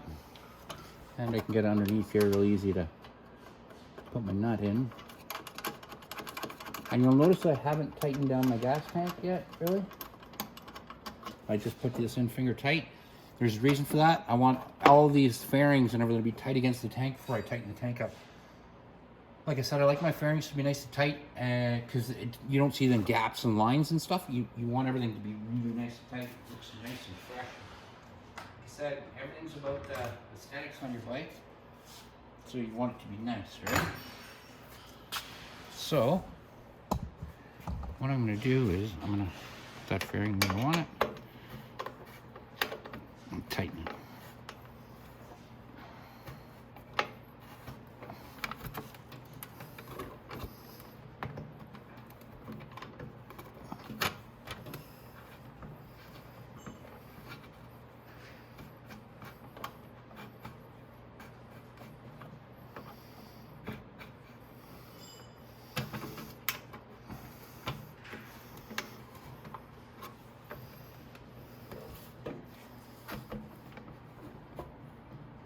Beauty. There we go. Nice. No gaps there. Nice and tight. I like it. And remember, when you're tightening fairing bolts, do not go super tight. You'll just crack right through. It's just not worth it. Okay. So we're going to pull it back like this.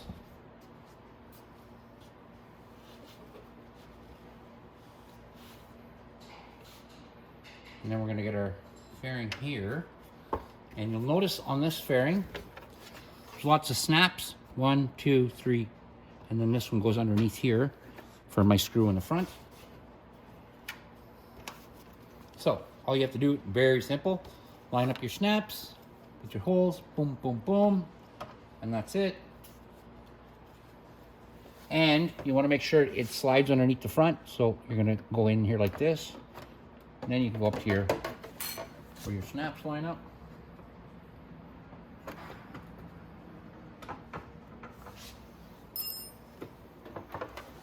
You can go underneath, push your snaps through, like that, just like that.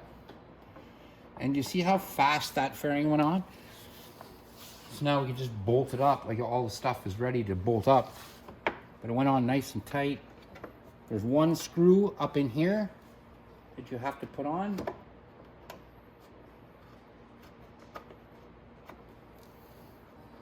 That's right where my hands is.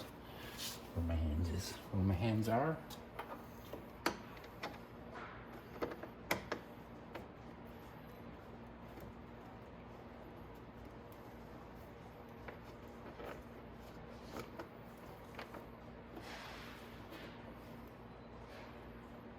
Beauty.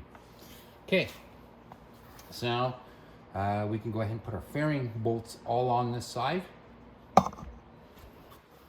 And like I said, it's a number 4 Allen key for the fairing bolts. So let's get started. And I'm going to show you all the ones and which ones have a nut and which ones don't.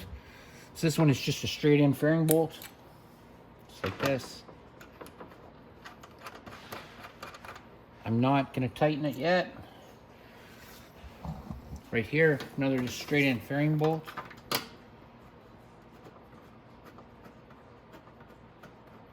Again, I'm not going to tighten too much. Now, down at the bottom,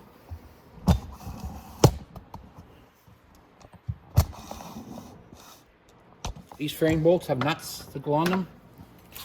So remember when I was telling you to put them, always put a nut on it?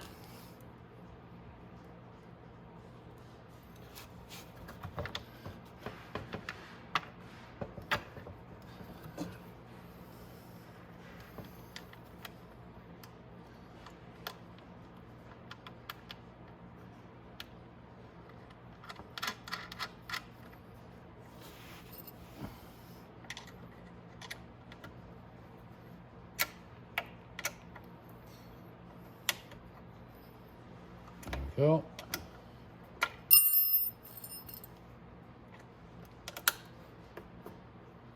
Okay.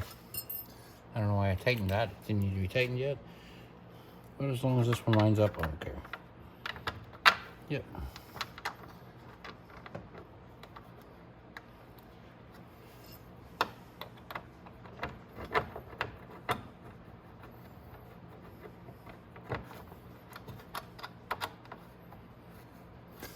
bottom one I don't mind tightening, so I don't have to worry about fairing gap. Okay, so look at how fast those fairings went on here. Now I can go ahead and tighten them up here.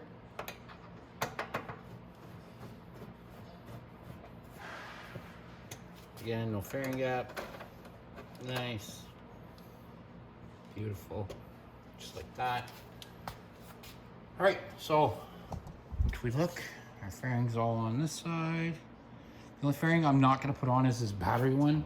And for no reason, I just want to replace the battery. You guys won't have to replace your battery, obviously. So now we're going to go to the other side. And we're going to put this fairing on, and we'll do our screws and everything at the bottom and get those on. Go up again.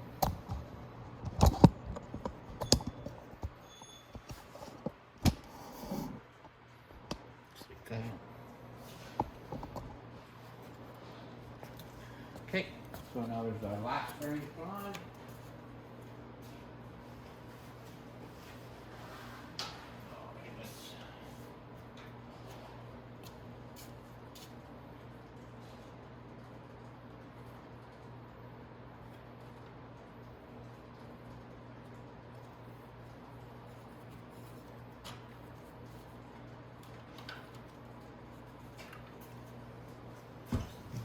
This one we're going to do the same as the other one. Start with the little one up top.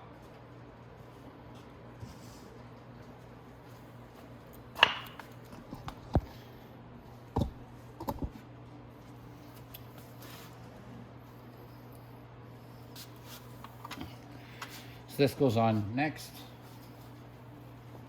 Oh, I didn't grab my bolts or my bolt tray with all the bolts, screws and stuff. Kind of need it. So we're gonna go over here. I'm gonna grab it.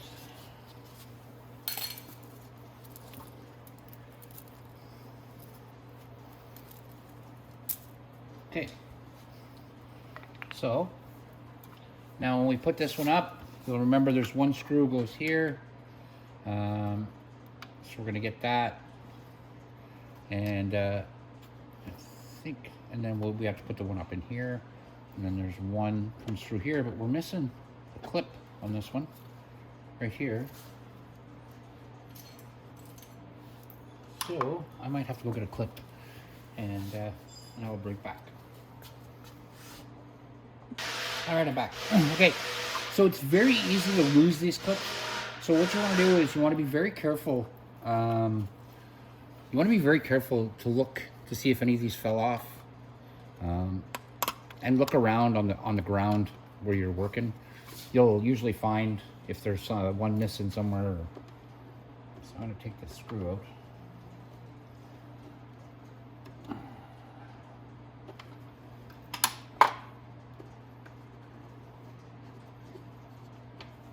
There we go. Okay, so the same thing. Once we get it up in place, we're going to want to hook up our signal lights. So let's get it on tank first.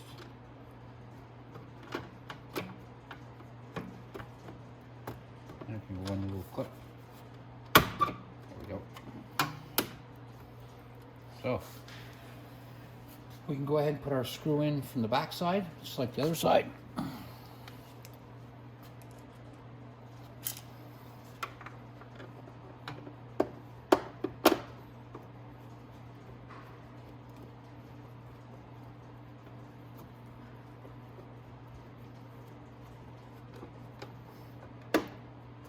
Nice. Okay. Now we're gonna put our bolt in here and make sure that we don't have a gap. But just like the other side, everything should be just like the other side.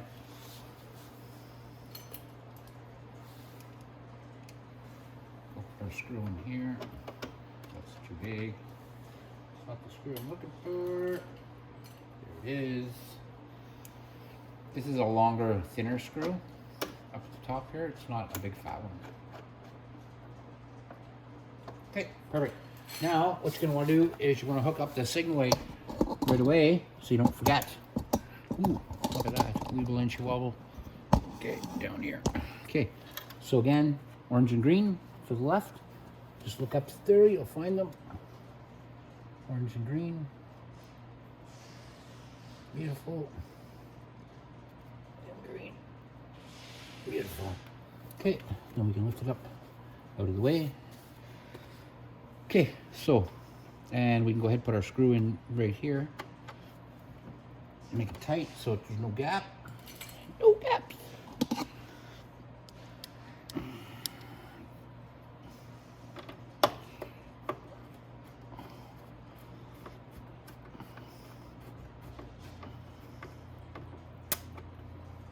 And you'll notice we didn't put our fairing bolt in here yet, but that's okay.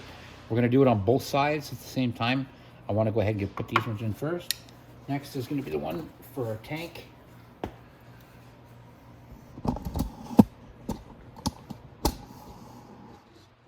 What I mean is this one, and this gap is important, so we're gonna make sure, and once we do that, then we can tighten our tank. Once we get our that one in, and there's a specific way, like I said, I wanna make sure that there's no gaps on my fairings.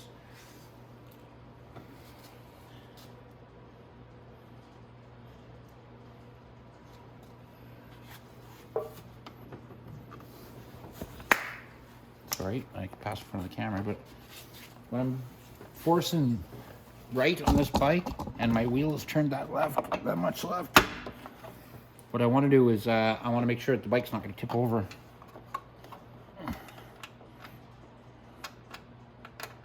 On you.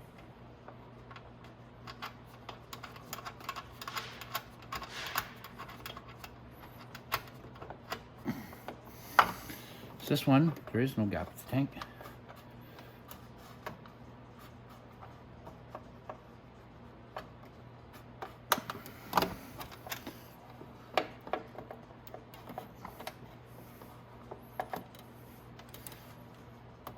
Perfect. So that's perfect, just like that. Just like the other side. Now, I can tighten down my tank bolt, which is right there. It's just a 10. Nice. I'm done. So now all we have to do is put this fairing back on, finish putting our bolts in, and that's it. You guys literally took your motor out, you repaired it all. So let's do this.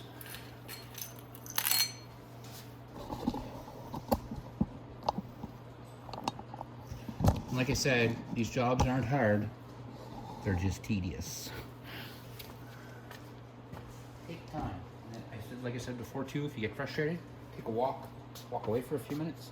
This is gonna be the same thing as before. Tab, tab, tab, and line up the front. So I'm gonna line up the front first, because you have to line it up at the top and the bottom. You wanna make sure you get inside that vent, so that it all goes together right. And my tabs are all in the same place. I go underneath then on the back and the front, like this. Sorry, I'm in the camera, but I just want to snap those in. Okay, just like that. And that's it. And then down the bottom, oops. Our tab slipped out. So we're gonna put that back on.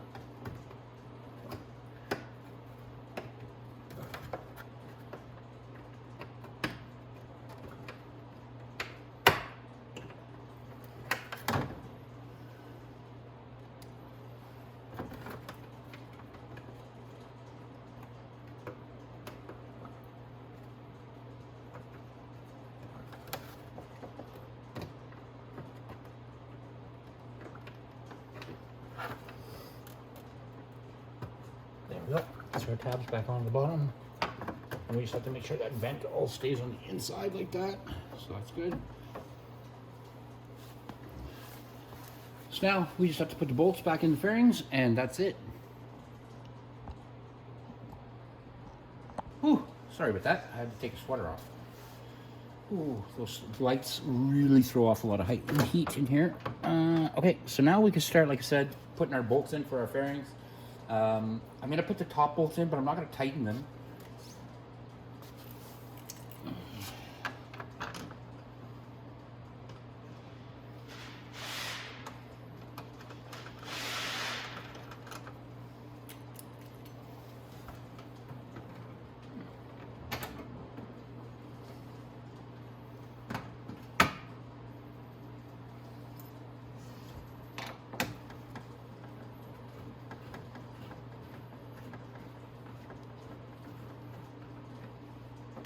Okay, so that's not tight yet.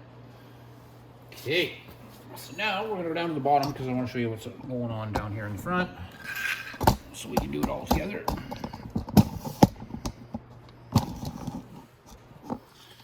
Okay, so you'll see down here in the front where the vent is, how it's all kind of hanging off. What you have to do here is bring it in like this. The bottom there takes a fairing bolt right here.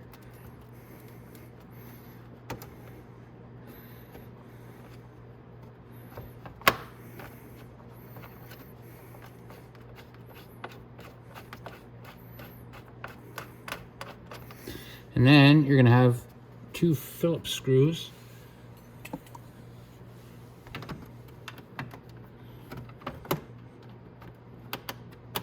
There we go. There's one.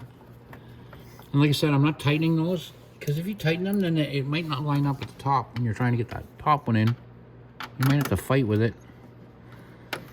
There you go. So now we can go ahead and tighten those.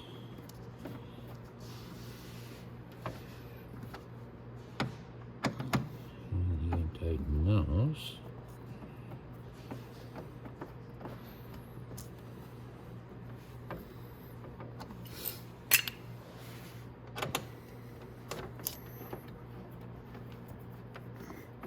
Tighten one at the bottom.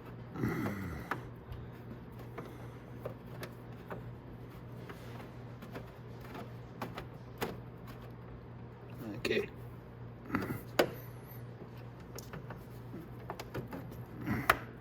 Okay, now it's tight. Okay, so now all we have left to do is our bottom ones here. And then just the side fairing and the seat, and that's it, guys.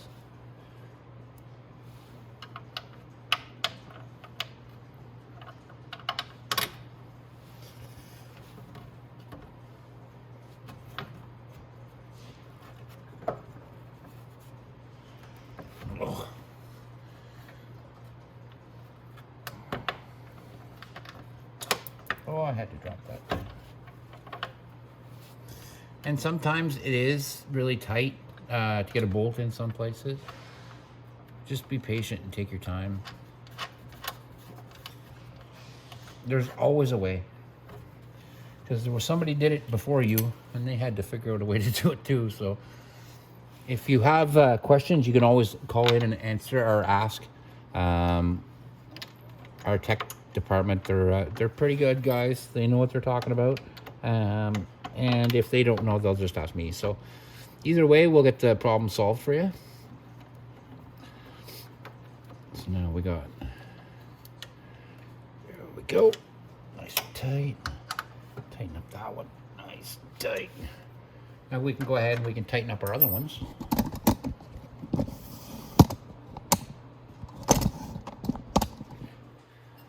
Right here and right here.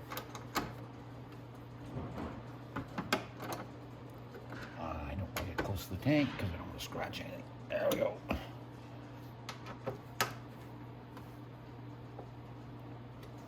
Now we have 2 fairing bolts. Look like this. Would have to go in the front right here. I haven't forgot those. So right under the lip here on both sides. There's a fairing bolt goes there too. And if you button up all the fairings and everything is put together right, these bolts will literally just screw right in and they should be exactly lined up where they're supposed to be and you won't have any issues. That's why I always wait to put this one in.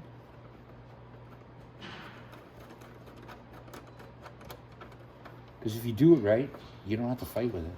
It literally, it just does it itself. It brings it all tight all by itself.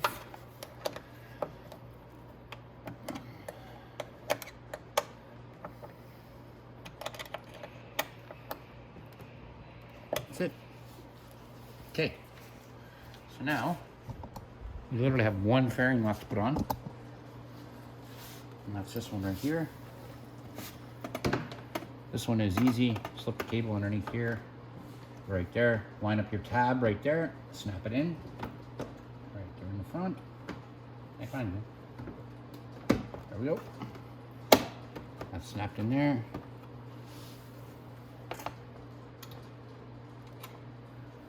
And we have a fairing bolt goes in there.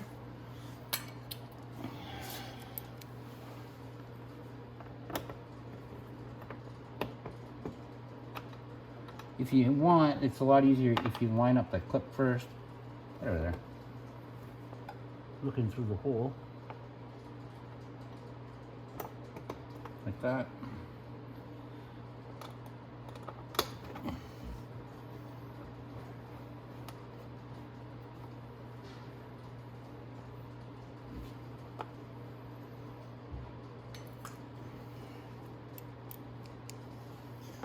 Another one right up here. There we go.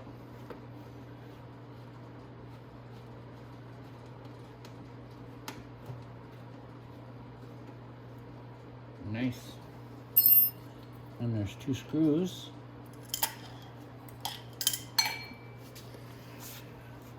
One's up the top right here.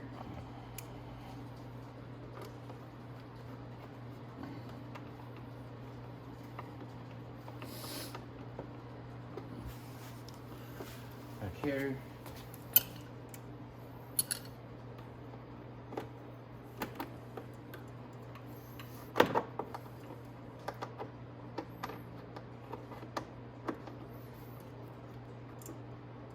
There we go. And now all we have to do is put our seat on. So that's it. So I'm gonna step back here. I want to show you what you've done. Okay, so there we have our X22R. Everything is back together. Everything's exactly the way it was when we took it apart. Just better. We actually cleaned up a lot of the wires and stuff.